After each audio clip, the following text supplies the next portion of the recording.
yeah, Sunday evening again, ready to go for round 17. It's Jeddah, Saudi Arabia. My name's Jamie Conboy, joined tonight, as always, by Jacob Weatherburn and Alexis Bowen. Hello to you, beautiful people. Hello, hello, hello. It is wonderful to be here. How about yourself, Jacob Weatherburn? You hanging around? He's in here somewhere. I know he is in here. I know he's rooting around somewhere. He's obviously a little bit predisposed at the moment. Anyway, let's get underway. Tier 3, qualifying, Saudi Arabia, all the good stuff. And dry weather for a start. So that's good news for the drivers. Only 14 on the grid tonight, including a couple of fill-ins. But the one notable, Donny Sadewa, grayed out, filling in a qualifying ban this evening after accruing too many penalty points. So our championship leader won't be qualifying and will be starting from the back. That certainly does spark a bit of interest in the likes of Jesse McLean and Amuana. Amuana especially will be very keen to see that, and we'll be very interested to put another car on pole. He's done he's done that a couple of times this season, Amuana. Amu has been on another level in qualifying and has shown great pace despite missing the first few rounds, obviously not being in the series, still well and truly in that championship hunt. And of course, Jesse McLean not out of it yet either, but in his own words, he reckons he's just about past the point of being capable of challenging for this now, with Donny Sadewa still being really quick and consistent, and Amuana blowing us away with late season pace. Jesse, still mathematically possible, but as I said, he himself has reckoned he's just about put the cue in the rack for the win and maybe just going to settle in for second or third. But he's got a lot of fans, so I'm sure he will have a lot of support. And with 3 rounds to go, anything can happen. So I'm not counting him out just yet.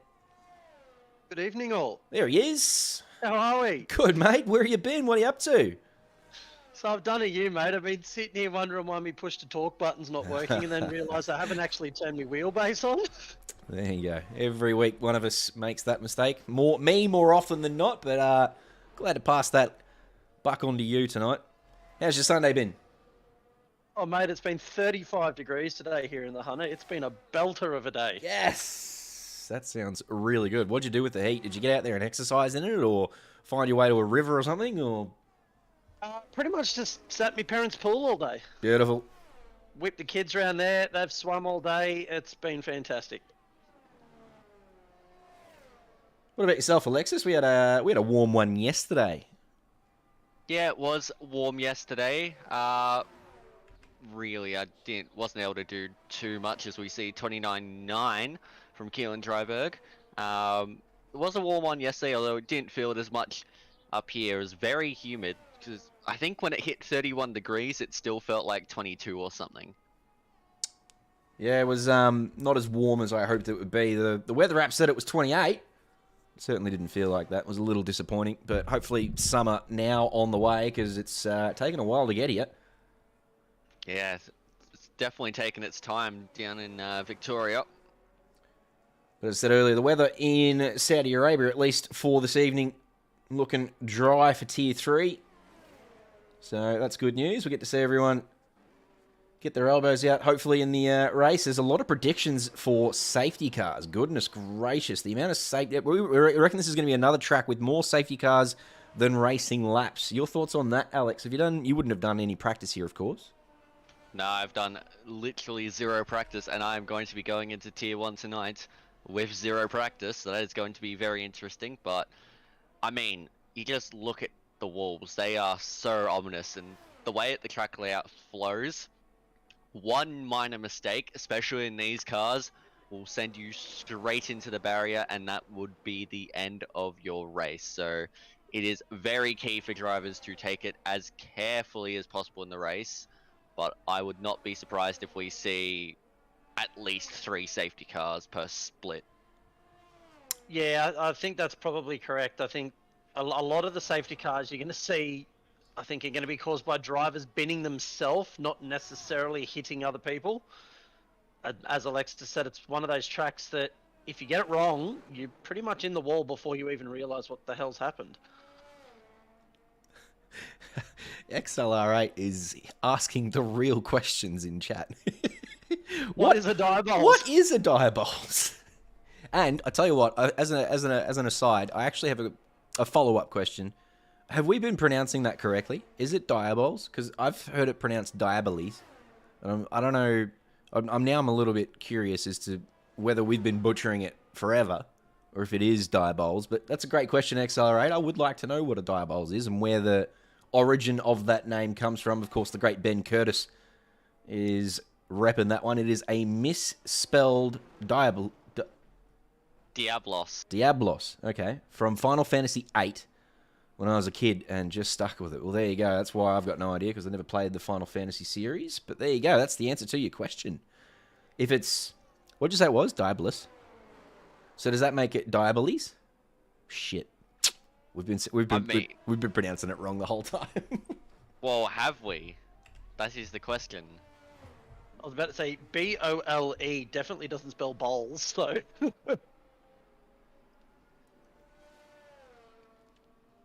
Diablos. Diabolus? Let's just call him Diablo. El Diablo. El Diablo. El Diablo. Hello. New name. El Diablo. Oh dear. As we currently have Mike Donalty on top with a 29.3. Are we looking at the 28s for Tier 3? I mean, you'd have to ask the Tier 3 drivers what they're expecting.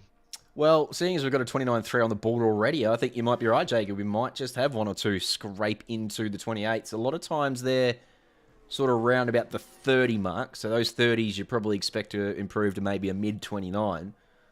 But the 29.3 on the board for Mike Donaldi and Amu Anna yet to post a lap. And hey, Daffa Harritz, by the way, has posted a couple of really nice laps in the last couple of weeks. So sneaky shout there as well. Might see a couple of high 28s. I'm willing to stick my neck out and say we'll see a 28.8. That'll be your pole time in Tier 3. Your thoughts? I would like to think they're going to get a 28. I would like to think that these Tier 3 folk are more than capable of pulling that out.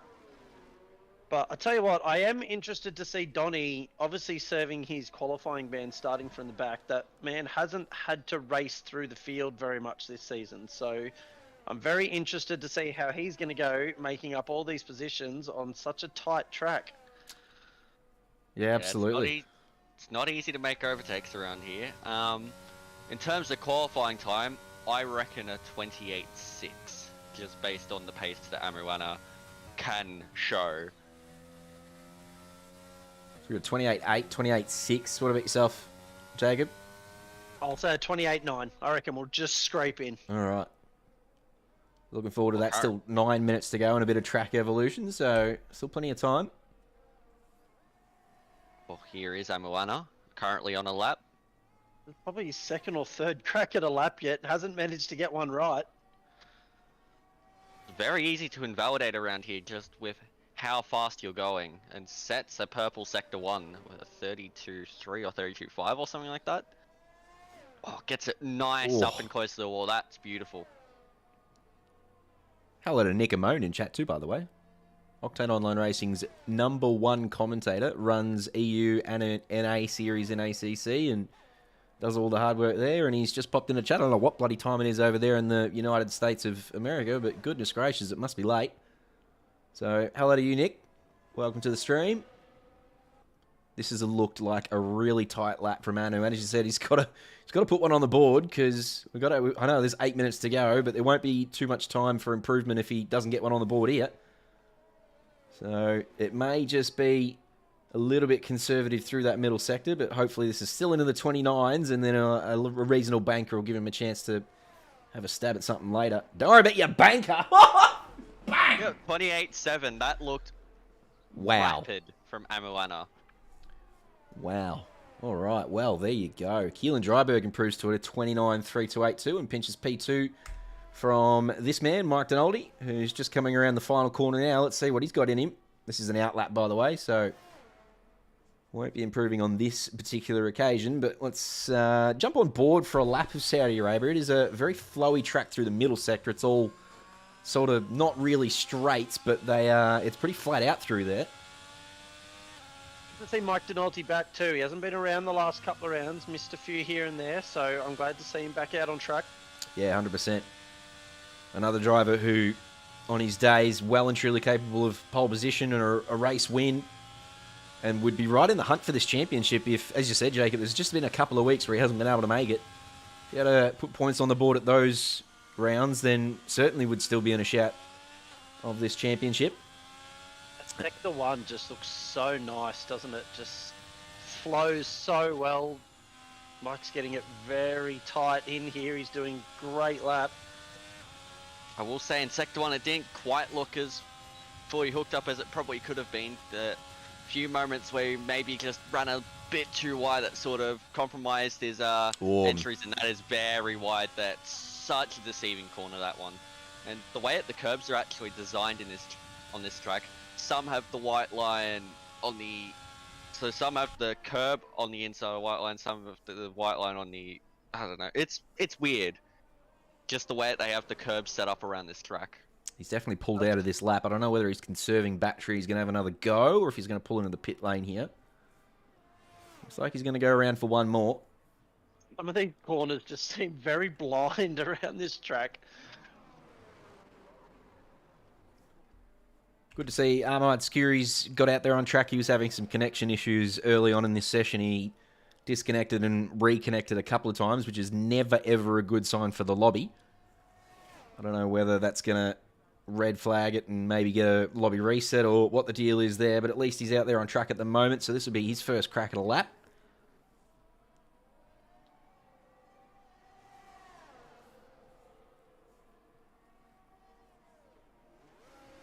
But Amuana with a 28.7, still 5.5 tenths clear of anyone else. That is ominous signs for this Tier 3 race this evening. And of course, Amuana currently P2 in the championship. Has probably, well, maybe P3, but would be very close to overtaking Jesse McLean for P2.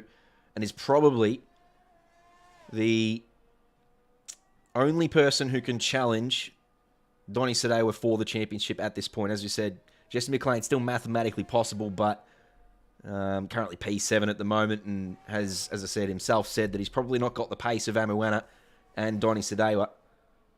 So with Donny, as he said, Donny Sadewa starting from the back, and Amuana looking like he's going to start from pole. This could be another week where Amu really closes the gap with only 2 rounds to go. We got Imola next week, and then we're off to China for the final round. It is going to go right down to the wire here in Tier 3. Donny's been the hunted all season, pretty much. I think he's... Between him and Jesse, they've sort of bounced back and forth between the championship lead all season. And Amuana obviously coming in a bit late has just put the results on the board and just chipped away at him every single week. And I think you're right. This is going to go down to the final round, this championship. Oh, that's Gerald True. That is damage. That was big. That one, he had a massive power slide going on there. Cheeky little drift tap there from Gerald Jude. He's putting on a show for the fans. That's fine. 63%. So I think he was on a lap, but that's probably killed any chance of improvement. Yeah, just pushing that little bit too hard. It's very easy to do around here. But he'll have opportunity for one more, you'd expect. Not many drivers out on track on laps at the moment. This Mercedes behind Gerald Chu just pulling into the pits. A couple of drivers on out laps. Keelan Dryberg, Mark Ghoster heading out for their final run at it. Ahmad Sakiri we just watched put a lap, so he'll be on an in lap. It's funny you say that, Nikamone, but I'm pretty sure one of the challenges with the most irrelevant thing in this game, other than the room customization and furniture, with the addition of the supercars, actually had a drifting challenge around Saudi Arabia. Cool. I don't know how you go drifting these cars, though. You have to take a bunch of wing off the back. No, not these cars. The supercars that were put into the game. Ah, right. They're fun. I don't know if you like them or not, but I actually really enjoyed those especially in VR. They're really good looking. They've got a lot of detail on the inside. They're actually pretty cool to throw around, especially like tight tracks like Monaco and that. They're actually not a bad little addition. Probably a waste of time. I wish they'd have improved other things and fixed some bugs instead of putting them in, but they're in and they're alright. Yeah, I will say they're decent to drive, but yeah, completely unnecessary addition to this year's game.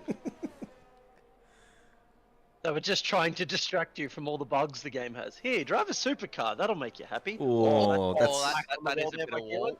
That's the same spot that Gerald Chew had his little issue too. I think that corner there catching a couple of drivers already tonight. So that's Keelan done. He won't be improving. He'll have some wing damage there, surely. Yep. Only with a minute and a half to go.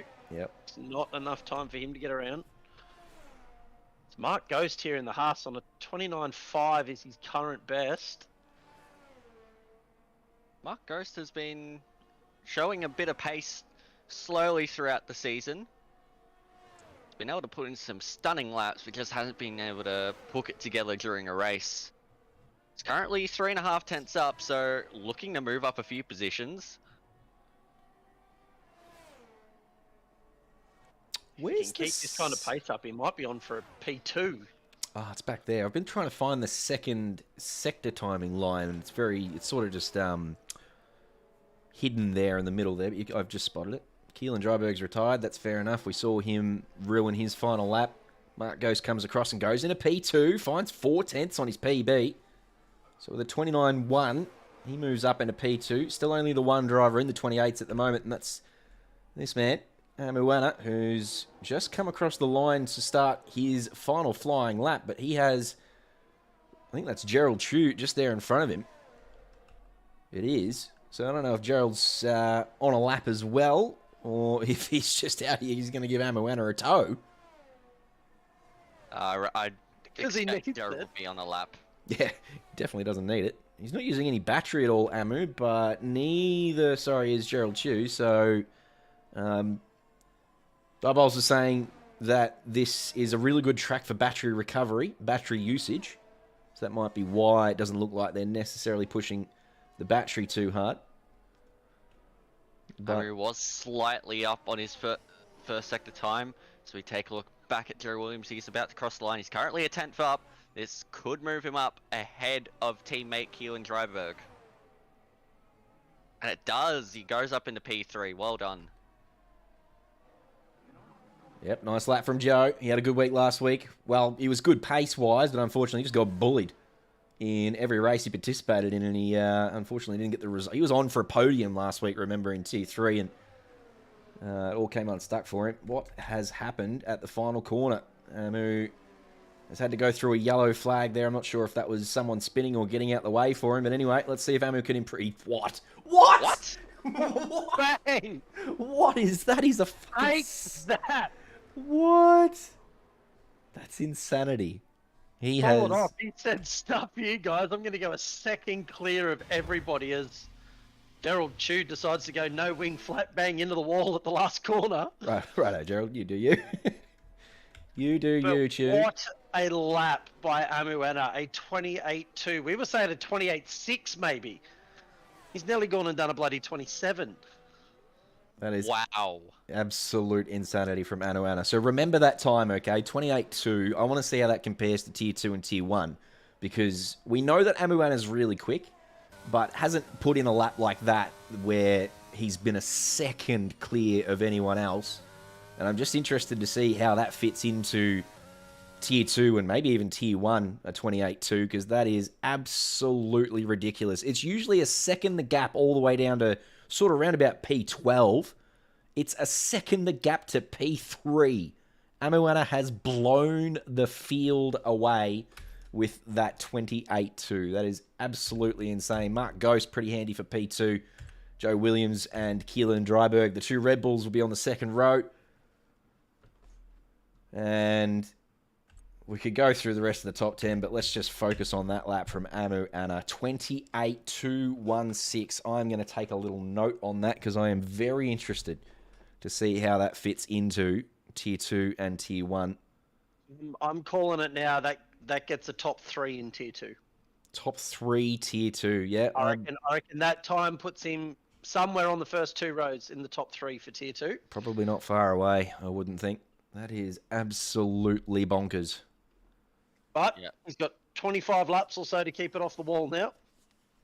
Qualifying pace is one thing. Race pace and racecraft are a completely different devil. Bevis Lau reckons his bank is a 27.9. I'm not sure if that emoji is a facetious emoji or whether he's being 100% truthful there. Oh, Bevis. Eyebol's saying he's aiming for a 28.7. And that's in tier 2, so that's half a second down. Goodness gracious. And that is one of the drivers towards the front of. That's our championship leader. I don't know about the front. He's right at the front. That's top of tier 2. He reckons he's a 28.7. Are you still top? I don't know where the points are. We haven't got points this week again, so might be Suma still at the front. Oh, geez, it'd be close in tier 2 between Diabols and Suma, and of course Nick Randall up there as well, and a few others. Very close in tier 2. Really open championship there. Here in tier 3. Nathan Monk saying he's got a solid 28.8 for qualifying. Nathan Monk's, Tier 1. tier 1. I would not be surprised if Amuana's time would fit snug in the top 5 in tier 1. Yeah, as I said, I'm looking forward to seeing where that 28.2 fits in. That's and an even pretty bold nuts. prediction, 28.2 will be better than the pole position time of tier 2. Wow. All right. So Yoda reckons top 3. You reckon pole. I can't argue. with that. Imagine if Abu gets booted up to tier 2 with 1 round to go in tier 3 and can't fight for the championship. No, Too fast. Head out. No, what they do is they kick him up into tier 2, but allow him to keep his championship points. Oh, wouldn't that be something? George in chat saying it's sad to see these small grids. We've still got 14 out of 20, so it's not too bad, but we are into round 17 of a 19-round season, so it does get taxing on the drivers every single week sometimes. Suma! Speaking of championship leaders, you've got the tier 2 championship leader in chat right now. You've got Diabols and Suma in here. And both of those guys, Suma reckons they're separated by 9 points. That is as close as it gets. I don't know what tier 1 is. I reckon tier 1 is just as close after Smithy, unfortunately, DNF'd last week. No fault of his own. I don't know if you've seen the highlights there, but the AI car that kamikazed into our championship leader last week. Oh, I have definitely seen that. I have seen that footage of that, and oh my god. Much sadness for Smithy. And as I said, just the implications with Zikachu finishing the race, putting points on the board. I would suggest tier 1 is just as close as tier 2. As Suma said, probably only 9 points between himself and Diabols. The 2 Zs, I reckon, would be separated by just that many. And then, yeah, here in tier 3, again, it's not far away from being that as well. Donny Sedawa probably a little bit more of a buffer, but starting from the back of the grid, could be well and truly closed. And if Amuana's pace in qualifying is anything to go by, he's going to absolutely walk away with this race. And he's shown this season that when he has got clear air, he is pretty consistent. He hasn't made too many errors, not many DNFs. Doesn't get many penalties either, Amuana. So still can't get... My heart is beating pretty strong after that qualifying lap from the McLaren on the left. It is Amuana on pole. Mark Ghost will be the Haas on the right-hand side, and they've got the 2 Red Bulls behind. The lights are out, and away we go. Thanks, Crofty. Amuana didn't get the greatest of starts and is now being taken by Joe Williams. Another rocket ship start from Joe, and he slips it down the middle. This week, it looks like he's going to get the move done and is up into P1 every single week. Oh, God, in the back, that is lots of chaos. Looks like Donny Sedawa may have been caught up in that. He has. Mike Donaldi and Donny Sedawa at the back of the field. Donny's got a 5 seconds for a collision there too, so if you thought the championship was being wide open by qualifying, how about that at the start? What, two corners in, Donny's got 5 seconds and probably damage. Very interesting start. Not the start to the race that Donny would have been after starting at the back there. But up the front, Joe Williams and Mark Ghost have gotten the jump on Amu, and they are looking like they got some pace. Joe is always very quick off the start, and I'd love to see this Red Bull create a bit of a gap up front now. Yeah, it just looked like Amu got a bit too much wheel spin on the start there, and yeah, Joe and Mark had great starts from second and third respectively, but oh, look at Amu. Oh, Mark had a little bit of a moment coming out of that corner, but stays ahead for now. I will not even bother trying to name what corner number that is. But oh, Amu's going to have a go around the outside into the final corner. It's tight through there. Got to be really brave. It holds through, but Keelan Dryberg is right there to capitalize on any mistake these two make. They are still side by side going down towards turn one. Got Amu on the outside, Mark on the inside. Amu breaks late. It's super tight through his chicane, but Amu has the job done. No, he doesn't. Mark gets the nice exit, and he's going to be up the inside again for this next corner. Amu does not want to give it up. He has to run off the track. Surely he does not keep that position. Yeah, I think he was a little bit deep there. It looked like he was well and truly off track when he made that pass, but he's not going to give it up now that he's got past, because Mark's got pace, so Amu wants to be able to create that gap now. We've got a few drivers in the pit lane, and I'm pretty sure I saw Ahmed Sakuri with a 5-second penalty for speeding in the pit lane. Oh, it's unlucky for Ahmad. Yeah, that's a tricky one to judge there. Obviously, Codemasters didn't think it was an illegal overtake off the track, but he certainly would have picked up a warning. So yeah, 100% he would have picked up a track warning for that. It's one of those instances where they were just side by side for so long, and neither one of them wanted to give it up, and eventually someone was going to get pushed wide somewhere, because you can't go side by side around this entire track. I mean, you can try if you want to get punted into a wall. Well, they had a bloody good crack at it, really, through that, basically, the last corner and then all the way through the first sector. 2 seconds, Amu's having to go around the outside of Joe Williams. It's round two. This time it's Amu versus Joe. Joe holds on nicely and gets a really nice exit. So Mark Ghost will be having another sneak, although Amu is very much going at quick pace, saying the fastest lap of the race, even with the overtaking. Go around the outside. This is going to be very tight. Tavares sets fastest lap. This is super tight, and Mark Ghost is around the outside again, but can't get it done. So they hold position for now, but Amu is on a charge. Nathan Monk's in chat saying, can confirm no track warning for Amu in that side-by-side. So, still clear of a track warning, but these guys up front are going at it hard for lap 3 of a 25-lap race. Codemasters things. They want track position. Well, if I was Amu, I'd just hold back for now, because you're going to have the DRS on this lap.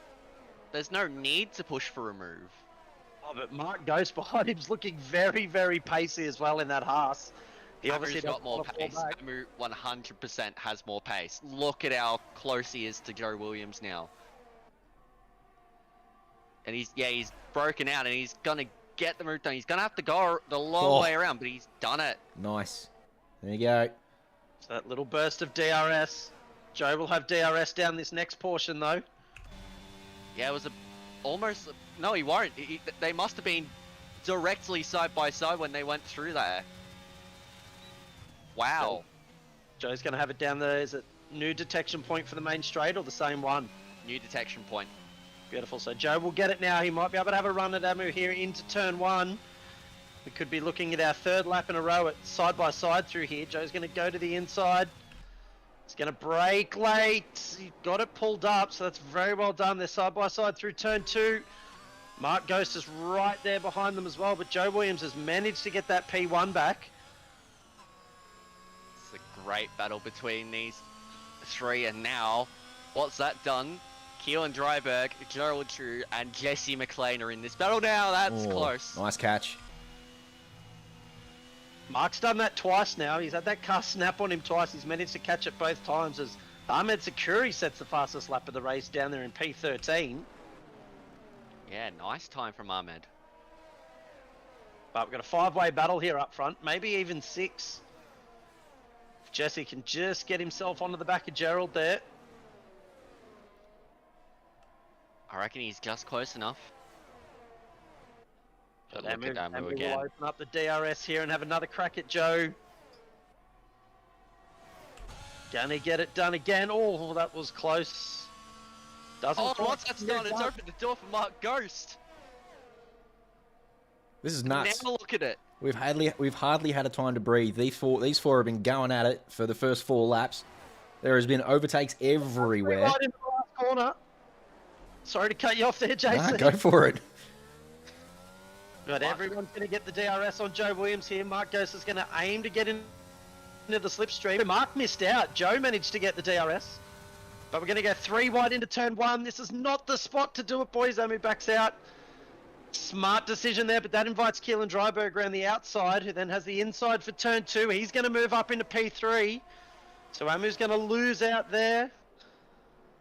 And then Gerald Chu wants a piece of this action now. This is really top quality driving from all of them. I can't believe this hasn't ended in drama and walls yet.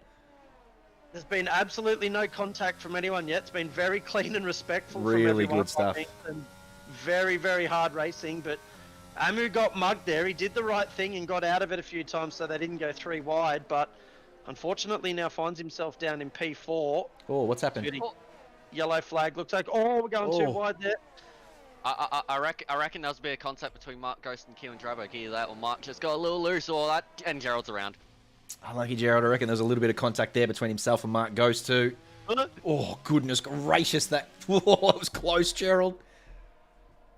In fact, I think Aaron Gavin and King Ichi both had to get well off the throttle there to avoid the rejoining Gerald Chu.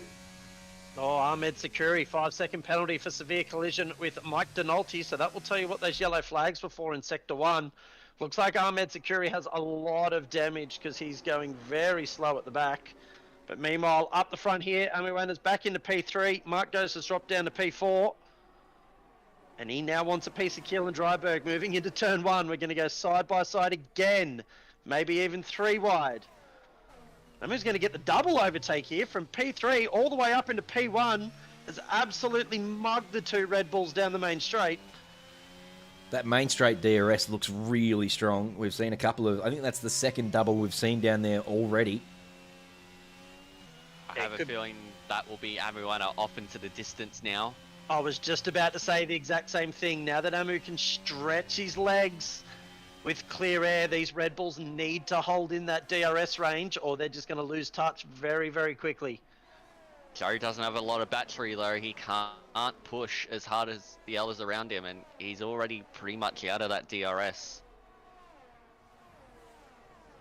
He's gonna just hold it going into this detection zone, is he? No, he's not. He is out of it.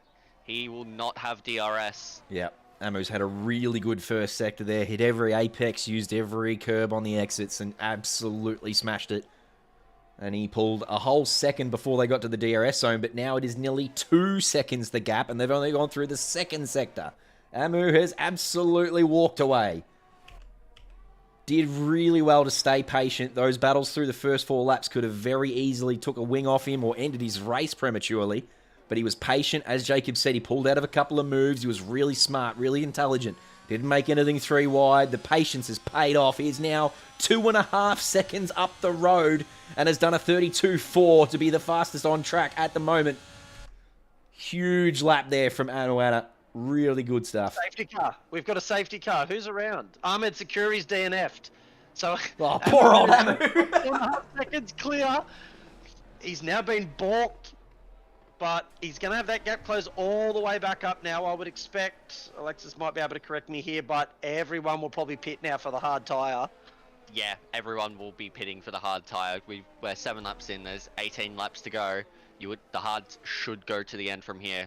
But fortunately for Amu, he has managed to get past the safety car, so he will not lose his lead. He did all that work to get into P1 and then blasted away, and then the safety car said, nah, we're bringing you back. Hold up, Anu. Just hold it up, big fella. Bring it on back, he said. I don't think this will affect him in any way whatsoever. Nah, he'll have 2 laps of no DRS to continue building that lead once the safety car goes in. So I think you're right, Alex. I think it'll be basically a formality. The start from Joe Williams off the line again. Rocket ship start from that Red Bull. I don't know how he does it. He's absolutely got the starts nailed in the last couple of weeks. And again, this evening, managed to get a really good start off the line. And I thought it was going to be the same sort of scenario in the last couple of weeks. We've seen Joe try and sneak up the middle with his rocket ship start. And it's never, ever paid dividends for him. He's always the one who comes off second best. But tonight, it looked like he actually went a little bit more aggressive than he has in the last couple of weeks, and it paid off for him. He used his red-hot start, but he wasn't patient with it. He sent it, and he got into P1, and that was all that... He's trying to bank him up here because he doesn't want to double stack with Keelan, so Mark Ghost is going to stay out. Interesting. Oh no, Jesse's spent in the pit lane. Of course he did. No words. I have no idea why Mark's decided to stay out on those mediums. They're not going to be very too after the stop. Possibly to hold up Amirwana, get the others attacking him. Wow, yeah. You think he's going for the ultimate strat of bank everyone up, make them bin each other, and go on and win the race? Well, either that, or he's waiting for another safety car with Amirwana sort of stuck in traffic. Either way, it's a bold strat, but I do love when drivers choose different strategies to each other. Raj Sandhu's on 4-lap old mediums. He has decided not to pit as well. But I mean, I am thankful for this safety car because it gives us a chance to bloody breathe after those opening 7 laps. Absolutely, it's been crazy. We had a great qualifying session that got the heart rate going, and then that opening couple of laps was just insanity. But yeah, you're right. We get a chance to collect ourselves a little bit here and wipe the sweat off the brow before we have another go at it. Donnie can get onto the back of this group. Hopefully the safety car will come in this lap.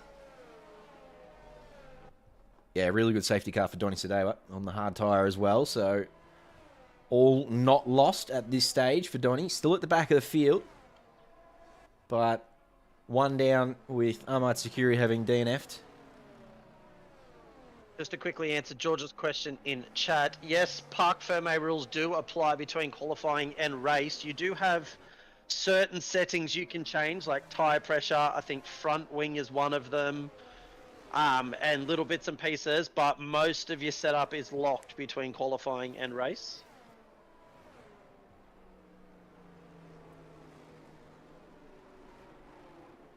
So it looks like we're going to do one more lap under the safety car. Yeah, waiting for Donny to catch up to the end of the queue. I want to take my hats off to the broadcast cameras here at Saudi Arabia too. We've given Codemasters a bit of stick all season, but that was pretty handy camera angles throughout most of that first sort of 7 laps. We didn't really miss any of the side-by-side stuff, so Silverstone let us down a little bit, and Saudi Arabia is picking up the slack. Yeah, I think this is immediately better, mainly because the camera's actually following the cars and it's changing the cameras, unlike Abu Dhabi. That was the whole first lap with the one broadcast camera. They were the days. 7 days ago. Yeah, I was about to say, wasn't that literally just a week ago? Don't live in the past, Alex. Come on. Nah, as I said, we've given Codemasters stick all year, but if they get things right, I'd like to give them a little G up as well.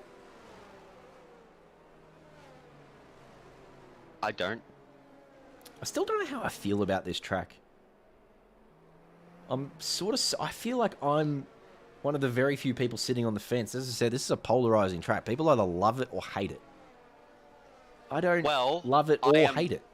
I am very much on the avenue of love it. You love it, all right. So you like the flow, yeah. It is one of the greatest tracks to hot lap, and honestly, for racing, it is surprisingly good.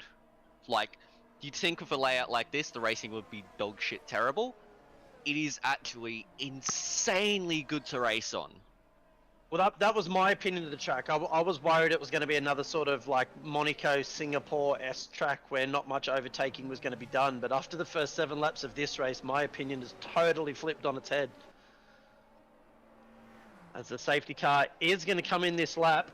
Mark Ghost is going to have control of the field on his 8-lap-old mediums. Everyone else behind him down to Raj Sandhu in P6 did pit for the hard tyre. Oh, collision no, under there's safety car from Gerald Chew. Gerald, you know not to do that.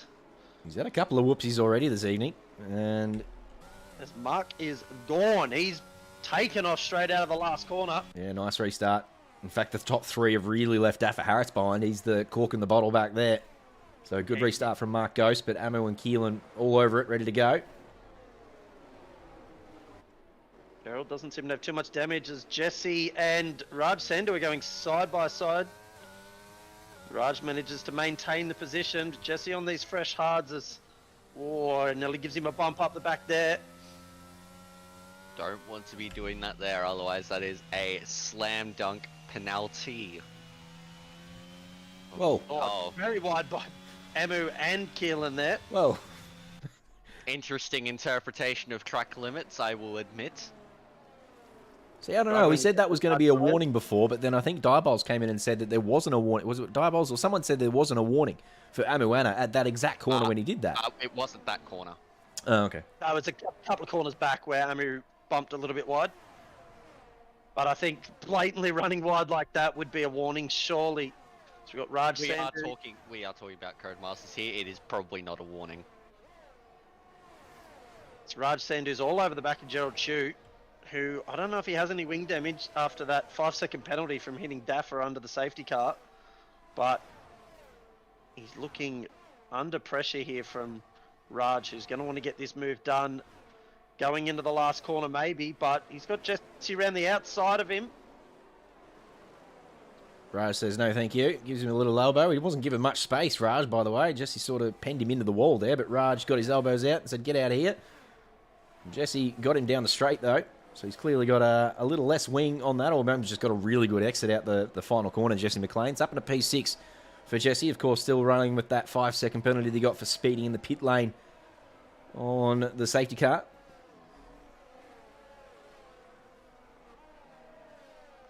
Nathan Monks is saying that it was not a track limits warning, so there is a chance he could have lifted, although, I don't know. They turned him off. I say that No. as Jesse picked up a 3-second time penalty. Cursed. Good one. Cursed commentary. Got him. Not for the first time this season we've cursed Jesse McLean, and probably not for the last, with only a couple of rounds to go. I tell you what though, Mark Ghost on these medium tyres is still managing to hold pace pretty well here. I know Amu's getting on the back of him, but Keelan's not quite able to keep up with these two at the moment. I think it's only a matter of time before Amu goes for move. He's having a look, but can't get anything done, although once the DRS is on, look out.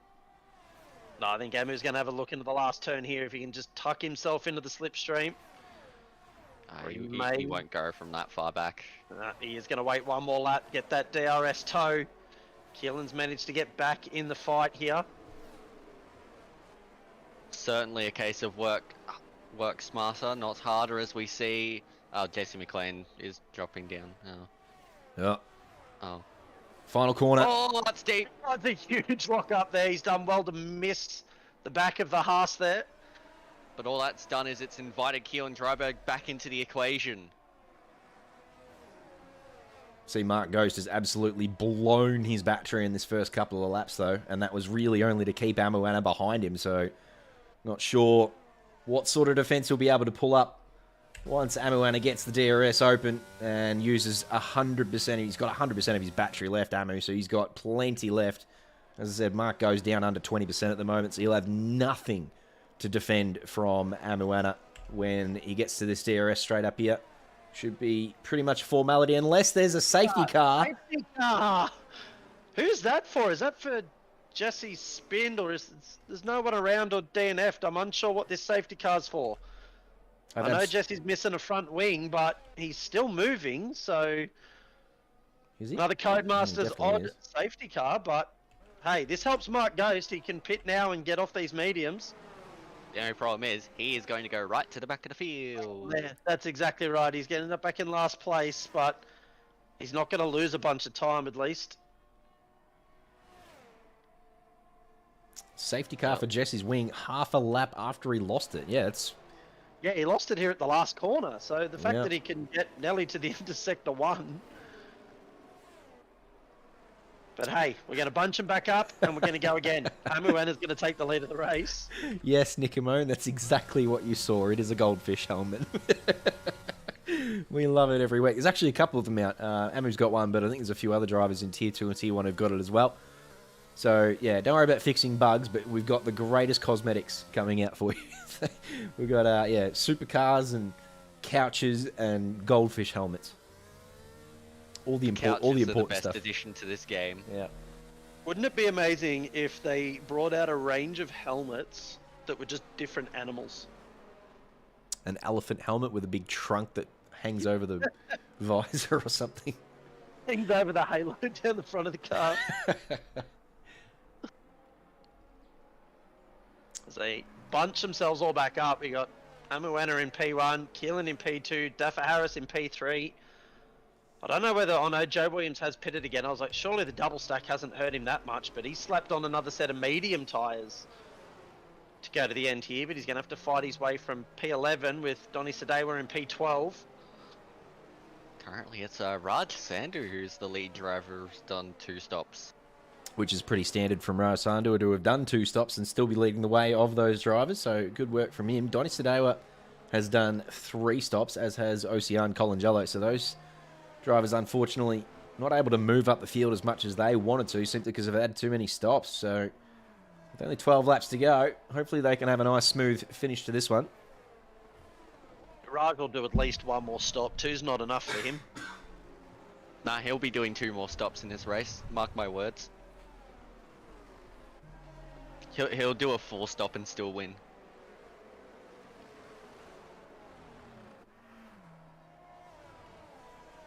.28.2 from Amuana in qualifying, by the way, just in case you've forgotten that. Goodness gracious. Looking forward, as I said, to seeing how that fits into Tier 1. Don't worry about Tier 2. Alex reckons it's pole for Tier 2. I'm very much looking forward to seeing that, actually. I'll be awaiting the results of that to see if my prediction is indeed correct or whether I am being blinded. Speaking of predictions, there was predictions of 7 safety cars. I think there was at least one person who said 7 safety cars. So here's the second? Third? Second safety car for the night. Second safety car. Do we count VSCs in that? Or Nah, are we full only safety counting cars was the bet. Full safety cars. Okay. Yeah. I have a feeling we will not see a virtual safety car tonight. Well, if there was ever a chance for a virtual safety car, it would be half a lap after Jesse McLean lost his wing and no one else had DNF'd or spun. That's probably a perfect excuse for a VSC, I would have thought. This crappy red Mercedes just wanted to do some more laps and show us how crap it is. Really don't like this Mercedes, do you? I hate this bloody red safety car. I think it's garbage. Every week it comes out, you give it an absolute ribbing. We should be skipping every track that has this car as the safety car. I think that only leaves us with about 10 tracks. Nah, the green Aston Martin. It's the one and only. Because we should be going green at the end of this lap. I mean, it's clearly not the one and only because there's 2 green Aston Martins most of the time. You have the safety car and the medical car. Oh, I forgot about the medical car. I reckon 0 safety cars Tier 1, and I reckon 4 in Tier 2. Tier 2 will have a stack of them. A couple of drivers returning this evening for the first race in a while. Good to see Decker's back, by the way, in Tier 2. He's going to have a crack at Tier 2, so very good to see Decker's back having a race. I reckon there'll be a few safety cars in Tier 2, so 4 there. There's already 2 here. I'm going to say there won't be any more in this particular race, so my guess will be 6 for the evening. Diaboles and Grid Jokes both said 7. Erad Jealous has said 10. What do you reckon, Alex? I reckon there'll be 5 safety cars in Tier 1. 5 in Tier 1. Wow, I'm saying 0. You've gone the other opposite and said 5. Okay. Are you going to be one of them? Probably. Hang on now, that's not fair. I've said 0. You're going to rort the system. If there's no safety cars with 2 laps to go and you bin it, I'm gonna call bluff. Hang on. Well, Amir has not gone yet. Now he is going. I think. Is he no, though? he's still not. No, he's going to hold him all the way to the line. He's gone now, and that's really going to hurt Keelan. As Gerald Chew's going around the outside all the way up to P2. He's mugged off the rest of them from P4 there. He cuts the inside. We do have a yellow flag, so someone is around. Mark Ghost has been spun, and he's gone right to the back of the field. It was always going to happen with such a late restart. Gerald Chew's gone from P4 to P2 on the restart here. Everyone was worried about the inside line. Gerald said, thank you very much. I'll have the outside. Gerald Chew, P2. How do you like that? Still obviously with that 5-second penalty, but... Daffer Harris Harris is around has in the just gone background around, there. yeah.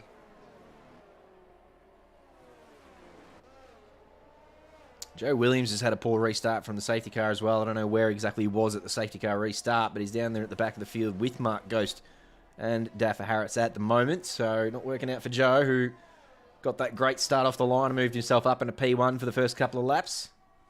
I reckon he may have gotten caught up with Mark Ghost, which caused that sort of turn 1 collision.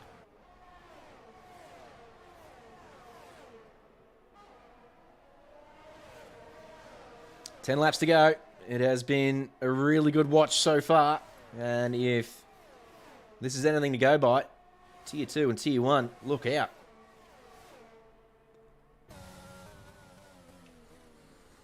I haven't really known where to look this race. There's 2 wides, 3 wides going on all over the place. As Raj is here in P7 chasing down Ocean in the Mercedes. Vengenance said, see you later. He's 2 seconds clear already as Donny's having a look on Aaron Gavin. Up the inside. Aaron's going to hold on to that position for now. Yeah, Aaron did nicely under brakes there. Seems to be a bit going up ahead. I think King actually just had a little bit of a moment. Or Raj certainly had a moment there, but saved it. Oh, he's having a few moments. Yeah. He's drifting. He's showing you how to drift an F1 car through there.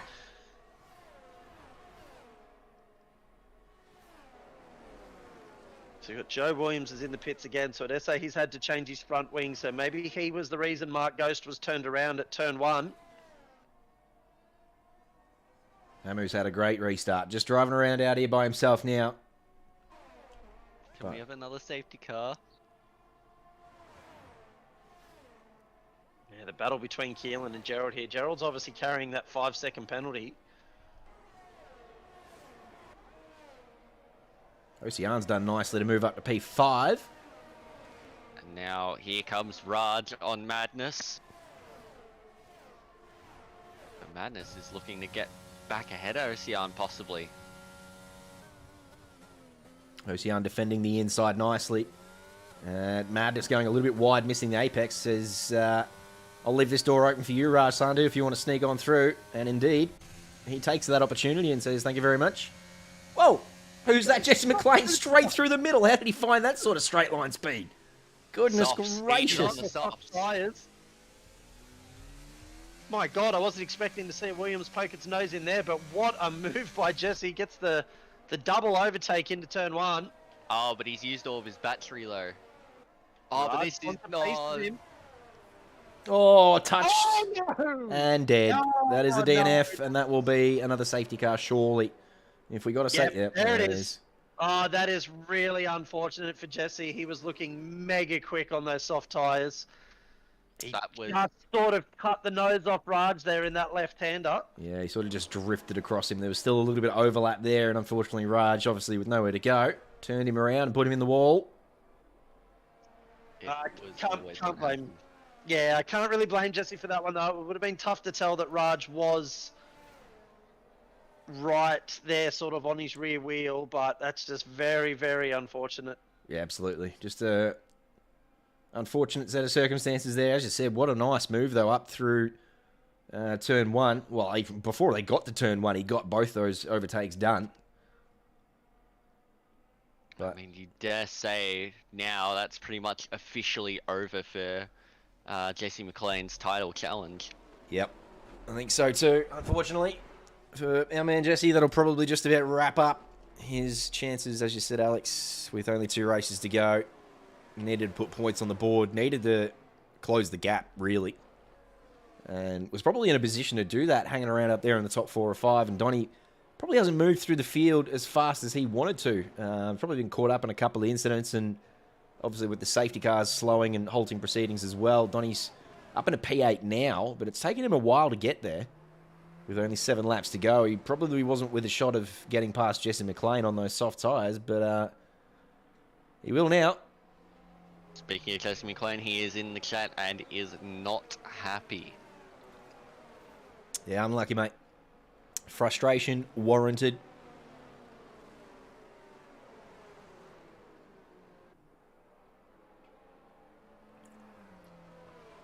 Yeah, look, these things happen. It's unfortunate, but it is what it is. This safety car is going to come in. We're probably going to have 6 or 7 laps left to run. We do have Daffa Harris, who has jumped onto the soft tyre.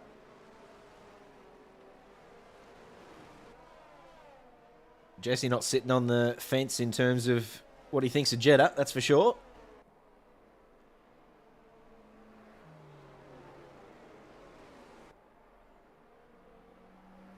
I mean, every time Moana stretches away, a safety car brings him back to the field.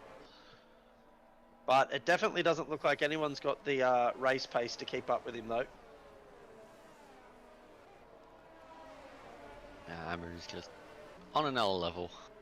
I wish we had points tables in front of us. I wish they'd been sorted out prior to the beginning, because we could really do the math and work out exactly where this puts Amoana in terms of the championship. So looking forward to having those done before next week.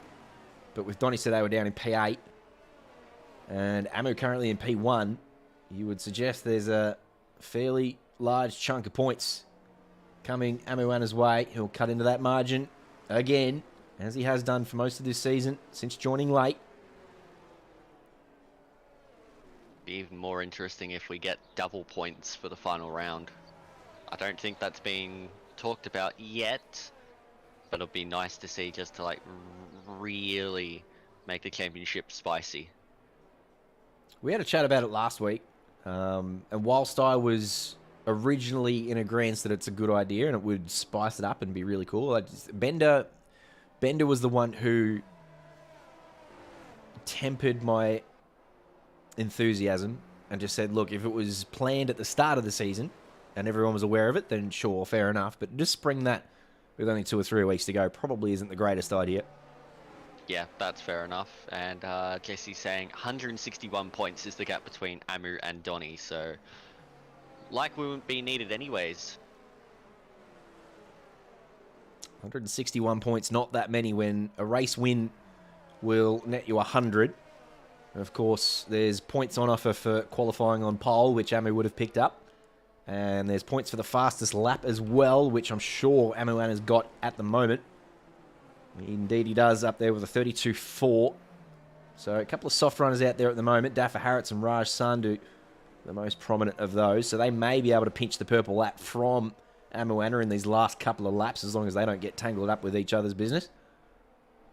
But at the moment, looks like maximum points on the way to Amuana. The race win, the pole position, and potentially the purple lap as well. So could be around about 115 points in the bank of Amuana, whereas Donny today were down there in P8, probably only looking around about 35 points. So that 160 could come down to around about 90 points for 2 rounds to go. It would look like that. We think so, Nick. It's going to be a showdown, as I said, in all tiers, mate. Amu and Donny in this tier. There are still 5 drivers capable of winning it in Tier 2. It's insane how close that is. And up there in Tier 1, the 2 Z's, Zekai Chu and Zachary Smith, they are just as close as the rest of them as well. So all 3 tiers still up for grabs. We're also looking forward to chatting about Tier 4 and Tier 5. When we get to China, we'll probably start the China stream about 20 minutes early. We'll recap the season. We're going to hand out a few awards. And we'll give Tier 4 and Tier 5 a good shout as well.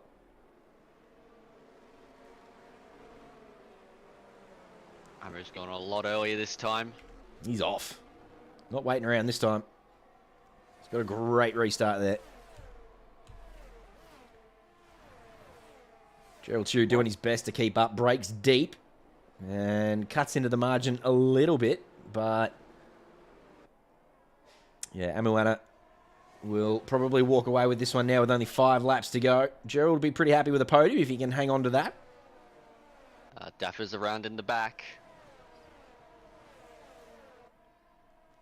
He's just spun it out of turn 2 there, but look at that, Daffer Harris. His teammate OCR and Colin Jello having a good little race here. She's doing really well. Was that Mike Donaldi up the... Oh. Oh, Mike Donaldi's around. On the inside there, that's... Everyone goes really wide. Someone snuck up the inside. Who was that? Raj Sandhu decided that he wanted to go the inside of Mike Donaldi. I have a feeling there may have been a little bit of contact up the inside there with Keelan Dryberg as well. As they were going side by side into that very tricky banked corner. So that's another spot on the board for Donny Sadewa. He gets to stem the bleeding a little bit. Does need to be careful though. Raj will be coming up soon on those very fresh softs. Provided he doesn't have any wing damage from going on that inside line. Mark Ghost having a little look at Aaron Gavin there too. Up the front, Gerald Chu's done nicely to stay within a second of Amuana as Donny looks up the inside of King Itchy here. The fill-in Haas driver does nicely and picks up P6 now. So Donny making a late charge here. As I said, just trying to lessen the damage that Amuana is inflicting. I think both Raj and Daffer have damage, so as Gerald picks up a 3-second penalty, add that onto his 5-second penalty, it's not going to do him any good. No, that's really going to hurt. That's going to send him tumbling down the order. Meanwhile, Amu's back out to 1.3 seconds. Gerald's got a pretty good gap on Keelan Dryberg, though, as Mark Ghost has a look up the inside of Aaron Gavin. Not able to get it done there. He's going to have to tuck back under the rear wing of that Alpine and try again.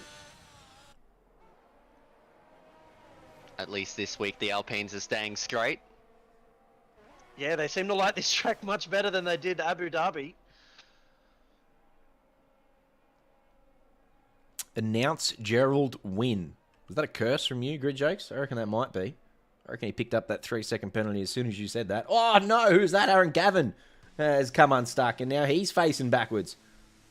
Oh, careful. The entire Alpine team there. No. That's a precursor for every Alpine for the rest of the night, as Amuana does a 31-9. I hope that's not a precursor for every Alpine tonight. Payback for Silverstone, fair enough. Oh, geez, that madness runs very deep into turn 1 with King Itchy, who grabs 3 seconds for cutting the majority of turn 2 there. Now you've got Mark Ghost trying to get up the inside of his teammate. He's going to get that done. Oh, it's King Itchy has a huge moment there. Yeah, King Itchy just outbroke himself following madness through as they both went deep into turn 1 for sure. Same as Abu Dhabi, some of these guys need to slap a bit more rear wing on the car because they are looking very lively through those high-speed changes of direction. I'd like to sincerely apologise to my Alpine teammates for cursing the entire Alpine team for the rest of the night. Be keeping a sharp eye on the rest of the Alpines tonight now, that's for sure. Yeah. Just don't keep it too close of an eye on me. Of course, the great David Bennett McNulty, part of the Alpine team in Tier 2, but I don't think he'll be racing tonight. He's got some family business that he's attending to, so... Oh, no, he's usually in Tier 3, isn't he? My apologies, he's usually right here. So, he's dodged that curse. Yellow flying sector 1, there's Daffer Harris and Aaron Gavin, so I reckon those two may have come together. Either that or dual spin. Aaron's going to have a go around the outside into this bank corner. Please do not... Whoa. Nice late break. Hey, made the apex. Did it nicely, Daff Harris. So he hangs on to P12 for now. By the looks of it, looks like Aaron backed out of it. Yeah, by the looks of that, I thought Daffer was going about 5 car lengths deep into that corner, but Donny Sadewa from last place finds himself up in P5 at the moment, so he'll be wanting to gain a few more positions to cut down those points lost to Amuana, but... At this stage, he'll be on the podium with the penalties of Ocean Colangelo and Gerald Chu. Yeah, and he absolutely. would be absolutely stoked with that. Yep. Yeah, I told him that at the start of the night. He would have taken that every day of the week, I reckon. Well, you got to remember, at the start of this race, he was spun around with wing damage. Yeah. Yeah, it's been a super solid drive since then, for sure, especially having to come through traffic as well. And he's performed 3 stops as well. Very good effort. Very tidy race from Ocean too, by the way. She's up 8 spots as well. She's done 3 stops, and obviously the 3-second penalty is going to hurt her a little bit, but hopefully not too much. This will be probably one of her best races of the season. Ocean, if she can manage to bring this one home. Not trying to curse her, of course, but she's looked really good so far. Just 2 laps to go now. Under pressure here from Donnie, though. Donnie's going to get the move done. The DRS open. I love that DRS is open down here, and you've got to make these little kinks in the road and that. Marcos That's is going to done well come before. now around the outside. Ocean leaves the space. But Mark will get the DRS down here and will easily get it done. We should both have Ocean DRS. got DRS on Donnie, but is out of battery. They're both flat out of battery, actually. But Mark's still going to get that move done. Moves himself up into P5. These guys don't want to get caught up battling, though, because they may lose that 8 seconds to Gerald if they get caught up with each other too much. Nah, they've got a fair buffer at the moment. Yeah, I've got about 2 seconds, maybe 1.5 seconds. So King Itchy picks up another 3 seconds. So that just eases the pressure off of Ocean a little bit more.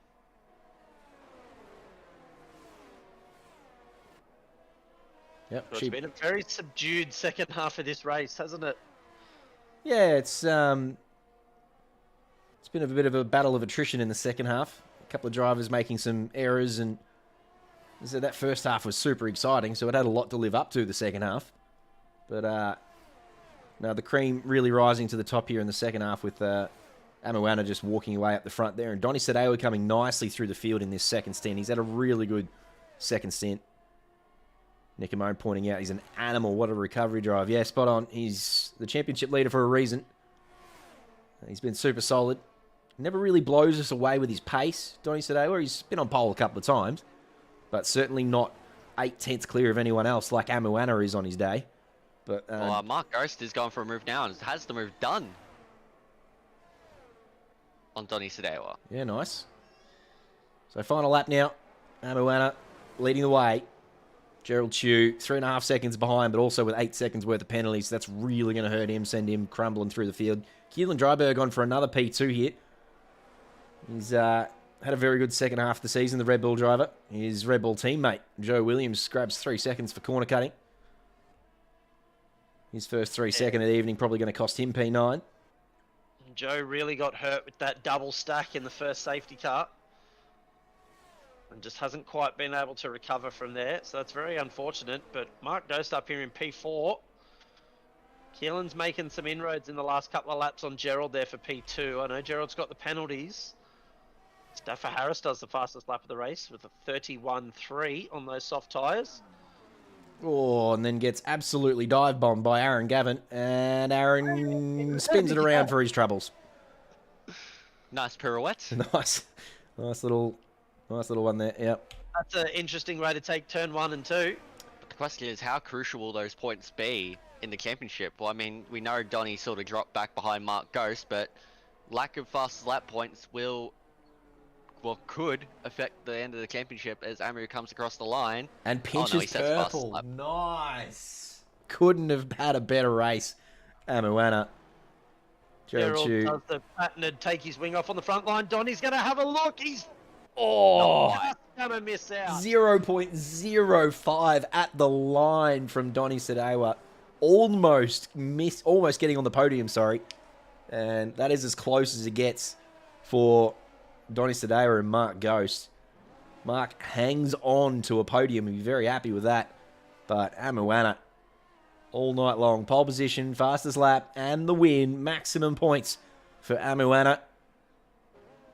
We'll, as we said, see him close the gap to Donny Sadewa, who, it must be said, had a really good race to finish in P4. Would have loved to have been on the podium there, but he'll be pretty pleased with P4.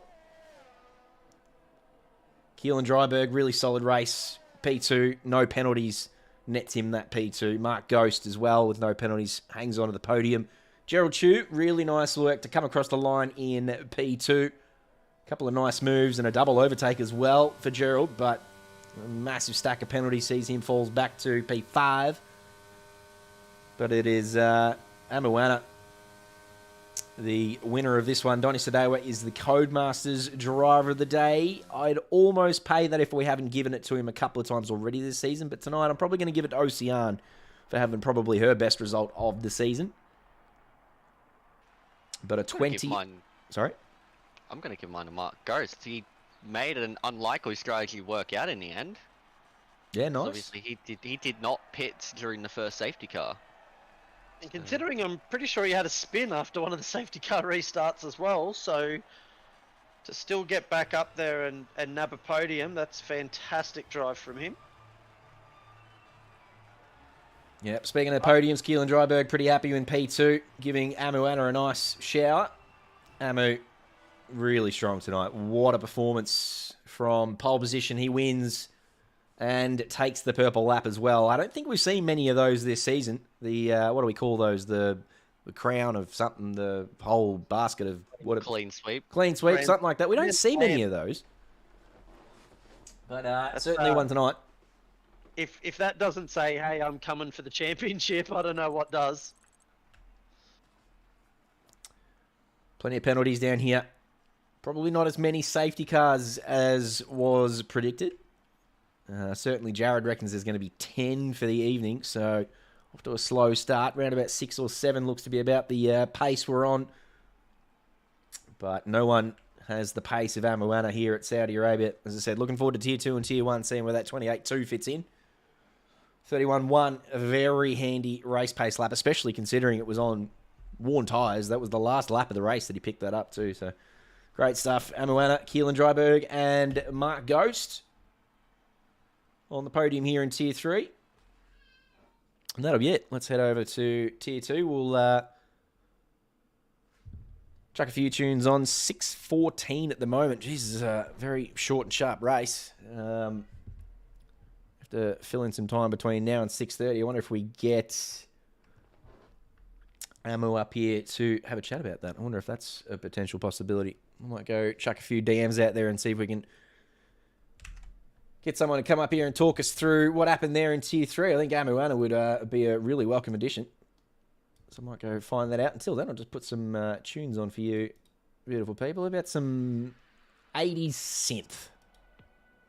Because I'm in an 80s mood. Alexis Bowen has joined us for Tier 3 as she has all season long. And now she's going to go G up and get ready for Tier 1. So good luck to you tonight, Alexis Bowen, on 0 practice. Any predictions for Tier 2 in terms of winner before you go? Suma. Suma! Nice. Good shout. I'm down for that. Currently leading the way by 9 points. Stretching the gap is your prediction. Yes, that is my prediction. I believe he will stretch the gap a little bit further out to the drivers around him. Of course, he's been very solid all season. I like it. All right, well, as I said, good luck in Tier 1. Looking forward to that. That's at 8 o'clock. That'll be. 8 o'clock. Once again, the graphic leading us astray there. But we're looking forward to seeing you go about it in Tier 1. We'll catch up with you then. Thank you. Jacob and I, of course, with you all throughout the evening. And as I said, looking forward to seeing if Tier 2 can back up what we saw there in Tier 3, especially in that first half of the race. Crazy scenes. I was just going to say that. I'm not sure any tier is able to live up to that. Those first 7 laps were bloody unbelievable by Tier 3, so well done to everyone that was involved in that little close battle. Thanks to you, Nick Amone, for popping in. Hey, absolute pleasure having you here on a Sunday evening here in Australia. Saturday evening, very early on a Sunday morning it would be over in the USA. You go and have a good rest, won't you? Thanks very much for joining us. Pleasure having Nick in here. As I said, love hanging out with him on a Friday morning is when I get to watch NA. Just kicking back at work on a Friday. Nick chats us through the NA stuff. Very good at what he does, Nick Amone. Well worth catching in on, as I said, Friday morning here in Australia. So if you're not doing much, if you work in the office or you've got nothing much to do on a Friday, strongly suggest popping into the NA stream and saying hello to Nick. Very good at what he does. The stream was incredible because you made it so, Noiterate. In fact, we were just I've just sent you a DM wondering if you wanted to come up here and chat us through exactly what happened. Because we've got about 13 minutes until Tier 2 starts. So let us know, either in the DM that I sent you or here in chat, if you'd like to pop up and have a little chat to us. Because that was an incredible display from you. We were blown away by your qualifying lap for a start. But then, of course, the clean sweep as well. Got the purple lap and the race win. So, as I said, let me know. We will... Couldn't have been a better weekend. Speaking of weekends, we do have, the 9 hours of Kyalami in ACC next Saturday. Ugh. I know you... I was just about to say, do you want to give everyone the rundown of that track? But I'm pretty sure everyone is well aware of your like for Kyalami. You could not pay me to be excited for next week. I know the Honda's pretty strong there, but I can't seem to extract the same sort of pace. I don't think I've been this far off your pace all season long. It's top three. Top three tracks. The top three tracks in ACC are Bathurst, Kyalami, and Nürburgring. Bathurst, yes. Kyalami, definitely not. Nürburgring, yes, but I'm super slow at Nürburgring, so as much as I love that track, I can't really put it in my top three because of how slow I am there. What's your least favourite three? Because I don't know if we've discussed how many tracks you don't like. I think, did we talk about Silverstone being poor for you? Silverstone is definitely my least favourite in the game. Other than that, I don't know. I wasn't a fan of Zolder, but then after our Enduro quali and grinding that track for a couple of weeks, I come to enjoy it. Nice. But Silverstone, just can't get my head around that track. I just hate that track to bits. Wow. I just can't get any pace in any car there, and it's just one of those tracks that I don't gel with. When was the last time you took the McLaren around there? Probably a couple of seasons ago would have been the last time I've driven the McLaren. Might be well worth giving that another go. Absolute dream to drive around there. You know how you and I complained for 3 weeks of how bad the understeer was in the Honda? Total opposite. Absolutely on rails. Yes, the pace is not quite as strong as the Honda. Like, the best lap of a Honda is always going to beat the best lap of a McLaren. But an absolute dream to drive over 90 minutes. Which is much better because the Honda kills me at about every 3 laps. Hello, Don. Yes, Don T. Fighty in chat, by the way. Hello to you, sir. Handsome man. What are you up to on a Sunday evening over there in New Zealand? Where it'd be probably 9:30. I don't know how it all converts now with daylight savings and whatnot, but it'd be probably 9:30 over there. Not many places in the world that are in front of us in terms of time, but you are one of them, so good evening to you and welcome to the stream. Yep, I have no idea about time difference, so don't go asking me any of those questions. If they're in chat, they're awake. Bear Among Men was in here before too, by the way. Michael Gray. Sector 1 can get in the bin. Okay, that's very specific. Does that mean that you don't like the track because of Sector 1? Or is it just Sector 1 that is bad and the rest of the track's really nice? I don't know. I think Sector 1's really nice, actually. I think Jacob pointed out before that he enjoys Sector 1. I must admit, I enjoy it, but not having this year's game, I'm yet to drive this track, so driving the track may be a different story. Wait, what? Did you never buy this game?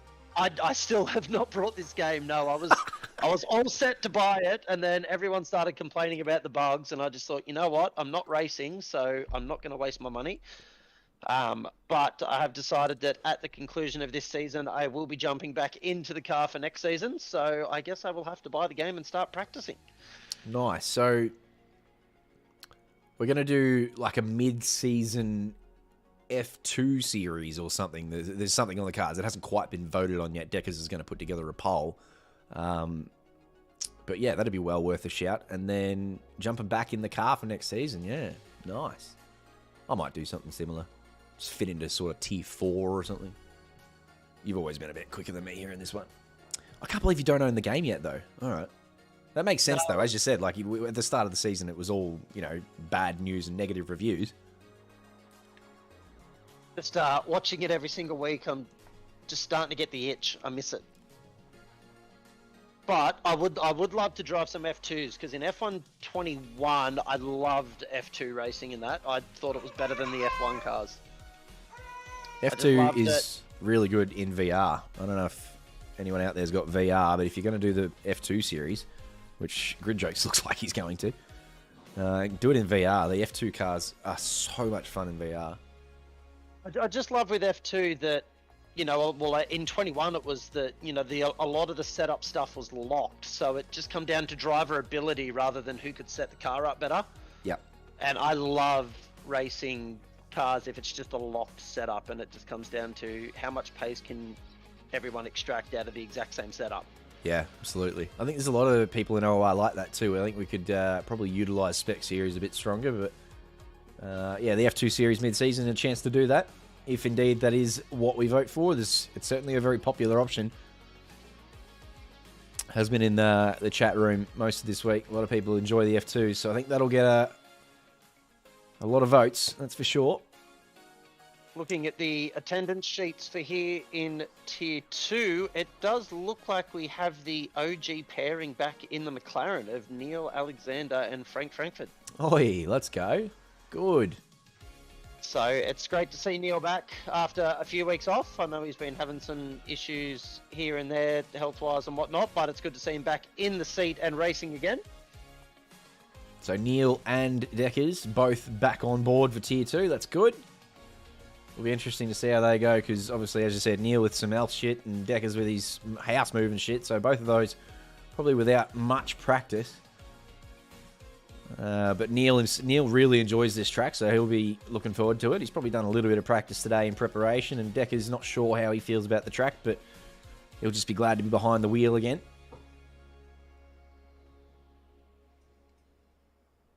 So, still about 5 minutes away from getting on the grid there. I think when we raced here last time, Neil actually had a pretty good result for himself at this track, so I can't imagine what this track's going to be like in VR for Ben Curtis. Oh, it'll be a ton of fun, I'm sure.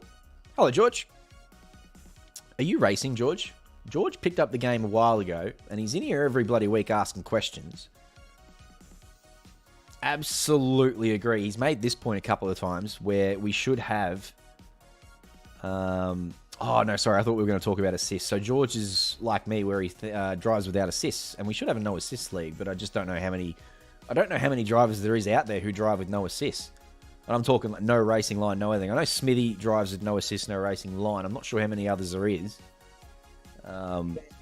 Mitch did before he disappeared off on holidays, but I know he was only one of a couple of guys in Tier 1 that I think had absolutely everything turned off. But yeah. I would love to see, George's thing in chat there, I would love to see real performance, the fastest guys go in the worst cars, and the slowest guys go in the fastest cars, and just see what the hell happens. Oh, okay. So you put what, Zekai Chu and Zachary Smith in the Haas, you reckon? Yeah, but you put real performance on, so the car is absolute dog crap. Yep. And I would love to see that, because, I mean, fast guys are probably going to wring the neck out of the car regardless. But I would love to see what people could do with real performance turned on. Super good for content and the stream, but do you reckon Smithy's going to turn up every week to drive a Haas? Probably not, but it could be a little fun thing to do over sort of December, January, Christmas break, when most of the seasons are finished and we're just, you know, having a bit of fun. Throw a stream up one night and throw some people in some crappy cars and see what happens. All right, so not the full 18-round season, because as you said, you're going to lose a lot of people to that kind of crap. But if it's just a 1 or 2 week thing, Good little shout there from George Fowler, backed up by Jacob Weatherburn. Hello, there's an idea. I also think we should do a ACC night racing thunderstorms. Yes, absolutely. I There's would no way. love to drive around at night in the pouring rain.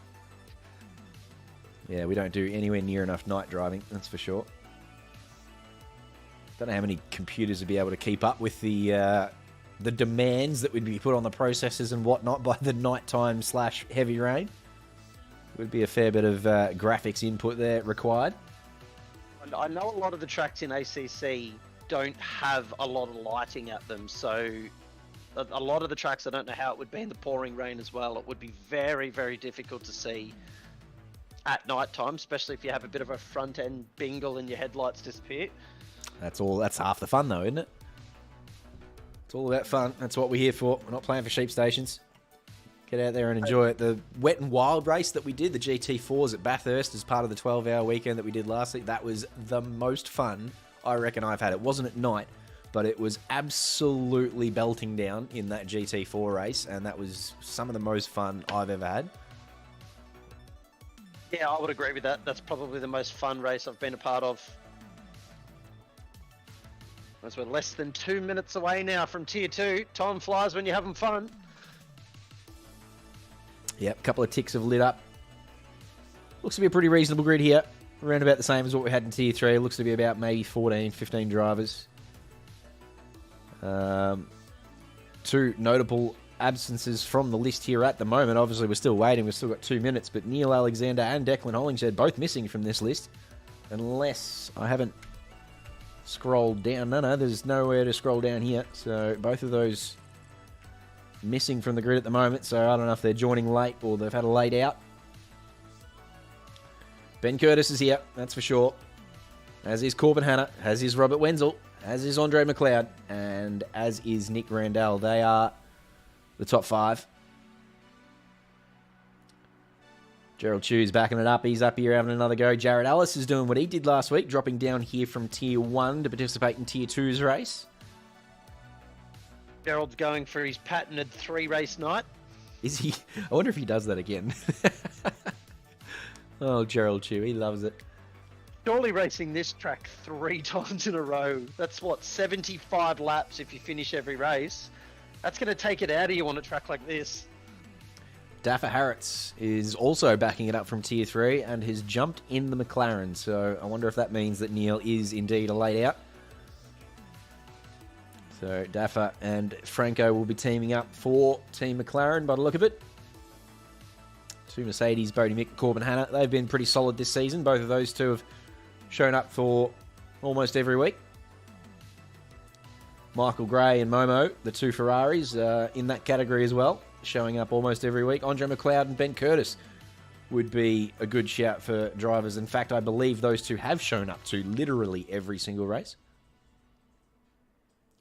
which is a super solid effort. You can't discount how... we talk about how important it is for the drivers and points tables and whatnot to show up every week, but it's just a really good effort, regardless of points, to commit to an 18-round season. It is a huge season. It's been a really solid effort by everyone who's shown up. Of course, life happens, and a couple of races might be missed, but those drivers that manage to get here every week, hats off. So as I said, looking forward to giving them a shout out before China. Jacob and I will be here. We'll start the stream a little bit early. Plenty of awards to give out. We want to give out the 100% attendance award. Wonder if we can work out how many DNFs drivers have had. Maybe the most DNFs. Most penalty points. Probably call that the Donkey Award. There's a couple of awards we'll come up with and look forward to handing those out. No trophies, just bragging rights. Deckers is here. Deckers has jumped in his beloved Williams with his Williams teammate Dale Beveridge as well. So Deckers is here. Good to see him back. That's one man who does deserve a trophy. He's absolutely dominated this season. He's forgiven the last couple of weeks, of course, moving house, but throughout the first 13, 14 rounds, absolutely dominated the management of this series. So good to see him back on track tonight.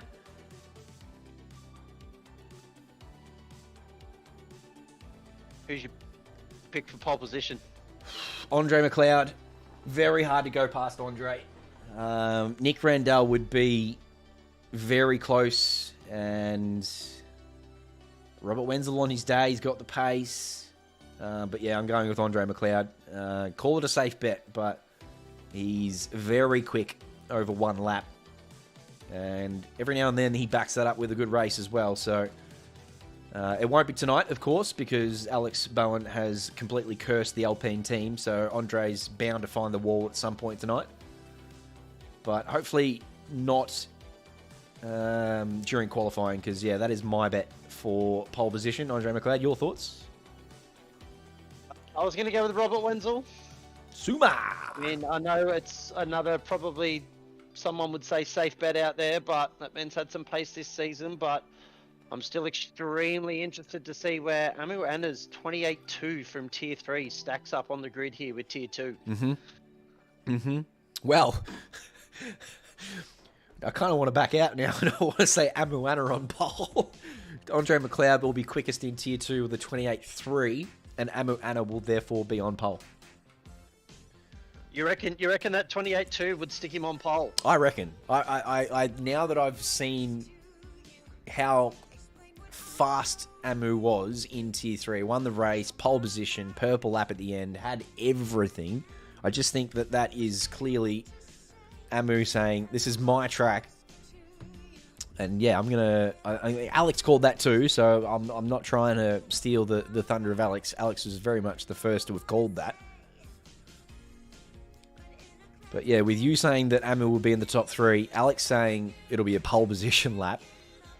And yeah, as I said, now after seeing the completion of the race, the purple lap,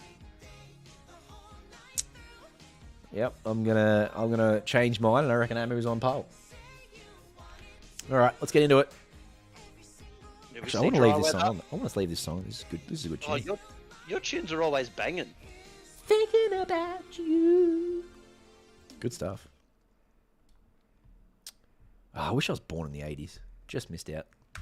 Oh, I thought I saw clouds, but never mind. It was just the contrast was broken for a bit. It is a little bit murky, but it's not raining. I wanted to see some moisture. Again, Saudi Arabia being in the Middle East, I'm not sure they get a lot of moisture. Well, we said that about Abu Dhabi. Yeah, we got rain in Tier 1. Let's hope for that again. As the drivers start to head out on track. Looks like one of the Williams is the first out the gate. Is it Dale Beveridge? It is. And we have no sound. So let's go fix that.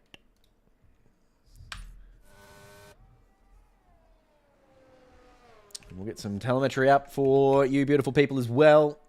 The full track map already blessing us with its existence. Jared Ellis, Gerald Chew, Daffer Harrods all signing out of this session, of course, as fill-ins.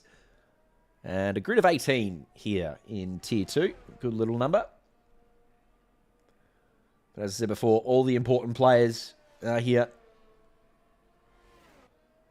And there is a lot of them still open in Tier 2, of course. As I said, 5. I think there's actually 6 drivers mathematically capable, but I think Corbin Hanna is the last of those 6 and would have to have absolutely everything go his way. He'd need basically the top 5 to DNF from the next 3 races and him win it. So whilst mathematically possible, it's probably not going to happen for Corbin. But it's been a ridiculously good season for Corbin, regardless of that. After stepping up from Tier 3 last season, finished in P2 last season in Tier 3, and was good enough to qualify for Tier 2 this season, and has absolutely killed it. He's really mixed it with the boys up here. Joe Williams has joined in late as well. Good to see Joe having another crack at it, and it looks like he's in the Rebel again too, so probably gets another rocket ship start from the back of the grid and finds his way up in a P10 before the first corner, knowing him. So, up until last week in Abu Dhabi, because obviously we don't have the updated points from last weekend's races, but leading into Abu Dhabi, there was only 180 points between 1 and 6 in the championship. Yep, crazy stuff, how close it is here in Tier 2. Not just between 2 drivers, 6 drivers, as you said. Great stuff. I think Corbin, unfortunately, had a rough old race of it last week. Whether or not it was a DNF or not, I don't know, but it was certainly the back of the field for Corbin, so probably just ended any chances he has. But no, those other 5 are still right amongst it. Suma was in my DMs before. He reckons it is 9 points the gap at the top. Suma leading the way by 9 points from Ben Curtis. But then, as we said, Nick Randall, Andre McLeod, and I think Momo is the other one, who are not far away at all.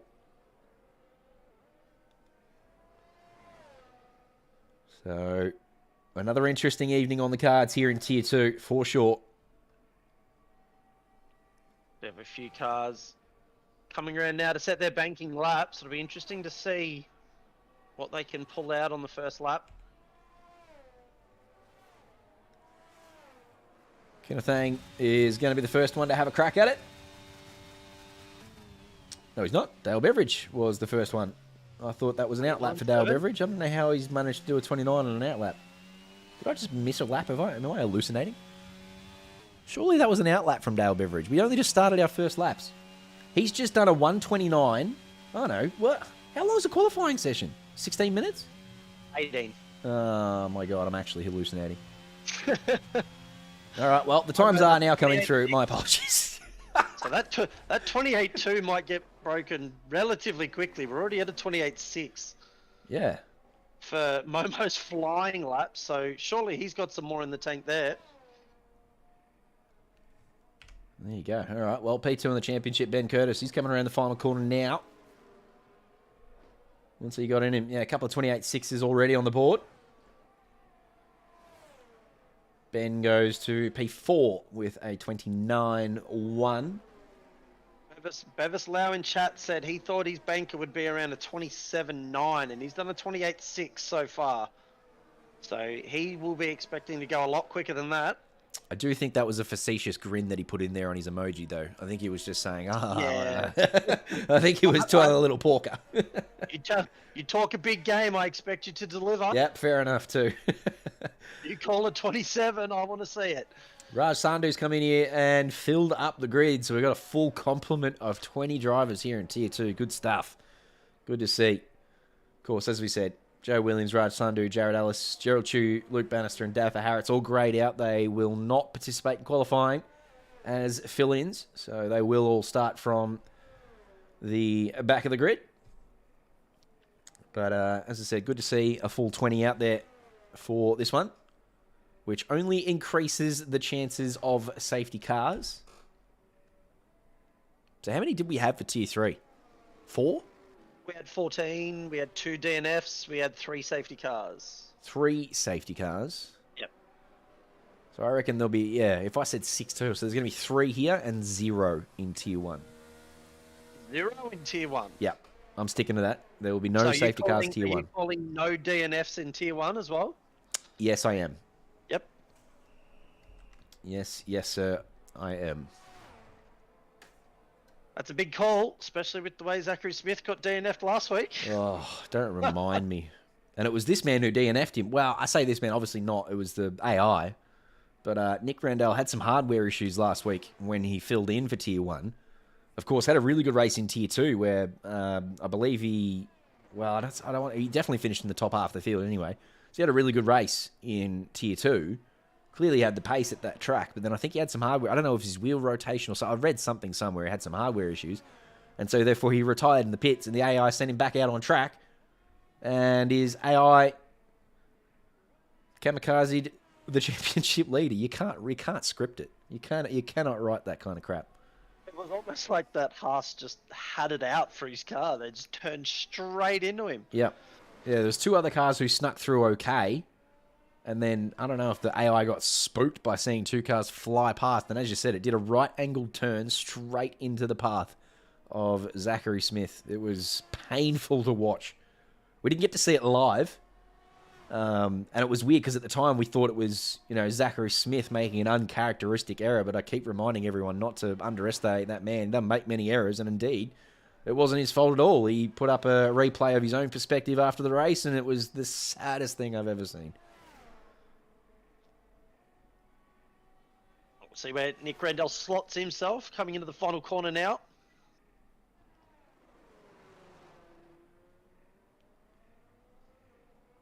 Joe Williams in here saying good luck bowls, but Joe Williams is race. No, I don't want to. I want to see you win the race, Joe Williams, from the back of the field. Nick Randall goes quickest with a 28.5. A lovely banking lap there. Yeah, don't support die bowls. Hashtag go out and get him. I want to see another rocket start from you, Joe. Yep. Straight up the guts from wherever you start. What's it going to be? Like P15, something like that? I want you to be P10 by the time you get to turn 1. Red Bull rocket ship start, Joe Williams. It's actually not even a Red Bull thing, because like not to say that Keelan Dryberg has poor starts, but it is a Joe Williams specific thing. Those rocket ship starts over the last couple of weeks have been absolutely ridiculous. So we want to see another one. We don't know how you do it, what sort of sorcery you've been pulling out, but we love it. We've got under 10 minutes to go in qualifying already. There's still 2 drivers yet to set a lap. Bodie Mick being one of them, Kenneth Ang being the other.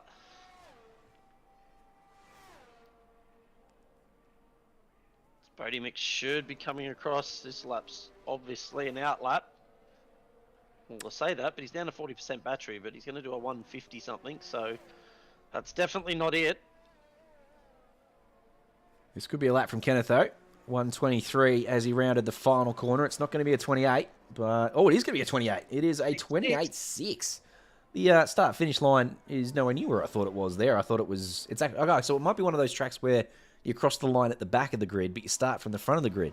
Because he posted that time quite a lot earlier than I thought he would. Yeah, the start-finish line is back from the actual start line. Compared to where you start the race, it's back a bit more towards sort of like pit entry. As that's not going to be an improvement by Momo. This lap is invalid. Yeah. Wonder if he's just saving up his battery here and... Well, he's going to say petrol, taking that line. He's cut the corner to make it quicker and then bumped the wall on the exit anyway. So that's not going to help him too much.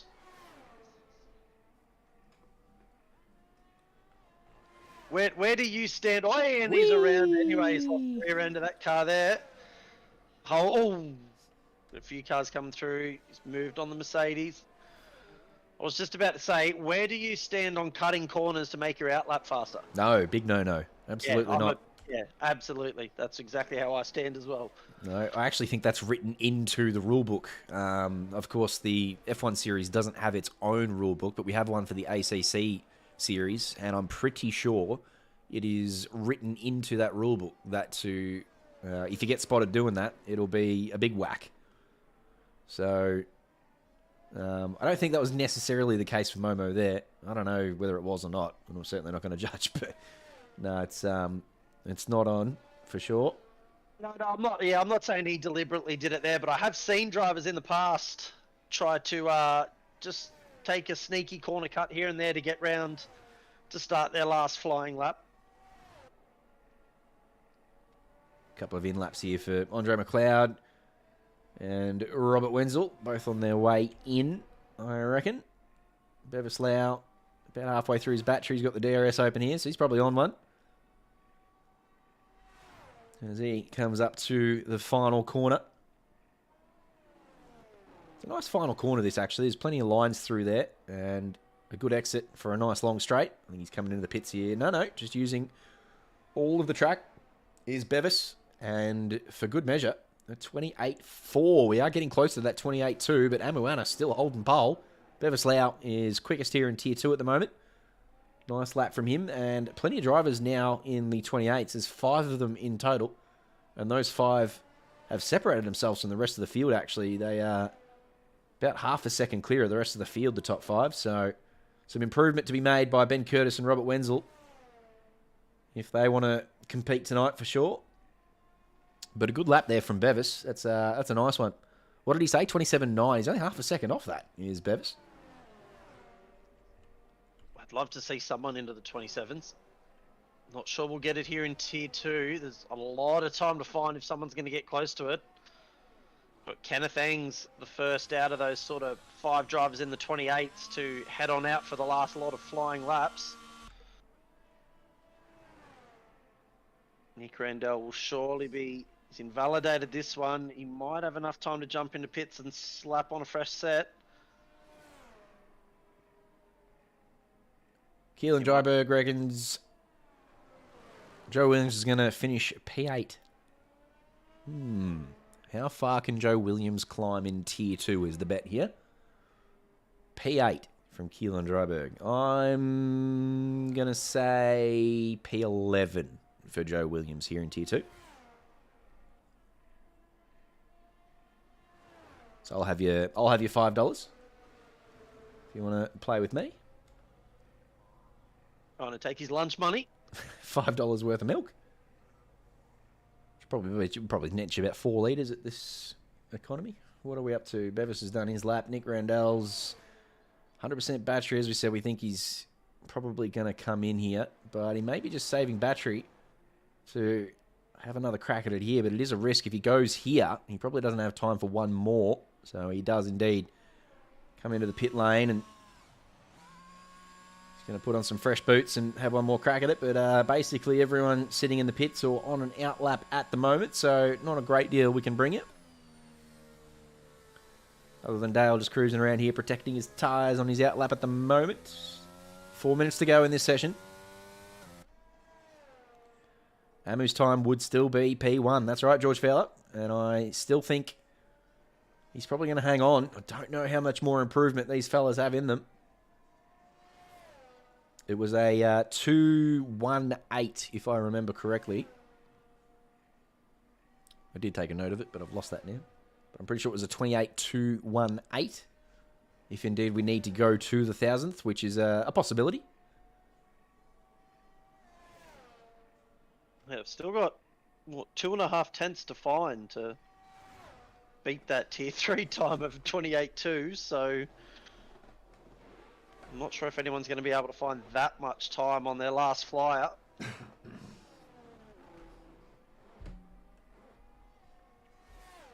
We're just about to tick under 3 minutes to go in qualifying.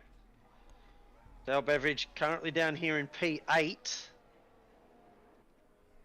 If he can find even just half a tenth, that'll jump him up to P6. It's ridiculously close between 6, 7, and 8. Yeah, 4:29.1s in there. Yeah, you're not wrong. That's as close as it gets. 2 of those 29.1s are our championship leaders as well, so you'd expect them to have a bit of improvement in them. But I don't think they're going to find 7 tenths on those laps, so it's a very handy time from Bevis Lau up there at the moment. Dale was up by nearly 2 tenths in the first sector. Looked like he run a little bit deep into that hairpin there. Didn't quite get it tucked in like he would have wanted to. We'll see where he is when he reaches the second sector line. He's coming up to that now. He's only a tenth up now, so he did lose a little bit of time through that hairpin. Oh, he's lost a lot of time there.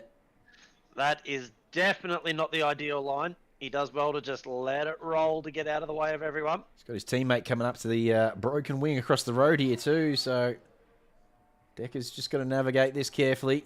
As you said, Dale's done nicely there to get out the way and let his teammate through. And the Ferrari of Momo also making his way past the scene, so Dale's done very nicely there to jump out the way of both of those cars.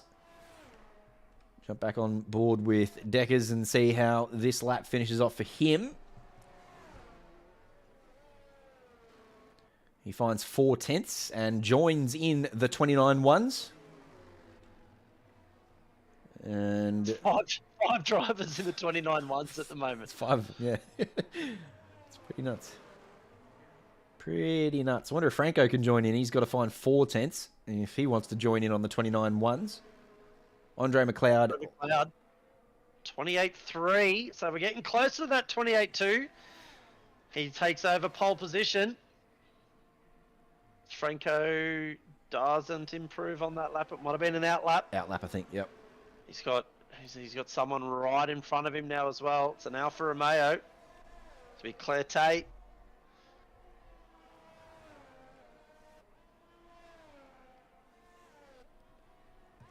Bevis Lau and Nick Randell have a bit of time to find now if they want to take that pole position off Andre McLeod, who is originally who you picked for pole position. Yeah, Andre McLeod on top of this table, but Amuana still with a 28.2 is going to be hard to catch if Andre's already done his lap. Let's see what Sumu can pull out here. This will be his last lap. And it's a 28.9. He finds 2/10 and sneaks into the 28s and leaves the 29.1 party. There's a Williams coming around the final corner now. I think that's Decker's on his way into the pit lane. Yellow flag through the middle sector there. Checking flag is out as Momo invalidates, so he's not improving. Michael Gray's already crossed the line, so he's staying in P13.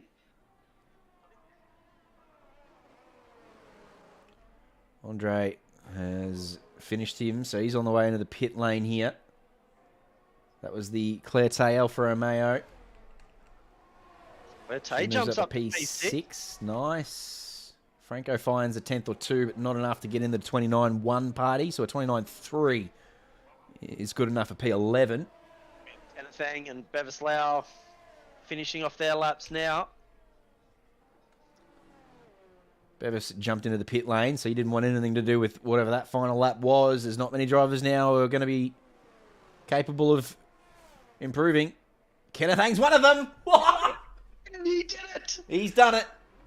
He has. Kenneth, what a lap. Again, he pulls it out on that last lap of qualifying. He's always one of the last couple of cars to cross the line, and he always manages to nab pole position.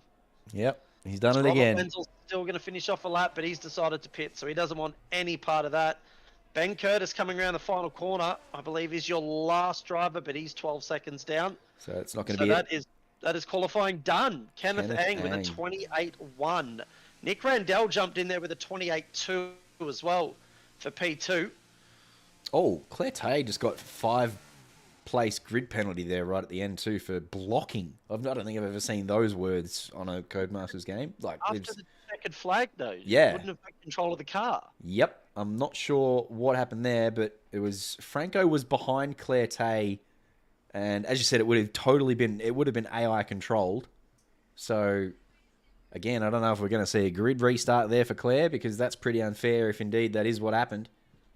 Yeah, interesting. Not sure, but Kenneth Ang under a 10th the gap, and Amuana fits into P2 with a 28.218, but Nick Randell is P2 here in Tier 2. Andre McLeod is P3 and Bevis Lau is P4. A second the gap all the way down to Dale Beveridge in P10. And another interesting little qualifying session there. And yeah, still don't know what's going to happen to Clarté there, because as you said, Jacob, that was well and truly after the checkered flag that occurred. So not sure how that came about or what they're going to do about it. Yeah, well, you can't remove it, so either Clarté's got to take that 5-place grid penalty, or we need a lobby restart. So we may have missed something, but I do believe Clarté had already crossed the line before that penalty was given. So, like you said, it would have been AI controlled, if anything. But Franco, or whoever was interfered by that, would have already crossed the line as well. So it would have just been two AIs driving around with each other. Amu disappointed that he got pit for pole. Unlucky. Yeah, so look, mate, there was only one driver faster than you in Tier 2.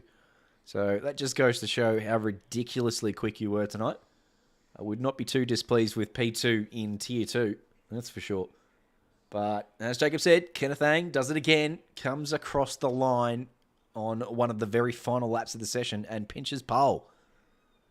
He has a tendency of doing it, and he's done it again here in Saudi Arabia. Hello to you, Craig Dale. Welcome to your Sunday evening content. With how quickly these guys have readied up, I'd say we're probably going to get a lobby restart. Yep.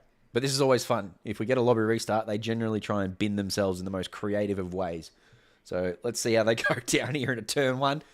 And who can DNF first? Will anyone last the formation lap, though? Oh, no, they jumped out even before. Yeah, we missed out on the content. I love it when the AI take over and then they all start racing each other. That's always fun too. Well. It is pretty fair, because Clarté does not deserve to lose those 5 positions for something that they were not in control of. Yeah, absolutely. So, yeah, we were right in predicting that was a weird sort of event there.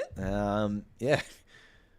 Well and truly after the checkered flag, the AI had taken over and slapped Claire Tay with a 5-place grid penalty for some reason. So yeah, of course, that's pretty unfair. So we're going to restart the lobby and give Claire his rightful position on the grid back, which was P6. I'm going to put on a song called Crispy Days, because today's a little crispy. I don't know why it's crispy. Is this crispy? No, it doesn't sound very crispy so far, but alright, we'll hang out with it. Not bad.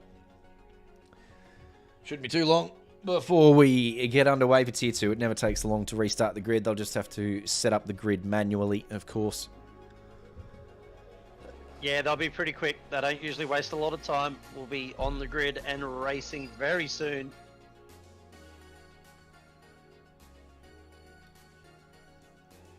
Not a bad little thing either, because that'll buy us a little bit of time between... We had a massive gap there between Tier 3 and Tier 2, because Tier 3 just went off without a hitch. There was no weather, and only a few safety cars.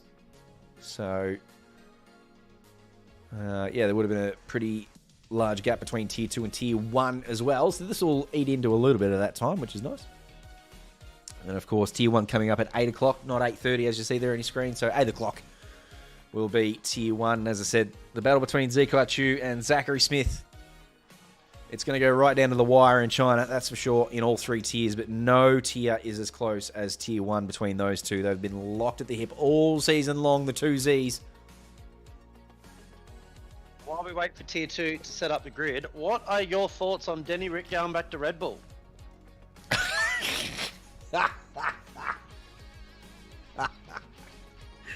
Team that, in hindsight, he probably should have never left. Should have never left.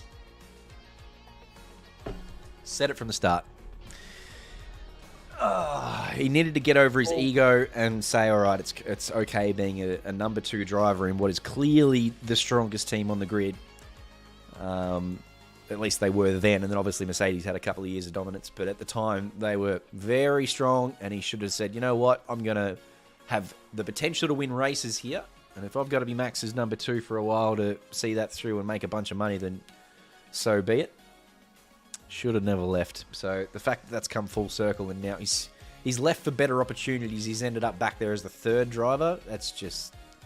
It's not quite karma. Karma's not the word, because he hasn't done anything wrong, but there's a bit of irony about it. I'm playing these rumours about Checo. I'm wondering to see whether they sort of phase into anything. They probably won't, but it's always nice to hope that Ricciardo will have the seat. Yeah, well, the relationship would have broken down pretty severely there after the end of the season, with Checo being pretty disappointed with how it ended. So there's a good chance that either Checo says, yeah, look, I've had enough, I'm out, or Red Bull force him out because they don't see him playing the game anymore. Might be a bit of a... Like the way Bottas ended. They don't want to see, Bottas a couple of times was asked to redress positions or stop going for fastest laps, and he was just like, get fucked, idiots. And I reckon Checo might be in that boat now too, so you might be right. Maybe they ship him off. There's a rumour that Max and Checo sort of made up their differences after Brazil, but then Max's mum put a little Twitter post out saying that Checo cheats on his wife during the F1 season. What? I didn't see that. And then very, very quickly deleted it, but unfortunately in the Twitter world, people catch on to it and people see it. And then apparently Max and Checo's relationship has fallen to absolute pieces after that. Yeah, right. And Max being world champion, there is a rumour going around that Red Bull are going to sack Checo and Ricciardo will have that seat full time, possibly as early as next year. But like I said, rumours, I don't know what's true and what's not. I know Max's mum did put that post out on Twitter, but I have no idea where Checo and Max's relationship stems after that, only from what I have been reading online. Look, I like Checo, but I'd be very happy to see Daniel get another crack at the Red Bull.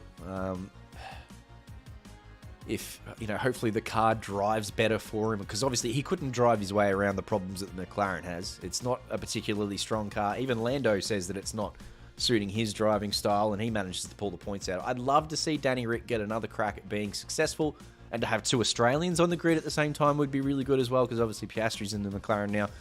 So I'm all for it. Look, it's a win-win, because I love Checo. But if Daniel picks up that seat as well, it's a win-win. So I don't mind either way, really.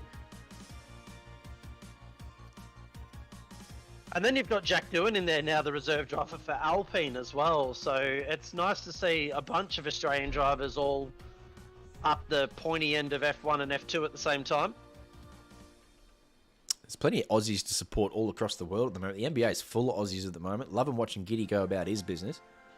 I'm disappointed with the cricket. I used to love cricket, but I just can't enjoy cricket at the moment. Hopefully the Test cricket comes back around, and because I love Test cricket. I've never been a huge fan of the one-dayers or the T20s, but now the MCG game where there was like 14 people there, that is basically painting a picture of one-day cricket. We just need to get rid of that. But I'm with you on that one. I love a bit of Test cricket. I think I used to like the one-dayers. The one-dayers used to be exciting before T20 was a thing. But now that T20 is a thing, it just feels like this middle game that it has no interest anymore. And yeah, I think they should just turf it and give the Aussies a break and take a few games out of the schedule. And just focus on the Test cricket, because we used to be the best Test team in the world, and we've got the players at the moment to be the Test team in the world. We're just too tired all the time. We're resting players and we don't have the focus on it. So Test cricket is best cricket for sure. I think we should focus on it. As we look like we're not too far away from race start here in Tier 2. Kennethang from pole. Nick Randell from P2. And Joe Williams from about P15. From P15. In a rocket Red Bull. Where is he at turn 1? That'll be the question. We'll keep an eye on Joe. Well, you called P10. 5 spots in the first corner. Look, it's not beyond him, considering the starts he gets. Joe, if you can hear me, put the soft tyre on. Start on softs. Start on softs. I like it. Test matches are like endurance events. Yeah, spot on, Crail. Absolutely. That's why I love them, because I love endurance racing more than I love any other sort of racing, and that's probably why as well. It's, I'm again, speaking anecdotally, I always sort of relate things to my own experiences, but I'm not the fastest one-lap driver. I'm not the fastest pace, but I've got pretty good consistency, and I guess that's why I like endurance racing more than any. Although recently, Jacob Weatherburn, how's my pit entry been? And getting drive-throughs in the first stint, I've been pretty poor in the last couple of events, to be honest. So I'm hoping that, as much as I hate Kyalami, I'll be a little bit better for you two over the 9 hours. What are you talking about? Your first stint at Silverstone was goated.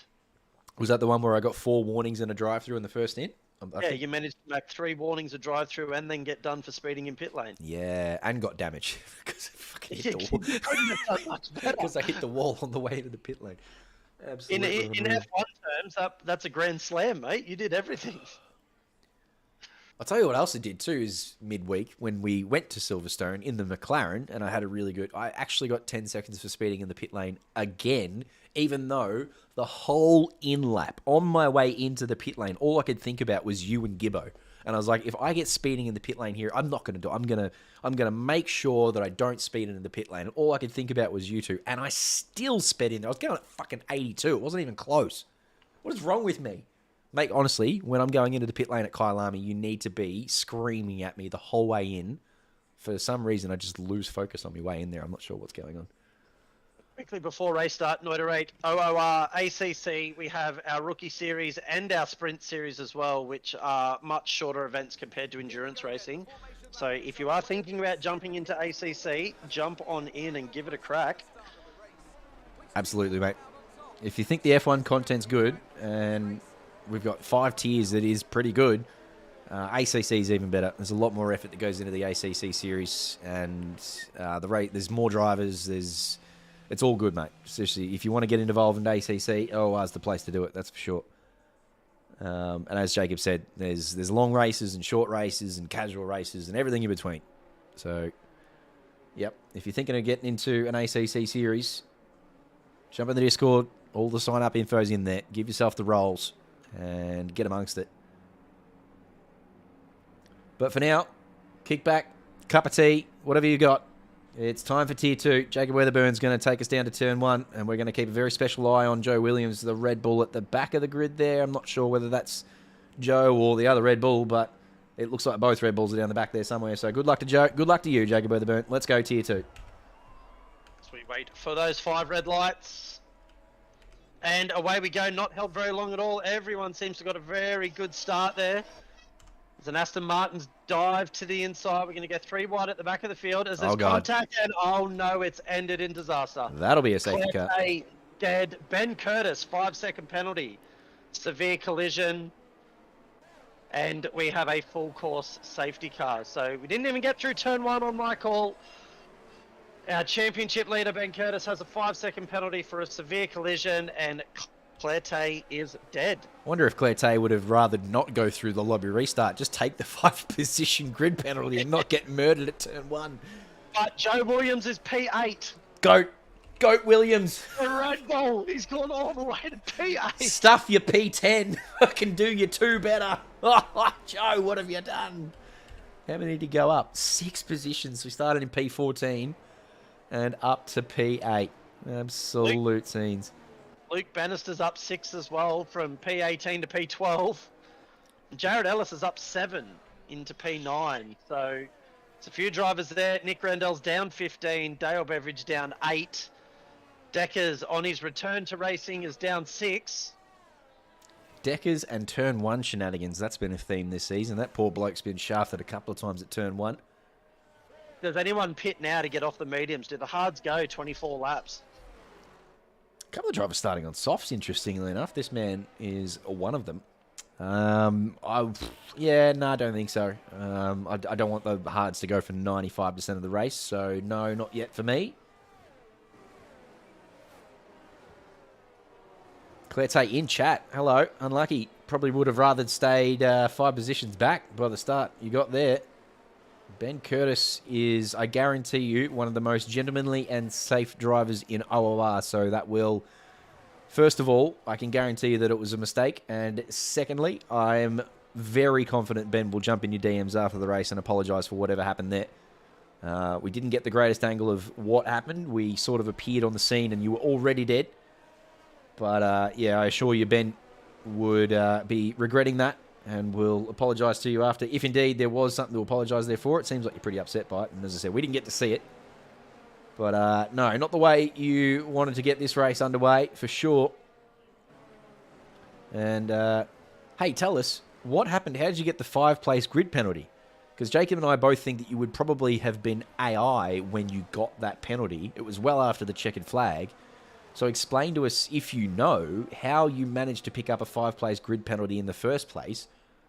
If indeed that was AI-driven, or what the hell happened. If you're aware, let us know, because that's just another interesting Codemasters event that we get a new one every week, honestly. We do, don't we? Michael Gray has decided to stay out on the soft tyre. Raj Sandhu was the other driver who started on the soft tyre, but he decided to pit for the mediums. But I say, yes, it was AI-driven, already past the finish line, so as we thought, just another Codemasters thing. Unbelievable. All right. Well, yep, nice start from Kenneth Ang and Andre McLeod. Kenneth holding position from pole, and Andre sneaking up a position, as has Bevis Lau. And they've taken those positions from Nick Randall, who's had an absolute shocker of a start after starting from P2. He finds himself at the back of the current runners. In fact, there's 19 on the grid. We had 20. So who else is missing from this list? I'd say someone has had some technical issues between qualifying and now and has pulled out of the race and didn't rejoin the grid here in race 2. Just having a look through here at the names, trying to work out exactly who that might be. Just going to tick off the top 6 and make sure it's not any of them. It's not. The top 6 are all here. Interesting. Someone has dropped off the grid there at some point. Yeah, I'm trying to see what car. I can't see what car it would have been. Oh, it's a Mercedes. So we've only got one Mercedes. So Bodie Mick.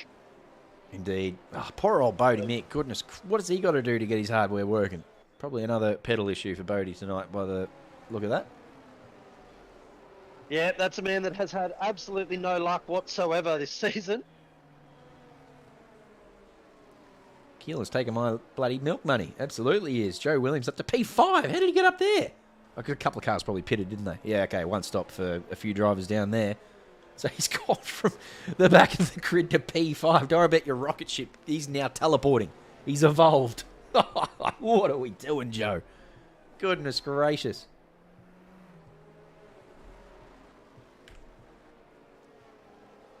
This will be the last lap onto the safety car. Hopefully we can get some green flag running. That is very early for a safety car too. I only want 3 in total for Tier 2 and 0 for Tier 1, please. Tier 1. Please, Tier 1. I'm in trouble now. I reckon we're on our way to a few more. Jared Ellis called 10. That was the largest guess that I saw throughout the week. So, could be, I think we're on pace for 10 at this rate. But as I said, I got faith in Tier 1 that they will keep it clean. And there'll be a couple of fill-ins, of course, for Tier 1 as well. And fill-ins will always try and avoid any carnage, especially in Tier 1. They don't want to get involved in that. So they'll be nice and careful. That's why I think Tier 1 will be a little bit safer. You've got your high-quality drivers and your fill-ins who don't want to get involved in any crap. So it should be just pretty safe, I think, in Tier 1. Safety car has control of the field. As the safety car peels away. So when's Kenneth going to go? Looks like he may have already gone. Oh, no. Yep. Yes, he has. He has gone. He's just decided to go straight away, and he's caught Andre McLeod out a little bit here. He's already gapped nearly a second on them. That's a cracking start from Kenneth. Bevislau looked to put Andre under a bit of pressure, but doesn't quite have the pace yet. So we look to be through turn 1 and 2 cleanly this time round.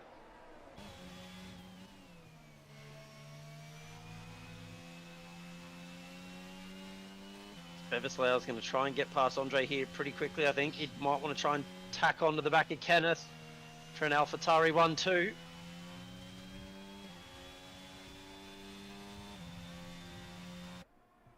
Hello, mid-season minor premier. Brian Tan's in chat saying he didn't get the memo that you were able to come down from Tier 1 into Tier 2. We had that as a special circumstance last week for Jared Ellis. But I thought... It helped him out that much, we let him do it again. Yeah, well, that's it. I thought it was a special circumstance because last week he had some family event or something that he couldn't make Tier 1. I thought it was a special circumstance, but I've got no idea why he's in here again tonight. So I don't know if that's now... Nick Randall's DNF'd as well. He's gone. I don't know if that's... he has, I think, DNF'd in the wall back there. There's a yellow flag back there. Yeah, he has. That's Nick Randall's night over on lap 4. Doesn't look like we're going to get a safety car, though. As Kenneth has already bolted out to 2.5 seconds clear. With Bevislau and Andre McLeod battling each other. Robert Wenzel looks to get in on the action. It's going to be tight down into turn 1. Looks like Bevislau's going to get that completed before we get there, though. He does. Pulls it up nicely and gets into the apex and finishes off the moves. Up into P2 for Bevislau. Nice little move there. AlphaTauri 1-2 at the moment. Oh, nice catch. That let Jared Ellis through into P4. And Joe Williams, currently in P6 after starting P14, is putting pressure on the back of Suma here for P5.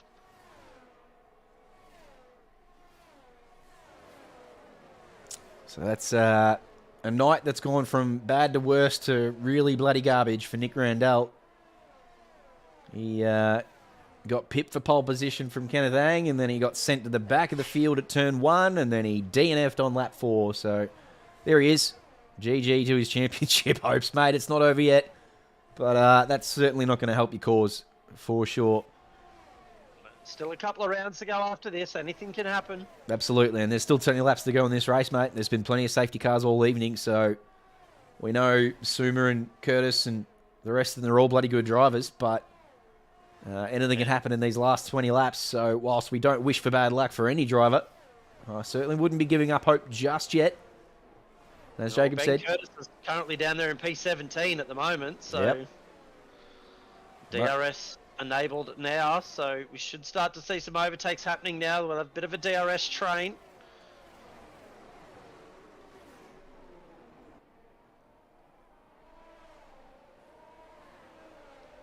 So you got Jared Ellis currently sitting here in P4 on the hard tyres. Everyone else around him's on either the mediums or Michael Gray there on the softs. So Jared's in a pretty good position here if he can just tack onto the back of these guys, use the DRS.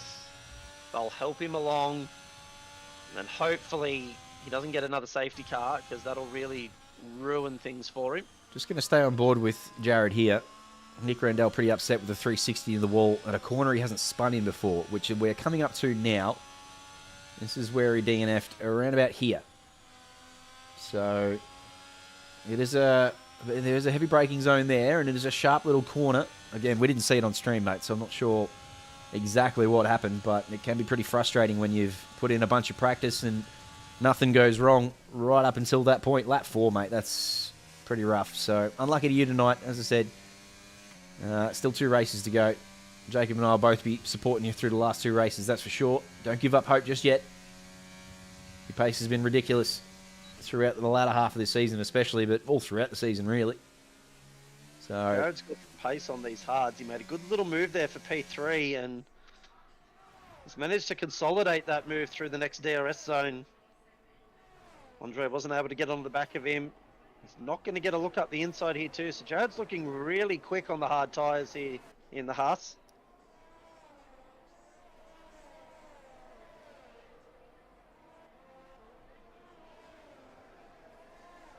whole gaggle of cars back here being led around by Luke Bannister in the Aston there. He's got Corbin, Daffer, Gerald, Momo. They're all following along nice and close. And then Raj and Franco having a bit of a battle back here as well. Looks like Raj has just gone past Franco for P13. So Raj in his second race of the evening. Gerald Chu grabs the first penalty of this evening in Tier 2. So tack that onto his 8 seconds from Tier 3. And gets passed by Momo for good measure. So a couple of poor corners there for Gerald Chu. Finds himself down in P12 at the moment. Certainly not the barnstorming start that we had in Tier 3. A lot of cars have just sort of drifted away from each other. There's only a few cars within the DRS range of others.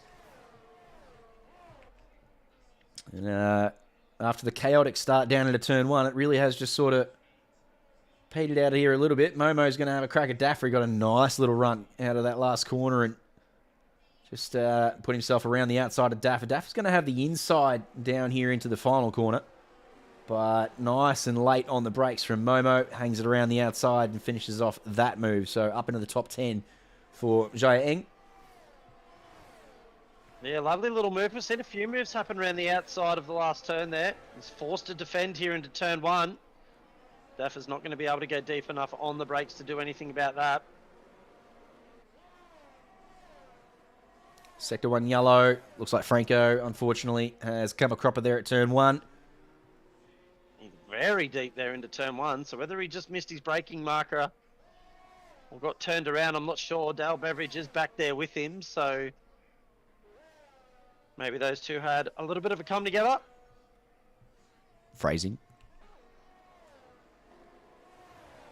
Anyone out there do phrasing? Does anyone watch Archer? Great show. Can't say I do watch that, no. Oh, top quality show. Can't recommend a show higher. Tell you what, I'm very surprised Michael Gray in P7 still sticking it out on the soft tyres. I would imagine they're pretty bloody garbage around here. We've got a yellow flag. That's Franco around in the background. Coming out of the hairpin there in Sector 2. Yeah, so after he cooked his tyres in Turn 1, it's another spin for Franco. Nice little battle there between Momo and Corbin Hanna side by side for a couple of corners in a row there. Corbin Momo's found a bit of pace in these last couple of laps. Corbin defended nicely for a while, but Momo, as you said, has clearly got a handle on these mediums now and is starting to make some moves up the field. Suma's just made a move on Andre for P4. So Andre McLeod back down to P5 in that Alpine.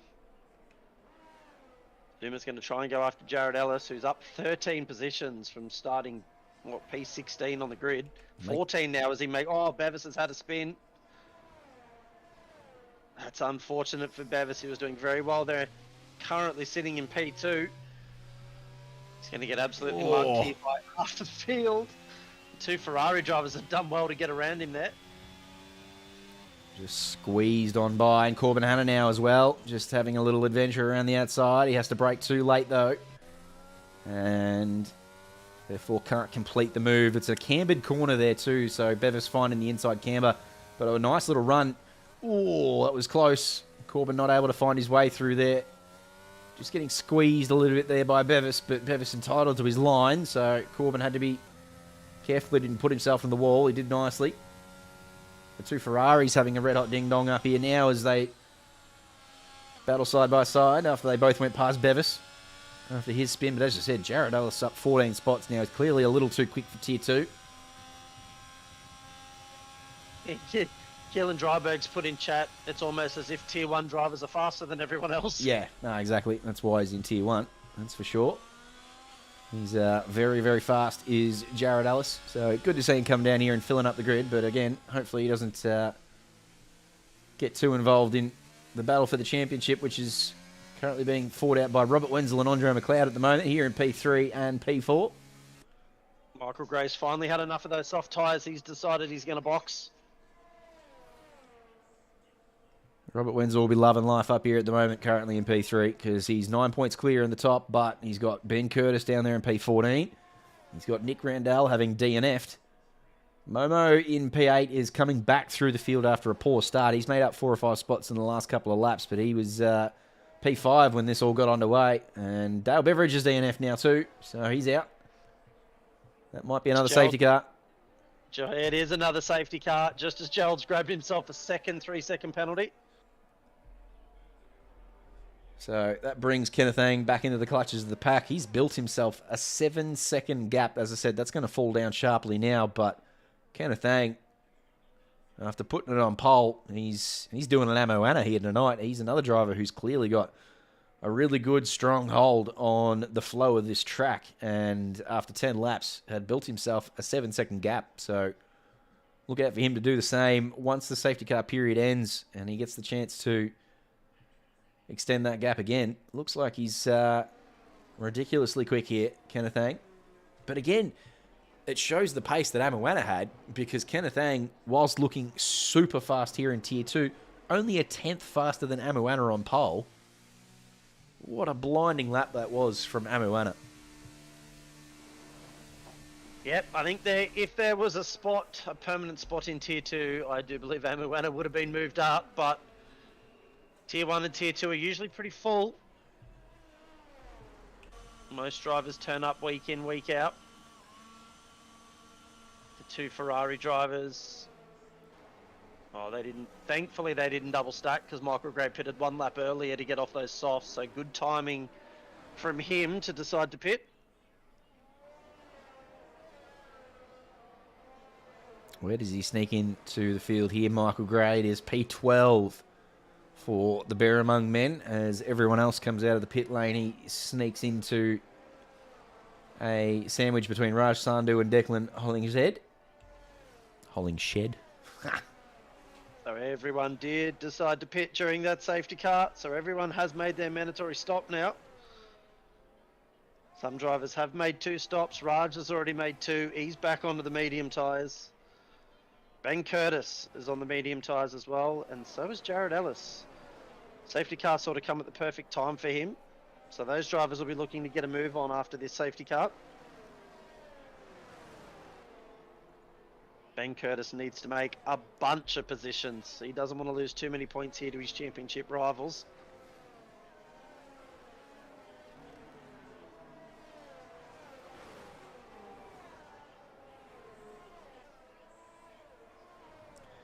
Yeah, it's been an interesting season in Tier 2. I think Suma has probably been the quickest of these drivers in terms of race pace. But he's picked up a couple of penalties. I think he had a qualifying ban at one race as well, so he's certainly stacked up those penalties, and he's had a couple of tussles with drivers. So that's probably the only reason Suma hasn't really walked away with this championship. There's a few inconsistencies throughout the middle of the season. But consistency is what keeps Ben Curtis in it. He puts on a good result every single week. Currently down here in P14 at the moment, but I would suggest that he's not going to stay there for the rest of the night. He will find his way into the top 10. All these guys are getting very, very close to each other under safety car. Got to be careful, boys. There's no ghosting in F1. And you will cop yourself a decent 5-second whack if you run into someone. Yeah, on top of the wing damage. It'll ruin your race hitting someone under safety car, that's for sure. Very quick fire way to make yourself look silly and ruin your race.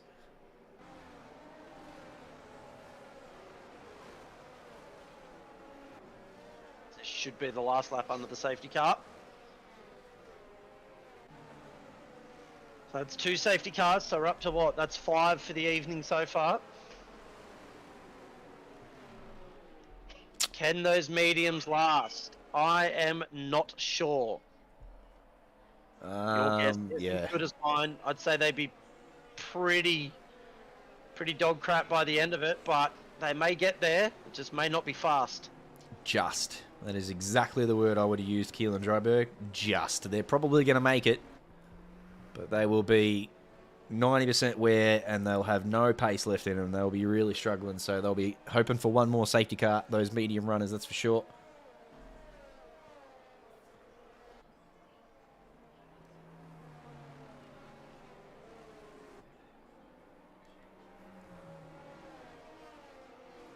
So we'll be able to see if Kenneth Eng decides to go straight away again.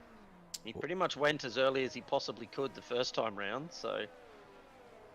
Yeah, absolutely. He sort of gave the last corner a bit of a late apex, and as you said, like you spotted it early, he was on the throttle before he even made that late apex. Like he was gone halfway through the corner.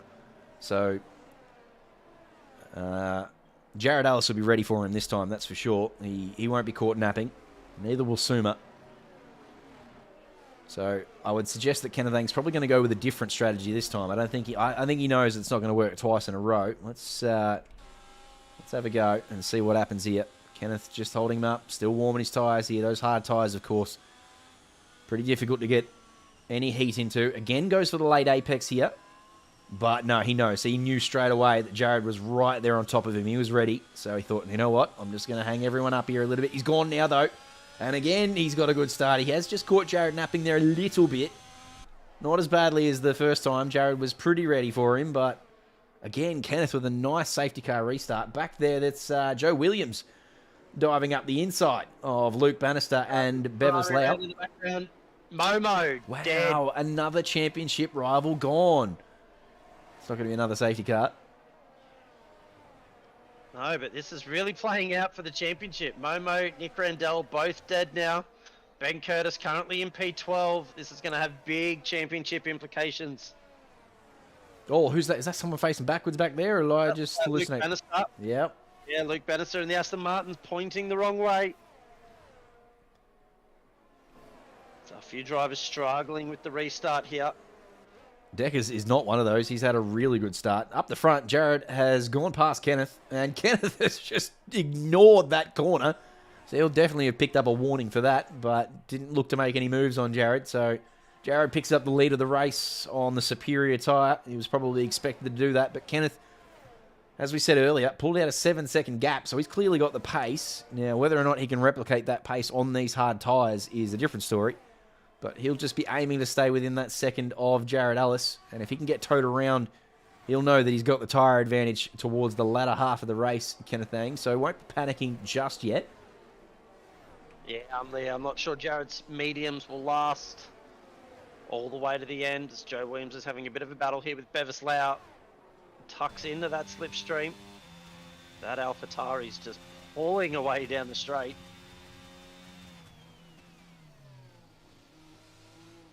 Well, probably a little bit deep under brakes there, Joe, but nothing too serious. He still found the apex, but probably lost a tenth or two again to Bevis. So a nice safety car restart for Joe Williams, but just still working on getting to grips with these hard tyres at the moment.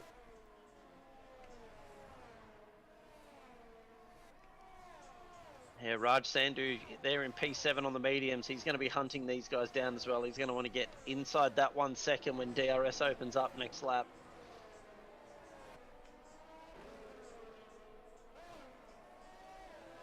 But yeah, Deckers was well outside the top 10 at the... Facing backwards. After I just gave him a wrap. Yep, that's another curse for you on the board. You've had a Michael Gray did extremely well not to run flat into the front of that Alfa Romeo there. Well, it's a blind corner. He's sitting like sort of around the corner there, so I think basically everyone who came around and found an Alfa Romeo in the middle of the road probably did pretty well to avoid him. But unfortunate for Raj, he's probably already done 2 stops knowing him. He absolutely has already done 2 stops. So he'll probably have to come in and do another one. I don't know how those mediums will be feeling at this stage.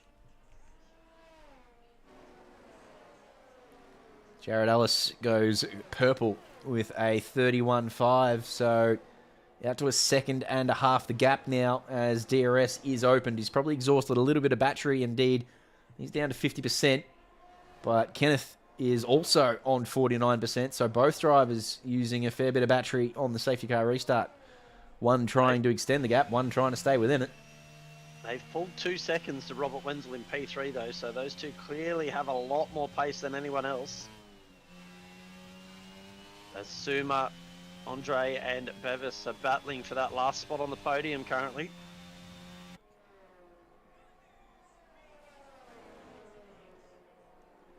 Joe Williams not too far behind there in P6. He'd be pretty happy with that at the moment.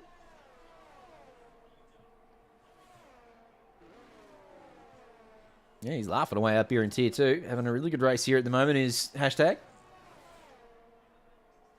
But Deckers, again, I just want to point out up to P7 now. As I said, he started P12 after the safety car restart and just dodged the carnage and made a few moves. So good return so far for Deckers after getting a bit of a boop at turn 1 as well. I think he fell to the back of the field there. So he's just moved his way through the field nicely, has Deckers. This is an interesting little battle here as they come up into the final corner, all 3 of them. So 3-way, we're in the last corner. Hello. Oh, another DNF. Luke Bannister has now exited, and that is another safety car. Is that 6? Yeah, that is. Yep, that's 3 and 3 so far. I'm in all sorts of trouble here, I reckon. Still got 9 laps to go in this one. Jared Ellis might be all over it. He called 10 for the evening. Currently leading the way here in Tier 2 and well and truly on track for, I don't know, what do you call it? The safety car victory? I don't know. Well, Andre got past Suma there right before that safety car come out, so he managed to nab that P3. Oh, everyone here is sneaking past the safety car. That looks a little dangerous. They've just got to be careful getting around that safety car there. It can do some surprising things. Oh my god. Doesn't want to let people... It's all over the place! What are we doing, Bert? Jesus. He's trying to kill someone. He nearly got a couple there. Deckers was very careful as he went through, but he almost took him out. Daffer obviously got a warning from everyone else, and he was very cautious on his way through. But it looks like Bert has finally decided to just pull over and calm his farm. And it looks like everyone's going to make their way through safely now. But yeah, that got very hairy there for a little bit. Ben Curtis is back down to P13, so he's had a bit of a moment somewhere before that safety car comes out, because he was up into P11. So he's not having a race go his way either. Unsafety car. Oh dear. Tier 1 in the mud from Daniel Lambert. Hello to you for the evening, Daniel. Why is Tier 1 in the mud? We haven't even been to Tier 1 yet. You're going to have to explain that one to me. Safety car paradise in Tier 1. I hope not, because I said 0 safety cars. I'm not as sure anymore. I said there'd be 3 in Tier 3 and 3 in Tier 2. So I've got that bang on so far, but I don't want any more at all for the rest of the evening, because I said there'd be 0 in Tier 1. So I want Tier 1 to be nice and clean, if you would be so kind, Daniel. Just nice and easy into Turn 1. Certainly nothing like Turn 1 for Tier 2. Goodness gracious, I don't know if you've seen that, but go back and have a look, because it was pretty nasty. And speaking of going back and having a look, have a look at the first 5 laps of Tier 3. Anyone out there who missed that, we probably haven't seen better side-by-side racing all season long. Look, don't get me wrong, there has been some really good quality side-by-side racing all throughout this series. It's been a ripping series for close battles and respectful driving, but the first 5 or 6 laps of Tier 3 was absolutely incredible. So if you missed that, do yourself a favour. Go back and have a look at that for sure. Jetta seems to cause safety cars for no reason. Yeah, absolutely. We had one of those in Tier 3 as well, where... Who was it? Jesse. It was Jesse McLean. Half a lap later, the safety car come out. Yeah. Yep, lost his wing at the last corner. And then, yeah, we were legitimately half a lap later when the safety car looked like it just came out of the blue. No one had spun. No, we couldn't figure out what it was, and we just assumed it was because Jesse McLean's wing was on the final corner. But as I said, it took half a lap for them to make that decision. There was no VSC in between either. So it was exactly as you said, Daniel. It was just a random old safety car.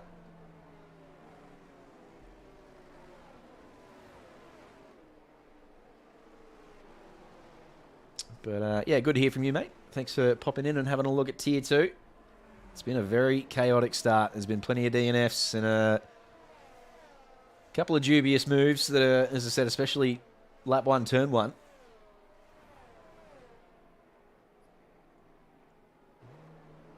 Yeah, well, we've had 3 safety cars, but we've had 2 turn 1 collisions so far this evening. So a few drivers not getting their braking points right on the starts. As once everyone catches up to the safety car here, this last lap under safety car seems to drag on forever. Yeah, what are they doing? Around about 1:30 on average, so...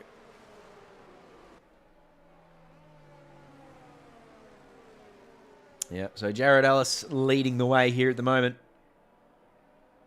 Of course, stepping down from Tier 1, clearly has the pace to win races here in Tier 2 and has done all he can to do that here. He's obviously up 15 spots after not qualifying, which he's not entitled to do as a fill-in. But, yeah, he's had a ripping race so far to have moved his way through the field and on the medium tyre at the moment with that advantage. Took the lead from Kenneth Ang after the last safety car restart and has done nicely to hold on to it. Yeah, I think this safety car will definitely help his mediums last the rest of the race, though. I don't think tyre deg will be an issue for him now. Yeah. Joe Williams did pit to put on a fresh set of mediums, so he's the only driver that's pitted under the safety car. Suma's fuel lights on you. Is that the is that safety car? Yeah, that's it's safety car thing. Yeah. Yep.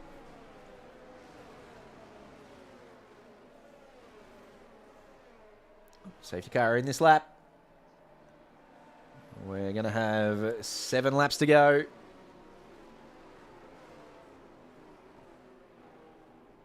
Jared Ellis this time will get the chance to lead them away, but has made his way around the final corner now. And Kenneth Ang will know all about the tricks that he's capable of. Kenneth going for the late apex again there, but of course he's not in charge of the field, so he gets absolutely zero benefit from it. Jared holding up the field and is off now, but Kenneth is ready for him. Probably gets about the same 4/10 gap that he got from Jared Ellis on the last restart. Still trying to get warmth into these tyres too is Kenneth Ang, as are a few others back here.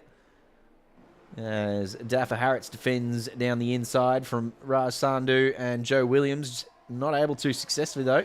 Joe sneaks up into P9. And that's had a moment. He's back down into P4. So Kenneth has had something go wrong through turns 1, 2 and 3. Leaves Jared Ellis 2 seconds clear of Andre McLeod now.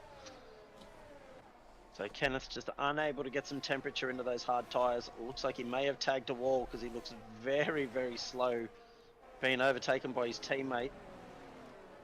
Wonder if he's got all his wings in place. It all looks like it's all there. So if there is any damage, it is very minor. But you're right, he has lost a lot of pace on this safety car restart.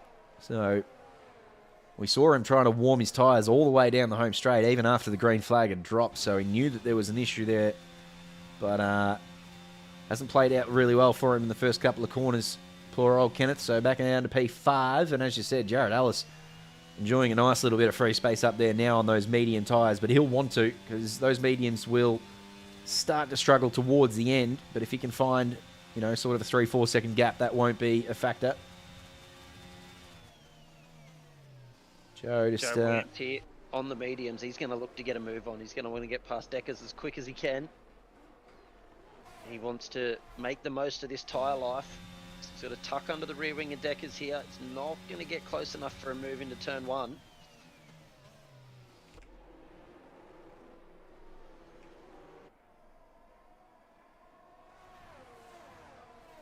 Championship leader's just quietly going about his business tonight. Hasn't been on the camera much, so no penalties to his name. Currently in P4 at the moment. Which, if you had told him at the start of the night that's where he'd be, he might have been slightly disappointed. But with Nick Rendell and Momo both out of the race, and Ben Curtis currently at the back of the current runners, P4 looking quite dandy.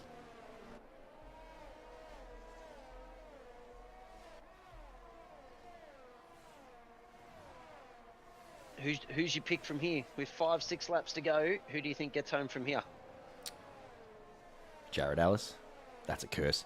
Well, I don't know. I think Jared will win. But if he spins now, look, if it's a curse, so be it. He's probably listening. I think he listens. So, Jared, you should win from here. 4.5 seconds. You could basically take the foot off the gas a little. Oh, hello, Joe Williams is going to have a little dip around the outside here on the mediums. And Decker's not willing to give it up too easy, so they are going to be side by side. But Decker's manages to hang on to it. There's a lot of battling back here, actually. In fact, Daffer Harriet's going 3 wide with the dive bomb from Gerald Chu. Gerald almost rejoins into the path there of Frank Frankfurt as well. So very lucky Gerald to get away with that one, because that was a very risky dive bomb all the way down into the last corner. He managed to, well, I don't want to even say that he managed to avoid it. I think everyone managed to avoid him. Michael Gray ducked into the pit lane in the background there as well, so he's jumping onto the soft tyres for the last couple of laps. Probably well within a stretch of pinching the purple lap, currently held by Jared Ellis. 31.5 is the fastest lap. He's the only one in the 35s. But now with Michael Gray, low fuel and soft tyres, he might look to have a little crack at that. Yeah, I'd say Michael Gray is probably my pick for fastest lap of the race now. Who's your pick for the winner, though? Does Jared hang on, or have you got someone else? I reckon Andre. I'm not sure. With only 4 laps to go, I would expect Jared's tyres to hang on from here. He's got a 5-second gap, but we all know Jared loves a good spin on 1 tyres. I'm trying. Oh, dear. You can't not commentate and not curse someone. And Jared, I think, probably gets the award for most curses this season. But he also got the reverse curse of the century in Singapore. So does that level that out? I'm not sure. And where does that hold him instead here in the last 4 laps? Have we now cursed Jared Ellis's race? A 5-second gap. Surely he just manages it home now.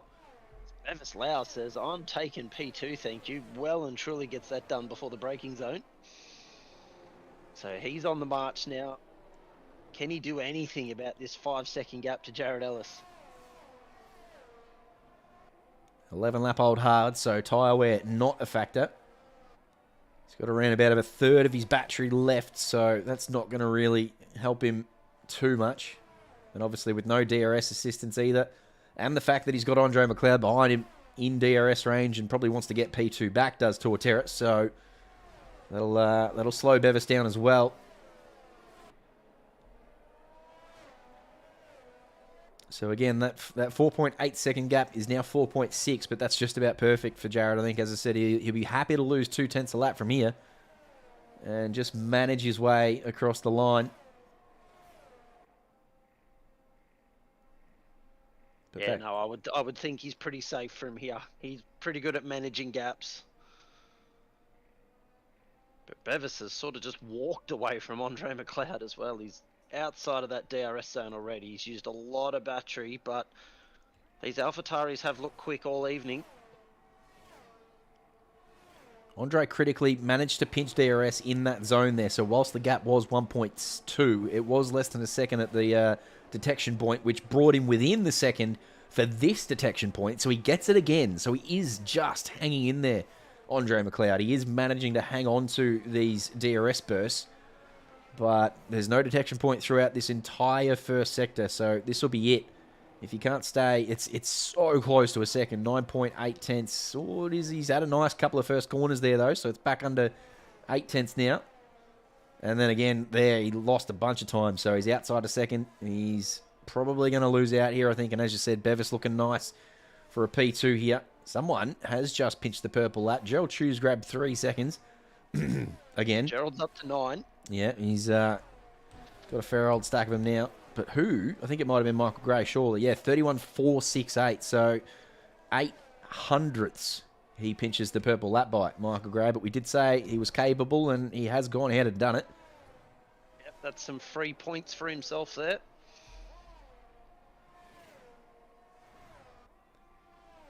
Deckers grabs himself his first 3 seconds of the evening, which will probably cost him at least a P7 to Corbin Hanna. Deckers, of course, pushing hard here to try and chase down Joe Williams, who's himself had a really good race from the back of the field. Back here, Franco and Raj continuing to do battle. Daffa has DNF'd up here. There's a yellow flag out, but no safety car with 2 laps to go as Franco hangs it around the outside of the final corner very nicely.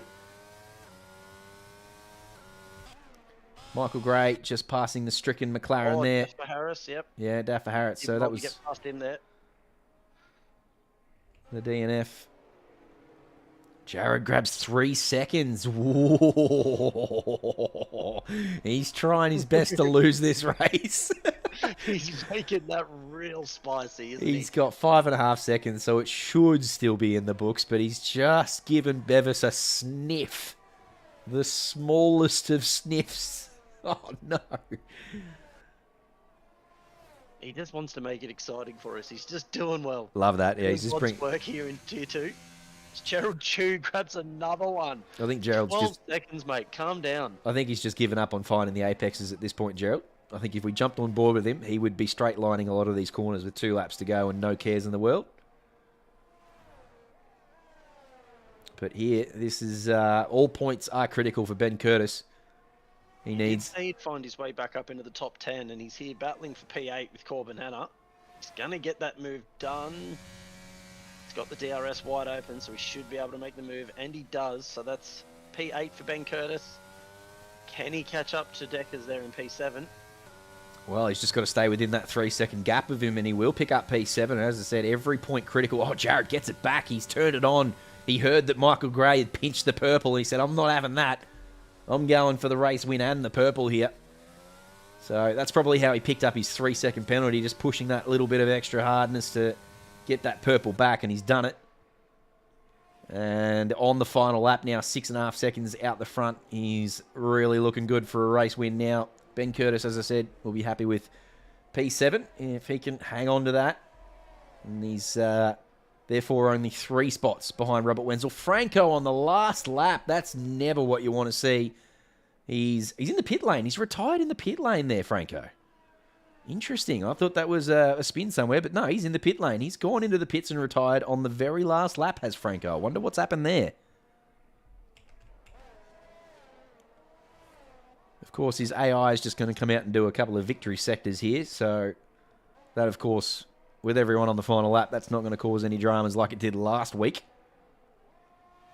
But, yeah, I don't know if Franco was very close to running out of fuel and just thought, bugger it, that'll do me, or I don't know what the deal is there, but it's an interesting one. Yeah, very odd thing to do with only a lap or so to go. Surely he mustn't have had enough fuel to get to the end. I can't think of any other reason why he'd DNF in the pit lane with 1 lap left. Superb race from this man, Erad Jealous. We couldn't curse him off the road as hard as we tried. He's very happily as he squiggles his way across the line. The fill-in showing his Tier 1 pace down here in Tier 2 and wins this one by quite a margin from Bevis Lau, who, whilst only 2.2 seconds behind on the timing board, was indeed at least 5 or 6 seconds behind due to the penalties for Jared. Andre McLeod and Robert Wenzel having a nice little tussle there on the last lap. that Andre McLeod finishes up the victor of Robert Wenzel only half a second behind, so nearly had him. Kenneth Ang, after starting from pole, I'm sure will be disappointed with P5. It was quite some lap in qualifying with a 28.1. We'll check out how that fares in Tier 1 time. I'm pretty sure that will be right there in the top 10. But unfortunately, it all came unstuck halfway through for Kenneth Ang, so he finishes in P5. But it is the female Jared Ellis, the Haas driver, up on the top step. Nice one. He's in chat. Heck, how is heck a swear word? I'm going to put that up just so everyone can see that apparently YouTube chat doesn't like the word heck.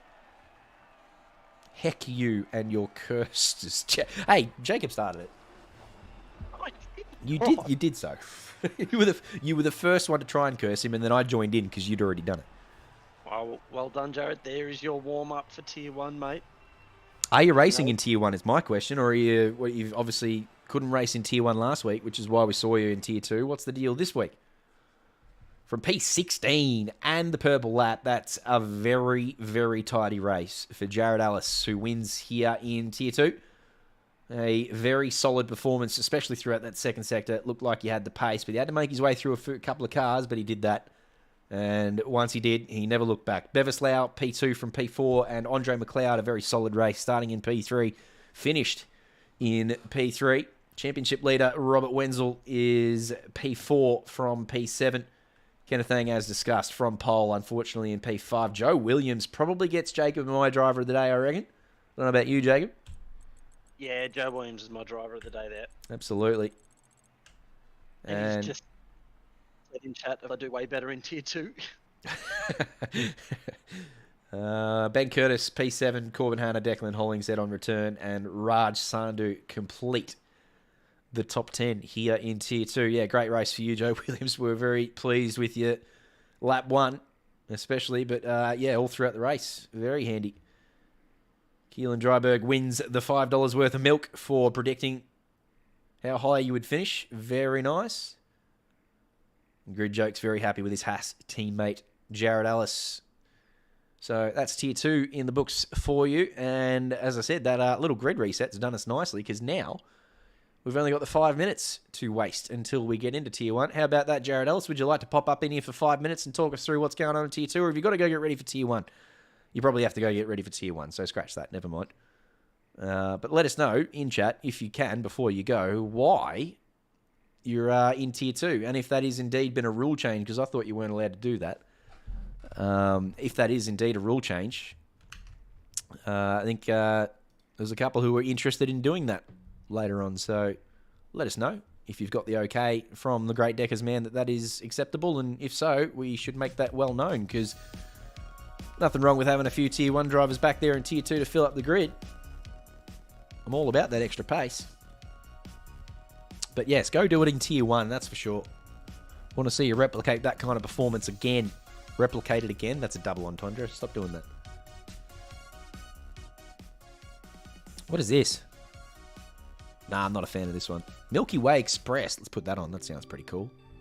Milky Way Express. Yes. Sounds like a very good dessert. Yes. Actually, Milky Ways are... ordering. Oh, they're on fire. Yes. Goated chocolate. Absolutely. Oh yeah, I know this song. I don't know it by name, but I know it by tune. Great little tune. Alright, let's head on over to Tier 1. Alexis Bowen commentated us through Tier 3, and now you get to see her go about her business in Tier 1. Good to see that the Alpine curse didn't live on. Andre McLeod having a pretty reasonable result there, so hopefully that is the case again in Tier 1. And Alexis gets a chance to Spruick her wares. Last time she didn't practice, she finished on the podium in Singapore, so I'm hanging out hopes that that happens again for Alexis here. I don't think her Alpine teammate will be participating this evening. I think Jeremy had marked absent, which is disappointing for the Loudest Howard. Not sure where he is, but I can see Andre McLeod is backing it up for another crack, and indeed, Gerald Chew is going for the three-peat yet again. Claire Tay also stepping up into Tier 1. So we've very much got to get behind Claire because only making it down to turn 1 is not ideal for anyone. So hopefully Claire gets a little bit more luck this time around. Jaden Chia has returned after making it onto the grid last week, but having some technical issues that meant that he didn't get to race. Didn't even get to compete in qualifying. We saw him sitting in the pit lane about halfway through qualifying, and we said, well, that's not the ideal strategy. And then, didn't even get to qualify before pulling out. Obviously, some technical issues getting in the way there. Momo as well, backing it up from Tier 2, having another crack here in Tier 1. Kenneth Ang as well, having another crack at it. So a lot of drivers here who won't be seen in qualifying. Bear Among Men, another one who's backing it up. Obviously, the Tier 1 attended sheet lit up like I was going to say Christmas tree. What's covered in red? I don't know. Some Christmas tree covered in tomato sauce. That's bad. What am I doing? Anyway, not a lot of green lights in the Tier 1 attendance sheet, meaning that the grid is being filled up by Tier 2 drivers, which we love to see. Good on them for backing it up. Hopefully we get a little bit of moisture. I'd love to see this track with a little bit of rain. Lit up like a fire truck. Thank you, Craig Dale. Goodness gracious, where was I on that one? Disappointing effort from me. I'm glad you've got my back, Craig Dale. Tier 2 minor premier Brian Tan was the man who wanted to fill in Tier 2 because apparently he loves this track and he would have been very happy to have stepped in for Tier 2. So we'll get to see him go about his business here in Tier 1. I'll tell you who I can't see. Zekai Chu. Let me just flick over here and find out whether he's just hiding down the bottom here and I can't see him. I can't see him. He's not here. Jinbin Chong's here. Good to see him back and then getting to go for another go. But there's no Zekai Chu on this list. The Mercedes of Daniel Lambert is here. And the other Mercedes has been taken by Claire Tay. So I would suggest Zekai Chu is not here this evening. Oh, that's big. It's huge. I mean, that's going to help Zachary Smith out after he DNF'd last week. Love is an understatement. Wow, okay, so that's infatuation Brian Tan has for this track. I'm telling you, it's a polarizing track. Some people hate this track, or they are infatuated with this track. There is hardly any middle ground. Brian Tan very much flying the flag for the Saudi Arabia love. But no, I'm very, very disappointed not to see Zekai Chu. Zekai has internet issues. He is trying to get in. Give him all the time he needs. I would happily wait 10 minutes to have Zekai Chu turn up. And in fact, Claire Tay... Yes, he's in. Zekai's in. All right, Claire Tay's jumped out of the Mercedes and into an Alfa Romeo. And Zekai Chu is indeed now in the Mercedes. Thank the Lord for that. Because that would have been a little bit anticlimactic to have had him fall another 100 and so points behind Zachary Smith tonight, going into the final 2 rounds. So hopefully those two are nice and close again this evening. Looks like, I don't know, I haven't got my abacus out, but it looks like we're going to have a full grid of 20 here again.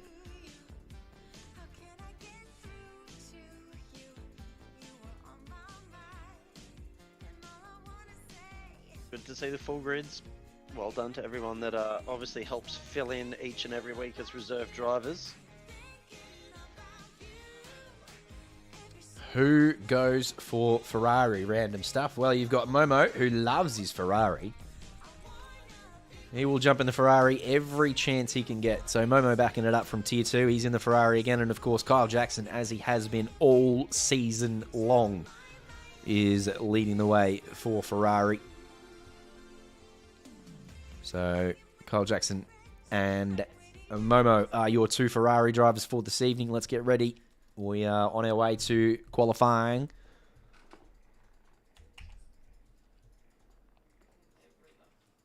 Nice full grid. I reckon, as I said, I can't quite count those quick enough, but I reckon there's 20 there. But even if there's not 20, it's a very handy number.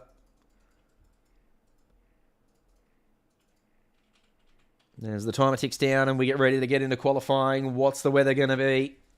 Last week it was raining in Abu Dhabi, so don't be surprised if there's a tornado here this evening. Oh, wouldn't that be something? And it's as clear as it can get. Yep, that's even clearer than it was in Tier 2.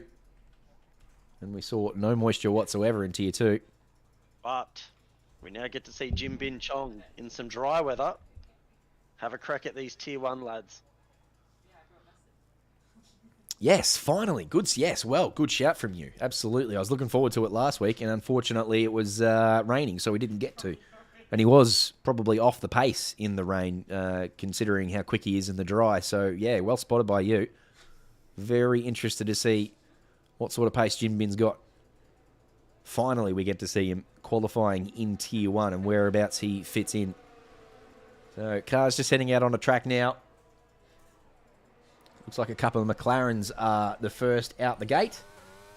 Nathan Monks is the winner of the exiting pit lane trophy, which is not a trophy, and that's the first time I've ever said that all season, so I'm not sure why that's a thing, but good job, Nathan Monks. Totally awesome job from you.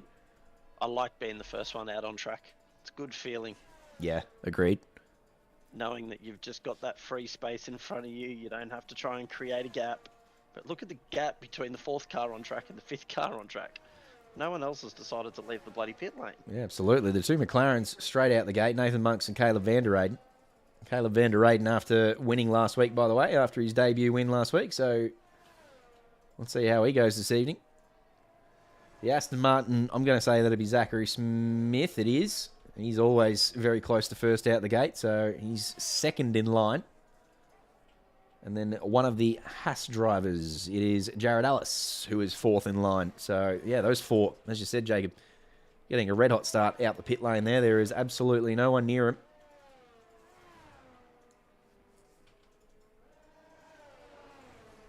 But we haven't seen anyone into the 27s yet, so let's see if any of these guys can for sure. knock on the door of those 27s. For sure. 27-6, I reckon, will be pole, but I wouldn't be surprised if we go lower. Yeah, well, now that you've said 27-6, I'm going to say a 27-2. Wow. Okay. All right. Well, hey, if you had told me Amuana was going to do a 28-2, I would have laughed at you, and that blew us out of the water. It was, it was quick because Alex was surprised by it. So, yep, I wouldn't be too surprised to see something quicker than 27-6, but I would be blown out of the water to see a 27-2. We are up to 6 safety cars. So 1 more for Diabolds. I want 0 more. I said 6 in total, and I said 0 in Tier 1. So I don't want to see any more Diabolds. Jared Ellis wants to see 4 more. He said there'd be 10 across the evening. 1 more for Diabolds. There's a Red Bull stricken in Sector 1 there. They're just getting moving again now. Is it not Jim Bin, was it? It was the one behind the 2 Mercedes. Okay, so it wasn't Jim Bin. Nathan Monks is going to be the first to put a time on the board. Just making his way around the final sector now. And into the final corner. So we'll have a little look at how he puts the first time down. The first banker will be a 28.5 from Nathan Monks. 28.8, not too shabby. Oh, you were close. Oh, Grid Jokes has got a 5-place grid penalty already for a collision with Jaden Chia. And Zachary Smith goes to a 28.2. That's very quickly into the 28.2s. Jared Ellis also with a 28.2. 2 thousandths of a second behind Zachary Smith. That's very quick from Jared, who's obviously warmed up and ready to go. But, yeah, 5-place grid penalties, not the greatest way to go about it for Grid Jokes. So, straight into the 27s for Zekai Chu. 27.938. Bang. For Zekai. Jaden Chia will be the next to post a time. As I said last week, not able to get a time on the board. This is not going to be a time. He's got no front wing, so that will be... He's missed the front wing on that car. This is who collided with... Oh, he couldn't even get it into the pit lane. Goodness gracious. Thank Christ the AI took over there and got Jaden into the pits. But goodness me, can we just get Jaden some luck? Couldn't even qualify last week, and now he's bloody crawling around out here with no nose. Someone give that man a bottle of luck. Alexis Bowen on 0 practice has put in a blinding banker lap. That's she's probably going to want to work on that, to be honest. Just a little bit. Muhammad Afan, Jacob spotted, was facing the wrong way at one point, so he's on his lap now. Maybe on cooked tyres. Didn't look like it. No, he's not putting in a lap there. He's pulled over almost, so that's not going to be a lap for Muhammad. So slow, in fact, that he brought up a yellow flag. Actually, no, that yellow flag is for Alexis Bowen. Oh, dear. Oh, dear. It may be one of those evenings for Alexis. She did say, I've had 0 practice and I'm not particularly interested on driving on no practice, and we kind of peer pressured her into it. Whoa, Jinbin, hello! Yes. That's the pace we're used to seeing him have. That's what we wanted from the great Jinbin Chong. Holy crap, faster than Zekai Chu and Zachary Smith on his banker lap. What have we got ourselves into here? Let's go, Jinbin. All right. Well, 2 drivers in the 27s. Jinbin leading the way of those 2. And then a couple of tenths the gap to Zachary Smith and Jared Ellis. But that's a ridiculous. If that is a banker lap and he's got more in him, that's incredible. That's pretty nuts. But as we see time and time again, these Tier 1 boys sometimes put their best laps out as their bankers and don't improve too much more on that. Welcome to Tier 1, Jinbin. Yeah, absolutely. He's not ghosted next week, next year or next season or whatever. He's Tier 1 for sure.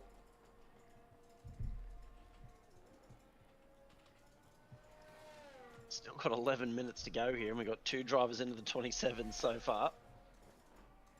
How many get 27s? I'm going to say 4. Is Jared Ellis one of them? Yes. Wow, all right, I like it. I'd say 4 too, but I don't think Jared will be one of them. I don't think he's got a 27 in him. You heard me. I know you're listening.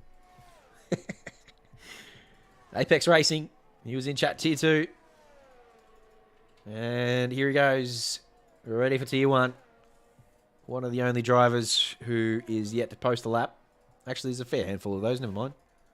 A couple of those on their outlap now. Muhammad Afan still sitting in the pit lane after his earlier spin, so he's got a bit of work to do, Muhammad. Zachary Smith is back out on track for his second flying lap. He tends to put him in pretty quickly, Zachary. So, again, this evening, not waiting for the cows to come home. He's back out on track, ready to go again. But Daniel Lambert just coming up to the final corner now. Ready to post his first time. I'll be interested to see where this puts him here. He's usually pretty quick as well. It's going to be a low 28. 28.3. Only jumps him to P5. It is incredible how fast this tier is. Kyle Jackson is currently P6. He's P3 in the championship. A 28.3. Amu Anna blew us away with a 28.2. And already that time looks still pretty quick. But these tier 1 guys, I reckon they're going to push Amu down to around about P10, I reckon. Which is pretty nuts. What you're about to say, tier 10 then? I do it. I always do that. I don't know why. I call turns tiers. It all sounds the same to me, mate. They all start with T. I don't know. I'm hungry. Was Jaden Chia about to post his first lap? Does a 28.1. Puts himself up there in P3. Great lap from him. Faster than his Aston Martin teammate who has invalidated this lap. Still got plenty of battery left. But he's wasted those tyres, so not happy with that. He's on his way in. So Jaden Chia on return, quicker than his Aston Martin teammate. That's impressive from Jaden. Really good return. Jared Ellis coming around the final corner now. Jacob reckons he can pull out a 27. Has he got it in him? I don't think it's on this lap based on that delta at the moment. Oh, it's bloody close. Oh, it's very close. Oh! Still not a 27, Come on, Jared. Jared. It's not a See, 27. This is all he needs. He just needs that warm-up race every week. Get a bit of confidence about him. Oh, Bang. Seikaichu. Six. Tier 1's taking the piss now. Unreal. They are getting quick. Well, I said 27.6, didn't I? I don't know. And we've got 7.5 minutes to go. With track evolution at 27.2. I mean, I don't know if we're going to get that low, but Jesus Christ. I don't know. I reckon we're well and truly on our way. I was just about asking, do you think we're getting a 26? Oh, if we get a 26 now, I'm killing the stream. Sure. Yeah, absolutely. That's it. I'm Yep. going to bed. If Yep. we get a 26, I'm going to bed. I'm doing exactly that, and I think chat will be very happy for us to do that. If we get a 26, I'm calling it. We're killing the stream, and I'm going to masturbate and go to bed. Jim Bin Chong, he's having another crack. Well, he's on his out lap. Never mind. I thought this was a lap. Let's stay on board with him. Let's watch his lap. I like it. I want to watch where he extracts his pace from. Let's see what a ripping lap of Saudi Arabia looks like. Well, he's had P1 taken off of him. So if he's anything like 100% of the sim races on this planet, he's probably feeling a little aggrieved that someone pinched P1 from him. So he'll be right ready to go and... whoop. Oh, and we've jinxed him. That is definitely not how you do a low 27. Don't put we. You said put him on. It was you. Jared saying in chat he feels a 27. I believe in you, mate. I believe in you. He reckons he's got it in him. If he didn't go deep on the final corner, it was a 27. All right, mate. I still don't think you'll get it. You'll crack under the pressure of Jacob's love and adulation. He's trying his best to curse you, I'm telling you. Jim Bin's going to have more than enough time to get round and plant a fresh set of softs on that car.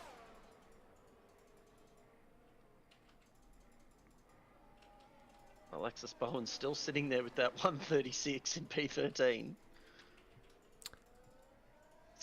Zachary Smith was very close to invalidating there through turn 2. Looked like he took a lot of curb. I wonder if Alexis is just doing the start from the back. Oh, no, she's on her outlap now. I thought she was just putting in a 36 that she knew would start her from the back, and she thought she'd just have a bit of fun and fight her way through the field, take a bit of the pressure off of starting inside the top 10. But no, she's on her outlap now, so she's going to have a crack at it. Zachary Smith is 0.02 up on his lap at the moment, so he's going to need to find a lot more than that through this second and third sectors. He's looking very, very tidy through these sweeping corners. Get that DRS open. That'll take us up to the sector split for sector 2. And he has found some time. He's 3/10 up now. Sometimes when I'm watching Tier 3 and Tier 2, I kind of get immersed, and I feel like you kind of forget that it's a game. But when you're watching Smithy and Zekai go about their laps, they make it look like a game, because they literally find every single piece of road to use. They look so smooth. It is just insane how quick these two are, and that was a ripping lap from Zachary Smith, who goes into the 27s. But again, it looks like such a good, clean, fast lap, and he's still 3/10 off Zekai, so it's just insane what kind of pace he's got. Again, Zekai Chu here in qualifying, blowing our socks off. Ball saying, boost me a little, would you?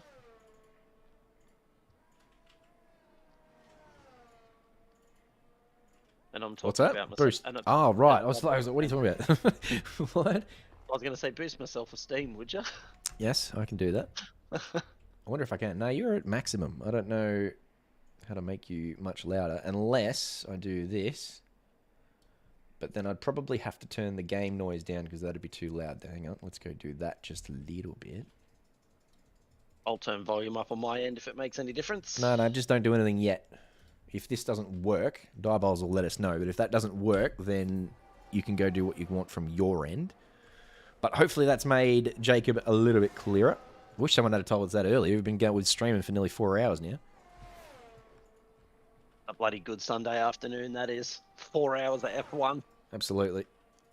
I've loved every single Sunday any with you, mate. And we've got, what, just a couple to go now. So looking forward to finishing off strong, that's for sure. Well, you had a huge moment out of the last corner there. He's going to bail out of it. Yeah.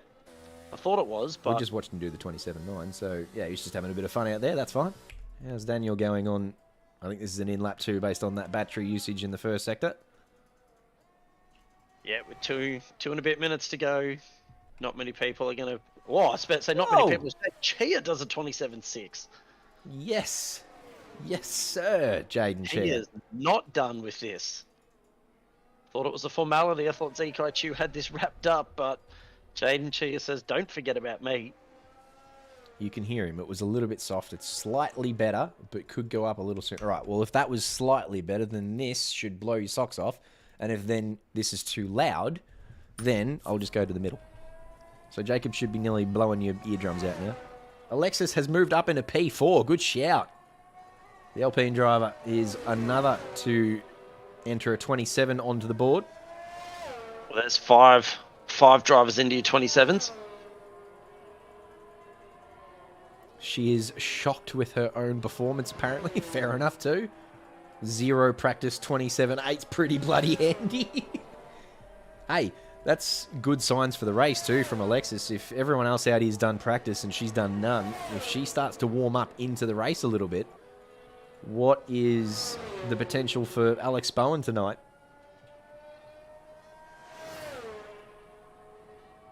But... yeah, we were just about to say that I don't think anyone's going to catch Zekai Chu, but Jaden Chi has gone quickest with a 6.34. 6 thousandths quicker than Zekai Chu. So Jaden has shown up to play tonight, that is for sure. Nathan Monks comes across and is 15 thousandths slower than his PB, so it doesn't improve, unfortunately. But very consistent, nonetheless. Kyle Jackson here preparing his next and probably final lap. In fact, definitely his final lap. So using a really wide late apex there. And gets ready to go. On his final chance to improve. Looks like Jared Ellis is coming around the final corner now on an invalid lap, but has enough time and plenty of battery left to have a final stab at it. There is 30 seconds left in the session, so does cross the line. We have no idea, Alex. I can't post that message, unfortunately. Actually, you know what? I'm going to do it just because I want everyone to see just how excited you are, and we're all excited too.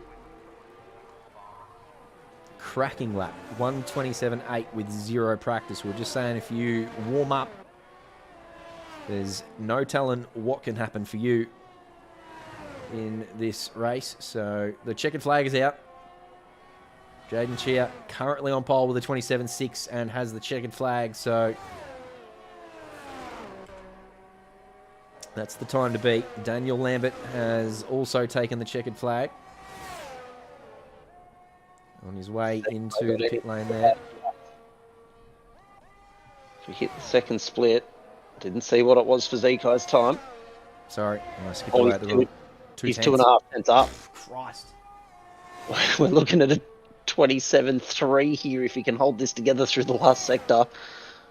Well, there's not many corners in the last sector. It's only this last one. Oh, he maybe outbraked himself a little. Looked like he had to catch the slightest bit of understeer there. He had to grab third gear to get the car turned in, but still manages a 27.3. Absolutely insane. Just crazy. Jinbin is also slightly up on his time. Certainly hasn't got 5 tenths in the bag. Jared Ellis with a 27. Jared Ellis with a 27. Told you. Kyle Jackson's done one too. So's Jinbin. There's plenty of 27s out there now. 27.8. Let's go, Erad Jallis. Great stuff from you. Easy. Oh, he's brought out the easy. Look out. Oh, he's swinging his dick around now. He loves it. Good call from Jacob Weatherburn, who said he'd get it. And quietly, I had faith as well. I was just trying to not curse you, unlike Jacob, who loves it. 8 drivers. 8 drivers into the 27s. And as you said, Amuena's 28.2 puts him in P10. for Tier 1. Very strong. Still very strong from Amuana considering he's Tier 3. Brian Tan snuck in there with a 27 late on. I didn't see that as well. The Tier 2 minor premier just shaking his tail feathers a little bit there as well, but only good enough for P8. Imagine getting a 27 and being P8. Goodness me, you'd be, I don't know if you'd be disappointed or surprised or what the deal is there. There's nothing to look at down there, so we'll stick it up here and that's it. No, we love you too, Jared. Good luck for the race, mate. You had a good crack at it in Tier 2. So now up here in your proper place, really, in Tier 1. There's no doubting your Tier 1 pace. So good luck up here with the rest of the Tier 1 boys. Hopefully there are no safety cars in Tier 1. Nice and clean and easy does it down into Turn 1. Few clouds around, but Diabols did give us the weather report before. There will be no rain here in Tier 1. So no rain throughout the evening in Saudi Arabia.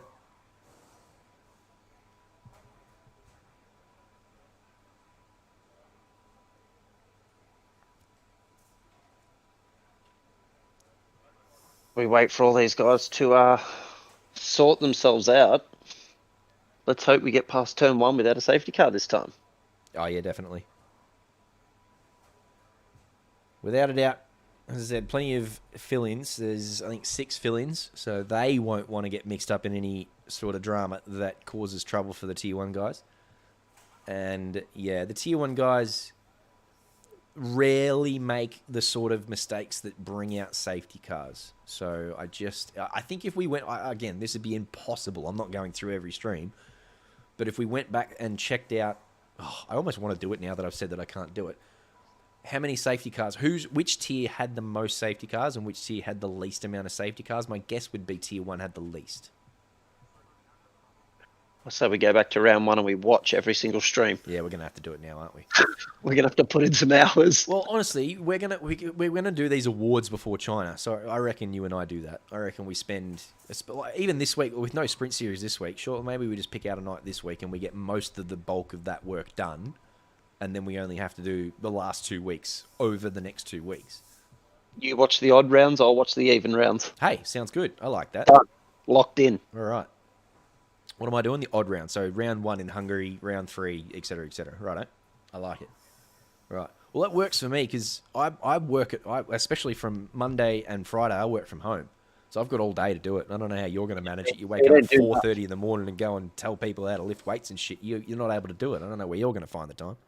No, I'm at work at 4:30 in the morning. Christ, bugger that. I wake up at usually about 3:45. That's disgusting. What is wrong with you? After the late sprint series on Thursday night, get to bed usually at about 11:30, 11:45. Oh, that is so rough. So why do you do the late split then? Would be my question. Rule in the house is I have to wait for the kids to be asleep before I can get on sim. So that's the rule the wife put in place, which is fair enough. That's hard work, mate.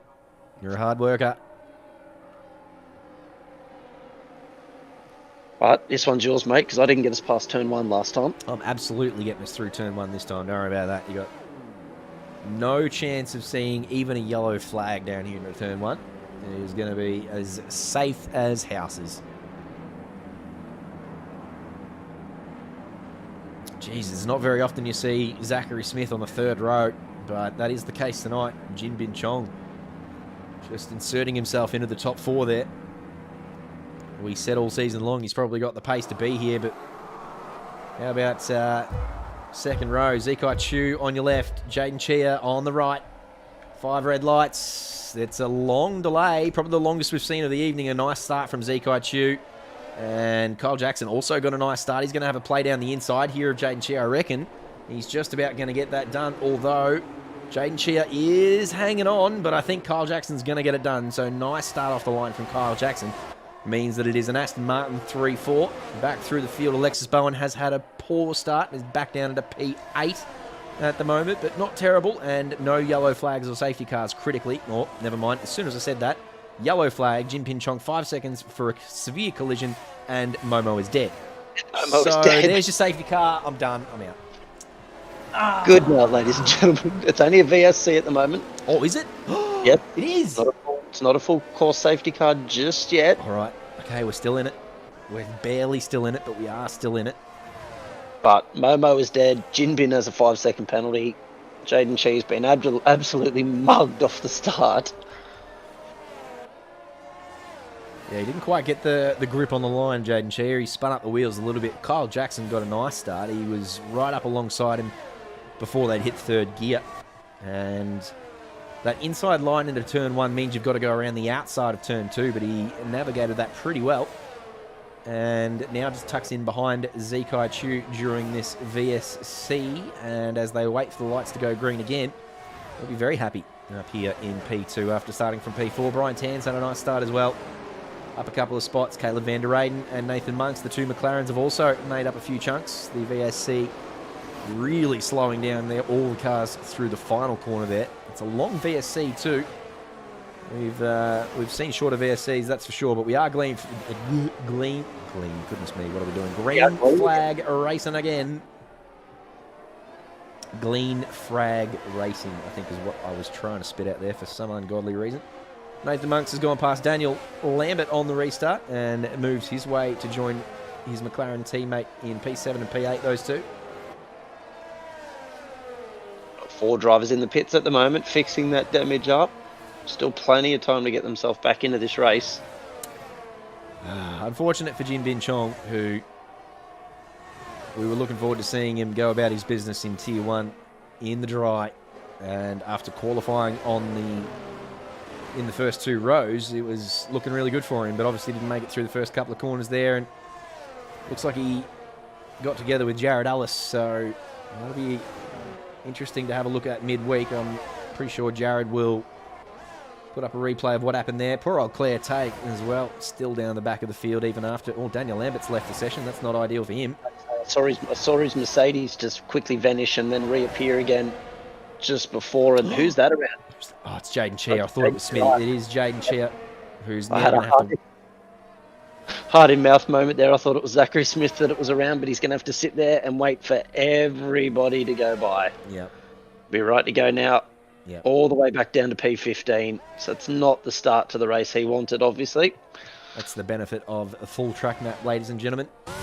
Unfortunately, Jaden did have to wait for the entire field there, but that's a very high-speed part of the track. So if you don't have full track map there, you're not going to have any idea of who's coming and when. So, well navigated. Alex Bowen's done nicely to move back up into P5 and is now putting pressure on Brian Tan. And Zekai Chu, by the way, on his first red-hot flying lap, did a 31.0, which is faster than any lap we've seen tonight in race pace. So the fact that he's done that with full fuel is pretty bloody scary.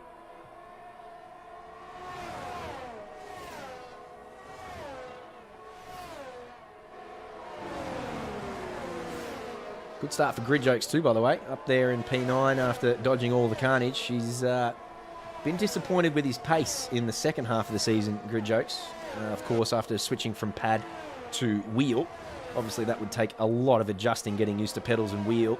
And he could be forgiven for dropping off a bit of pace, but he's done nicely at the start here. As I said, just dodging all the carnage and finds himself up here in P9, just cruising around by himself. He's got a second to Muhammad Afan and 1.4 to Daniel Lambert behind, so doing very nicely by himself up here at the moment.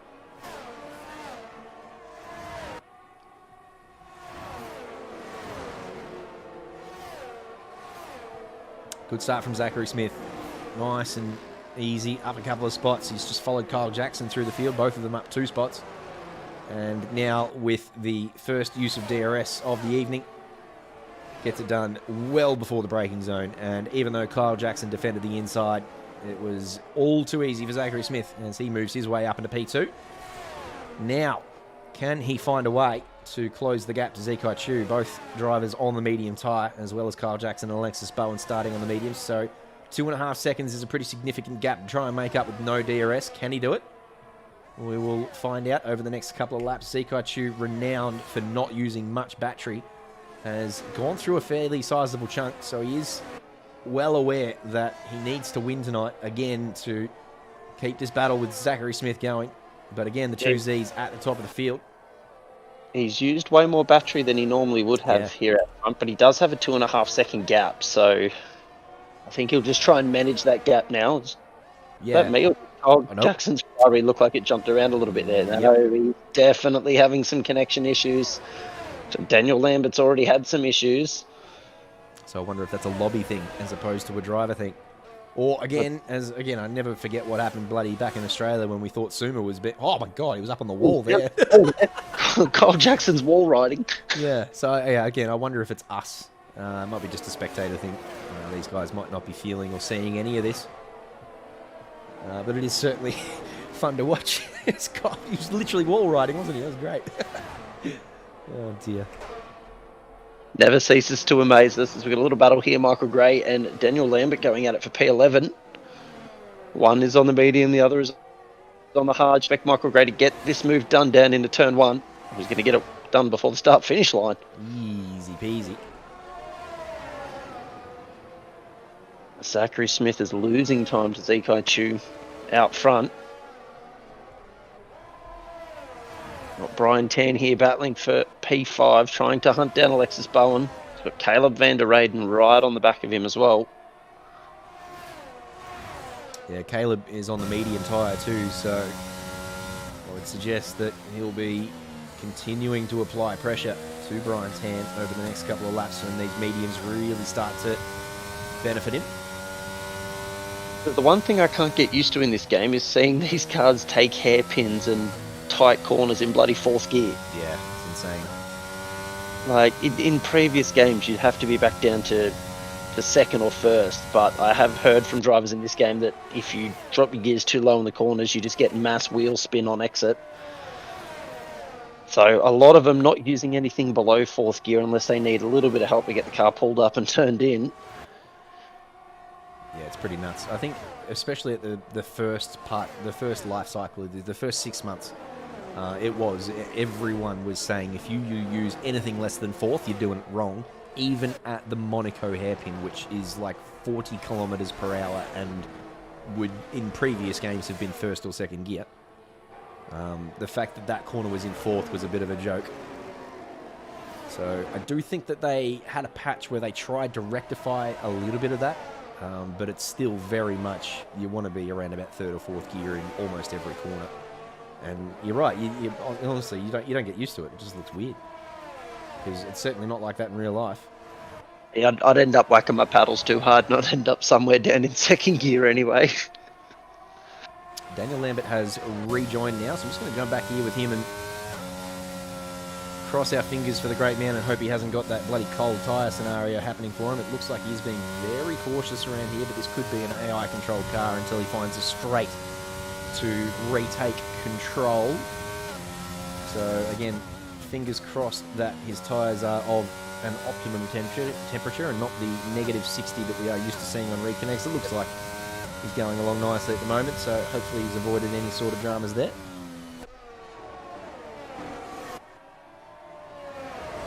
Caleb's doing well to just stick on the back of this group here.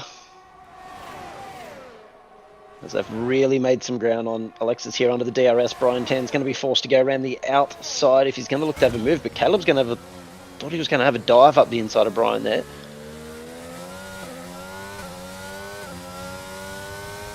So now we head down the main straight. Alexis Bowen must be using a lot of battery to be able to stay in front of these two cars with DRS. Neither one of them able to get any moves done. He hangs on to P4. Got Gerald Chu currently in the pit lane. This is a nice spicy battle brewing for P4.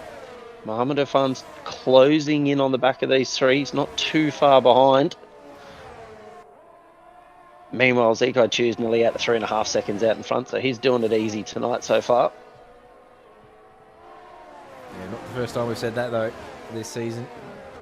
Hopefully he's got enough petrol in and there's no safety car for him to skin. It brings back Azerbaijan, Silverstone, and all the other times we've cursed him out of P1. Yep. Yep.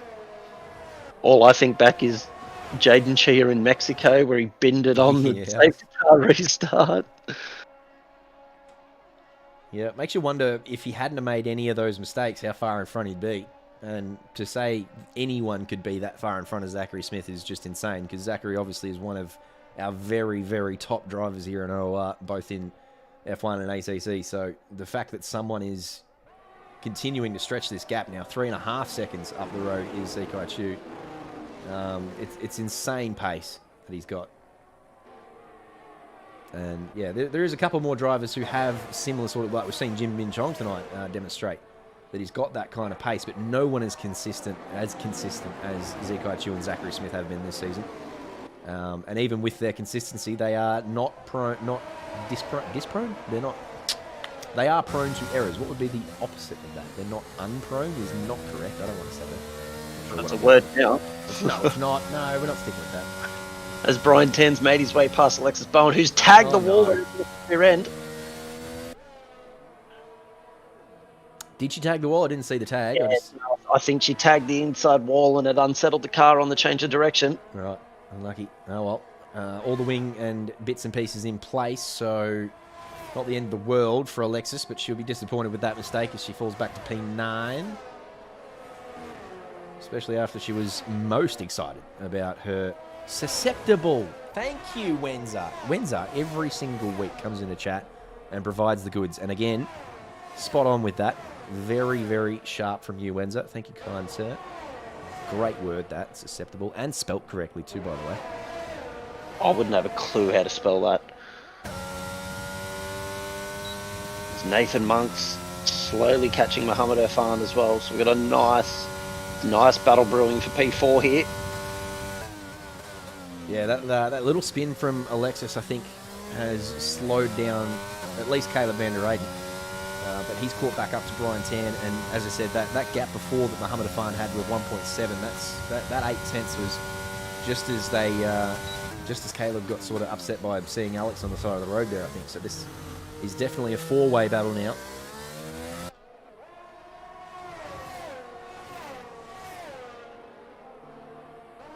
Kyle Jackson doing nicely to hang on to the back of Zachary Smith as well, so that'll be well worth a watch later on. Michael Gray not far behind Jaden Chia, but that's after Jaden's had a bit of a spin and fallen down back through the grid, so you'd expect Jaden to be able to stretch that gap again. Both on the medium tyre there. No one on the softs here at the moment. We saw a couple of softs out in Tier 2 at different times, so maybe later on into this race we see the softs come out, and especially for the drivers not in any contention for podiums or wins, they'll probably want to try and pinch the purple lap. They might have a crack at that. Yeah, and I think we'll find most of these drivers on the medium tyres are just going to run these as long as they can, as long as there's no intervention from the safety car. Got Jared Ellis and Kenneth Eng going at it here. Kenneth already has himself a 3-second penalty.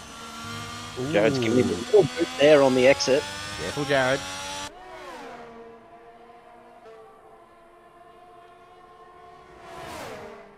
Kenneth just opened the door there. I'm not sure what happened. I don't know if Kenneth made a mistake in a straight line or what, but he just allowed Jared to go on through there. I'm not sure what happened there. I reckon Kenneth just led him through there by the looks of it. Yeah. Certainly a weird spot to make a mistake. A couple of drivers in the pits now. Zachary Smith, Caleb van der Eyden are the first drivers to head on in. Both were on the medium tyres, both now switching to the hards, and that is Alexis Bowen. And Jared's nearly replicated that and put it in the wall as well. Sad. Oh, she doesn't give a stuff about her front wing now. She's upset. She's had enough. That's 2 spins for Alexis tonight. There'll be a pit stop coming right now. Kenneth Eng, 5-second penalty. That's sad. What was that for? I didn't see what that was for because the 3-second one come up very, very quickly. He's not in the pit lane, so it wasn't for speeding in pit lane. Who was that, Kenneth Eng? That's his second 5-second of the evening. What's he had a severe collision again? Maybe. Maybe he was the one that turned around Alexis Bowen. Nah, because we watched Jared go past Kenneth, remember? And then we got to the final corner. When they got to the final corner, Alexis was already on the side of the road. Oh, Jared up the inside. Kenneth's had to go pretty wide there, and Jared uses the camber to get alongside, but Kenneth fights back this time, so not allowing it to happen, but makes the apex before Kenneth, and Kenneth does nicely to get off the throttle and not go too wide through there. So Jared again up at a P11. As the leaders have now come into the pit lane as well. Zekai Chu, Kyle Jackson, both into the pit lane, so it'll be interesting to see where they come out in relation to Zachary Smith and Caleb van der Eyden, Nathan Monks, who pitted on the last lap.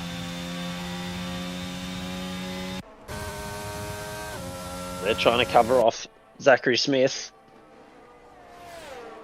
Tell you what, I reckon this undercut must be pretty strong because I don't see Zeke. Oh, no, he has snuck out in front. Never mind. Yep, Kyle Jackson and Zico are out in front. And Zico's still got his 3.5 second lead. So Kyle Jackson doing that extra lap has managed to jump in front of Zachary Smith because I believe he was behind Smithy when Smithy pitted. Yep. But Smithy's got the tyres up to temp now, so he's going to be having a look down into the hairpin. Not going to get close enough. He's going to have to wait for these DRS zones.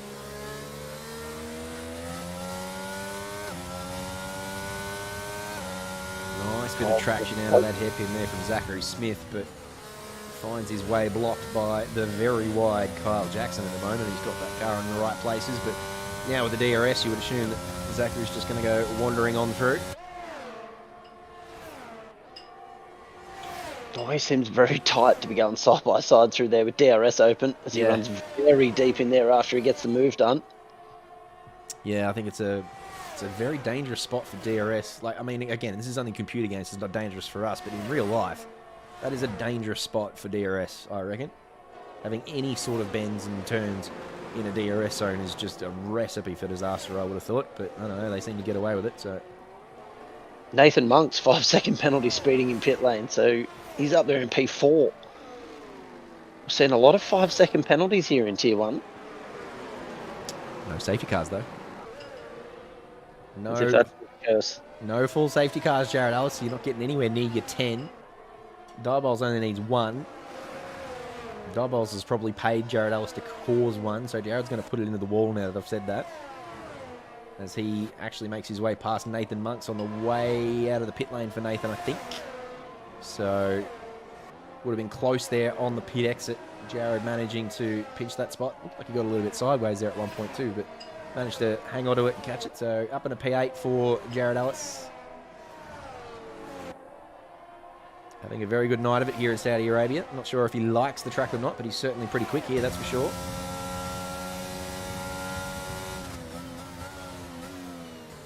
Oh, it's deep again here from Kenneth Ang. It's not the first time he's gone wide at that corner.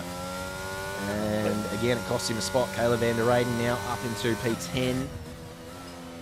The yellow flag, second one looks to have cleared pretty quickly. Kenneth just looks like he's struggling on those hard tyres a little bit. But again, been a very, very clean start. I know we've had a few spins in that, but been very clean mostly from these guys. Jared's now having a look on Mohammed Afan. He's going to get that DRS open. He's going to have to go the long way round into the final corner. And he's going to get it done well and truly before the braking zone. Get it pulled up. Mohammed's going to have DRS on him though, but Jared gets a great exit out of that corner. And then decides to box. And put in all that effort for the overtake and then pit. No, I'm just looking. I reckon Peach has managed to pinch John's computer at some point. He's just snuck on over and jumped on his keyboard. AP is so much quicker than me, also better looking. Look, it's not untrue. No, anyone asks, come from John. Both very handsome individuals, but I'd suggest that Peach is only very slightly quicker. But yeah, no, as you said, that's come straight from John's mouth. Undeniable. So if that's what he says, then that's just the way it is. Very cheeky. Oh, I love that. You've been missing the last couple of weeks, JP. We've missed your puns. Where you been, mate? Absolutely. Jared Ellis grabs a 3-second penalty. Alex Imey as well. Another notable absence over the last couple of weeks from chat. All the puns have been missing. Where's Matty Power tonight? Yeah, Matty, another notable absentee. Yeah, just obviously busy last couple of... Well, it is coming into December too, though, so I don't know. Families get a little bit closer and school holidays start to wind around and I don't know. I'm trying to make excuses for him. Where are they? Who's got anything better to do on a Sunday night than watch pixels go around a track with us? Absolutely. Zachary Smith has, I had to say, extended his gap on Kyle Jackson, but he definitely has not. Well, Kyle Jackson was in front of him before. Remember, we came out the pit lane and we thought Kyle had jumped Zachary and then Zachary's got him back. Well, yes, he definitely has too. Wasn't that what we were discussing before? Brian Tan is currently leading the way on 13 lap old hards. Call it. That's it. Red flag it. Done. Minor Premier and Saudi Arabia winner, Brian Tan. But they're not making any inroads to Zikai Chu. He's just happy to sit that 3 to 3.5 seconds out in front, maintain that gap. He doesn't want to get held up by Brian Tan here, but Brian's well within his rights to defend the position. What do you want to bet Zikai Chu's battery is at the moment? With these two sitting on 19 and 21, where do you reckon Zikai Chu's battery is, considering we were both surprised by how much he'd used in the first stint? I still reckon he's in the 60-something%. Yeah, I was going to say 75. 62, spot on from you. Really good, really sharp work. Zanny, I just don't understand how he has this much pace and he just doesn't use any battery. Yep. Like, it's baffling at what sort of pace he would have if he used the same amount of battery as everyone else every bloody lap. Yep. He's just dumped a little bit of it then when he's grabbed the DRS. Yeah, I tell you why I love this battle, because I have my favourites in Tier 3 and Tier 2. I don't say it on stream, obviously, I'm quite unbiased. I try to be unbiased on stream. But I've got my favourites in Tier 3 and Tier 2, and I've got drivers who I hope win. But in Tier 1, as much as I love Smithy, I actually love the way that Zikai Chu's gone about this as well, and I have absolutely no clue still who is going to win this championship in Tier 1 between the two Zs. And I'm confident in saying that either way, I would be super happy. And as I said, I don't feel exactly like that in Tier 3 and Tier 2 because I've got some names that I'd love to see win it. As I said, in here, we love Smitty, of course, long-time OR favourite, but Zikai Chu has gone about his business so well this season and has had some bad luck, and both drivers have had bad luck, but it's just incredible how close they have been all season long, and I am so looking forward to China, and I hope to God the gap is like 10 points or something in China. I hope it's a matter of in China, whoever finishes in front of the other one wins the championship. Yep. Regardless of where they finish, it's just whoever finishes in front of the other wins. Yep. Absolutely. I couldn't wish for... And what a Sunday night that will be if everyone in OR isn't here watching that on that night, then there is something wrong. And indeed, as I said, after next week, if indeed that is the case and we know we're going into China with something like that, we should be advertising the shit out of it.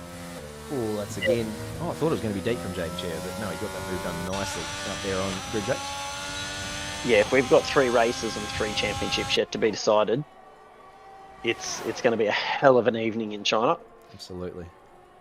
And again, I still feel like that's going to be fun because no one's driven China. It's only just been released as a DLC. It's going to be chaos. But good chaos. These guys are having a great little battle for P11. Daniel Lambert's pitted from P10. He's slapping on a fresh set of mediums. How the Brian penalties going to shake out at the moment? P4 after his pit stop. And he has got acres of space around him. 13 seconds in front of Kyle Jackson, 5 seconds behind to Caleb van der Eyden. And on a fresh set of mediums, he's looking fantastic. Yep, very handy result here for Brian Tan if he can hang on to P4. Very, very nice after starting from P8. Looks like Daniel Lambert has got one done around the outside of, well, I want to say around the outside, but Kenneth Ang loves going around the outside of that corner. He's gone deep a couple of times there and may have done the same thing. So Kenneth, as you said, just struggling in this second stint a little bit. That's about the 4th time Kenneth's gone straight through that little right-left chicane there. Yeah, lapping poor old Alexis Bowen here, who, after smashing qualifying, it must be said, on 0 practice. That's a ridiculously strong lap in qualifying after no practice, but it's just come unstuck a couple of times in the race here, so she's done nicely to just stick it out here and is cruising around. Whether or not she's pressed pause and is in AI is up for... I don't think so, though. She's clearly still got the pace in it. The AI wouldn't be going that quick, so no, she's doing nicely to hang it out. Mohamed Irfan in P6 is just stuck in the middle of this McLaren sandwich. Andre McLeod's having a look at Crete on the medium tyre. into the last corner. He'll be looking to get a good run out of here and grab that DRS and just sail on by. He's still got 90% battery. Zachary Smith, 3-second penalty. That's going to be big. That's going to drop him back behind Kyle Jackson. It's not going to hurt him too much more than that at the moment, but he definitely will not want to grab a few more there, as there is a bit of teleporting going on with Andre there. Yep, again, I don't think that's actually Andre. I think there's a few drivers that... Oh, no, he has. He's left the session. That is definitely Andre. So, again, I don't know if it's us or them, but, yeah, we saw Daniel do a bit of a dance before, and he disconnected. Kyle Jackson's the only one who we haven't seen disconnect, but he was wall riding at one point, and now, yeah, Andre McLeod's disconnected. So yeah, it's definitely not you if they're leaving the session, yeah. or be kicked from the session. Kenneth is all over the place. Get off these hard tyres, mate. You're struggling. Is he still on them? He is too. 16 lap old hards. Yep. Surely the mediums go from here. Must have pitted on the first lap or something. First or second lap, so he's trying to hang it out to the end, but Daniel Lambert on those first mediums grabs the fastest lap of the race. Nice one. 30.4, very sharp from Apex Racing.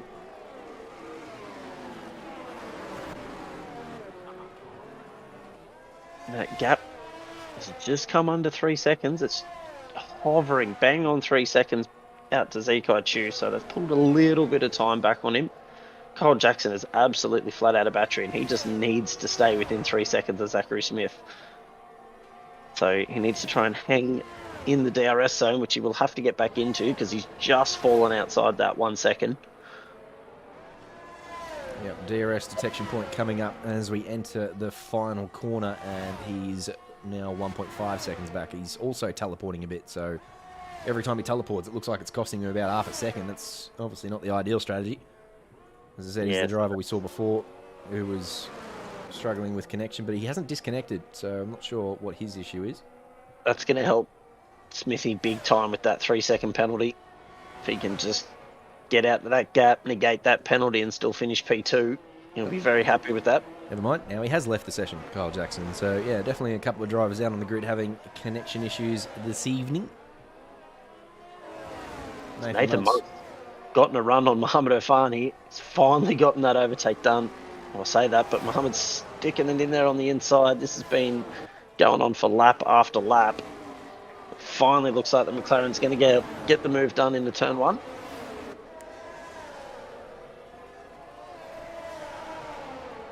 Good move that. Mohamed Irfan will be happy to get out of that McLaren sandwich.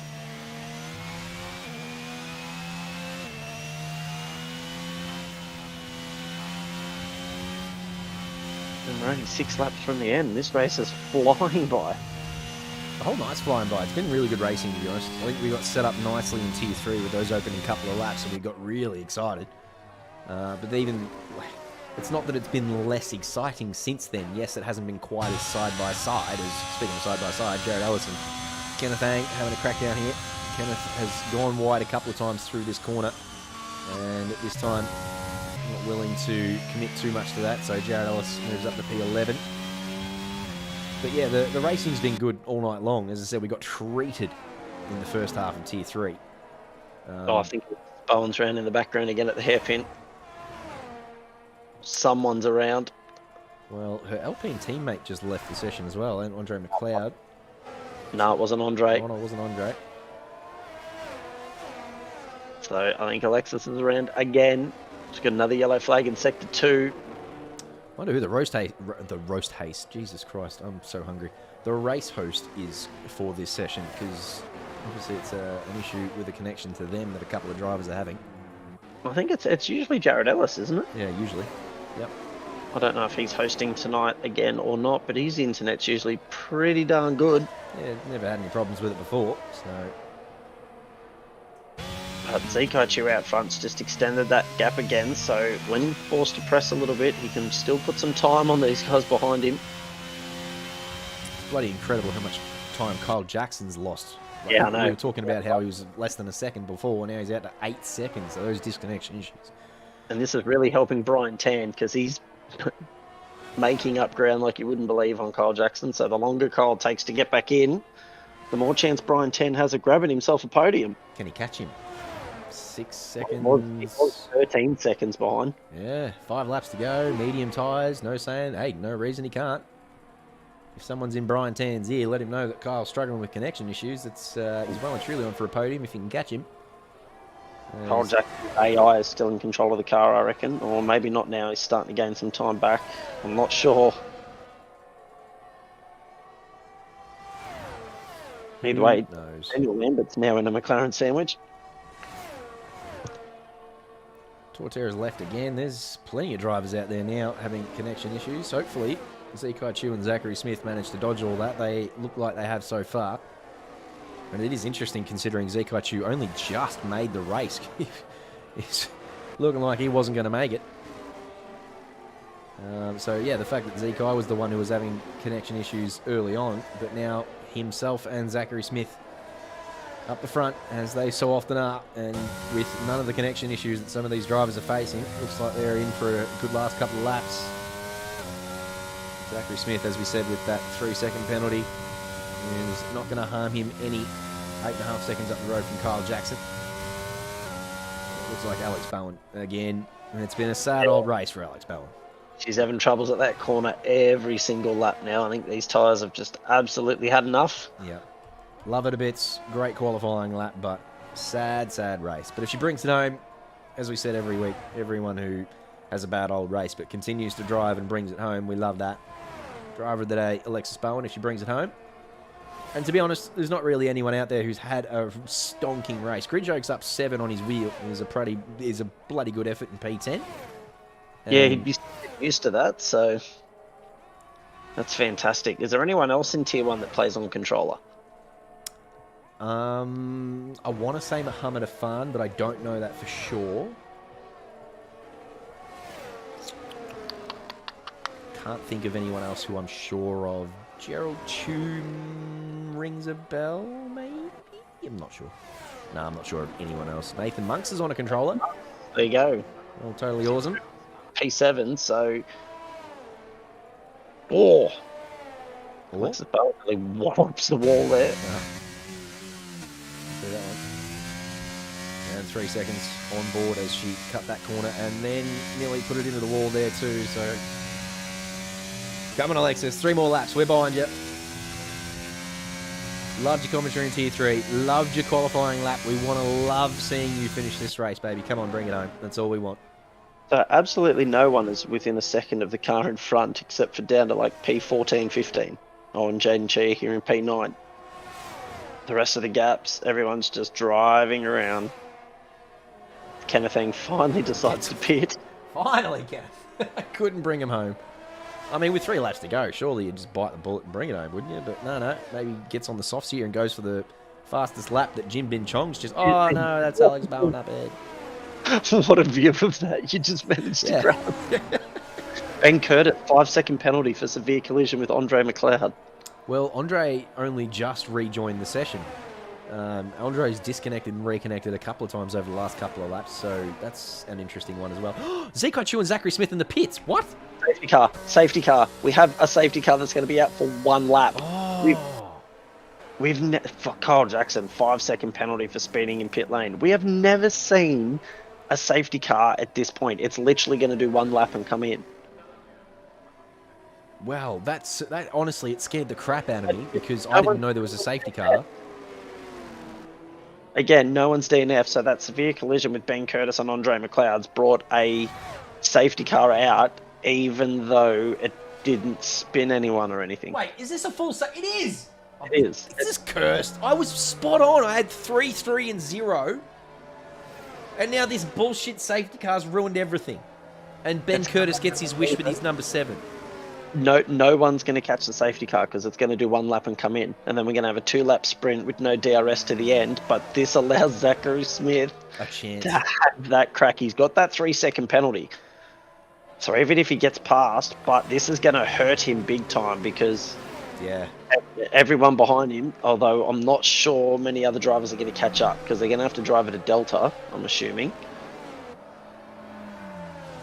So he's hoping no catches up before this safety car comes in. He's got 5. Brian Tan's caught. Hey, Brian Tan for the podium. 1, 2, 3, 4. Oh, no, Brian Tan P4. Unless, you know, Caleb van der Reyden or Daniel Lambert are sitting on 2 warnings and they pick up a late one, Brian Tan probably finishes P4. But yeah, you're right. Nathan Monk's 14 seconds behind. It doesn't look like he's driving to a delta. He's catching up. So you're right. Yeah. I think this is going to hurt Zachary Smith and Kyle Jackson especially. Yeah, they're not in 2 laps. You're not going to pull a 3-second gap on anybody without DRS. So safety car will come in. Most of these guys, I'd expect to see Zachary Smith fall back down to like P10 or something. He will be absolutely furious with 10? this bullshit car. Did you say Zachary Smith will fall to P10? Well, he's got a 3-second penalty. To He'll P10? fall. Sure. Well, maybe not that far, but No, I can tell you now, he will be screaming at his PC for this crappy half a lap safety car. Yeah, well, I'm pretty shitty at it too. I'm going to take home all the milk.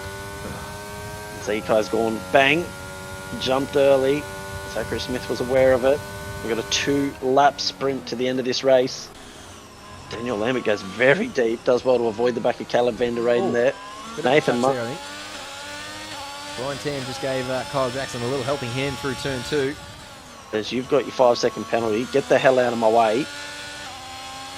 Everyone's on the fresh set of softs now.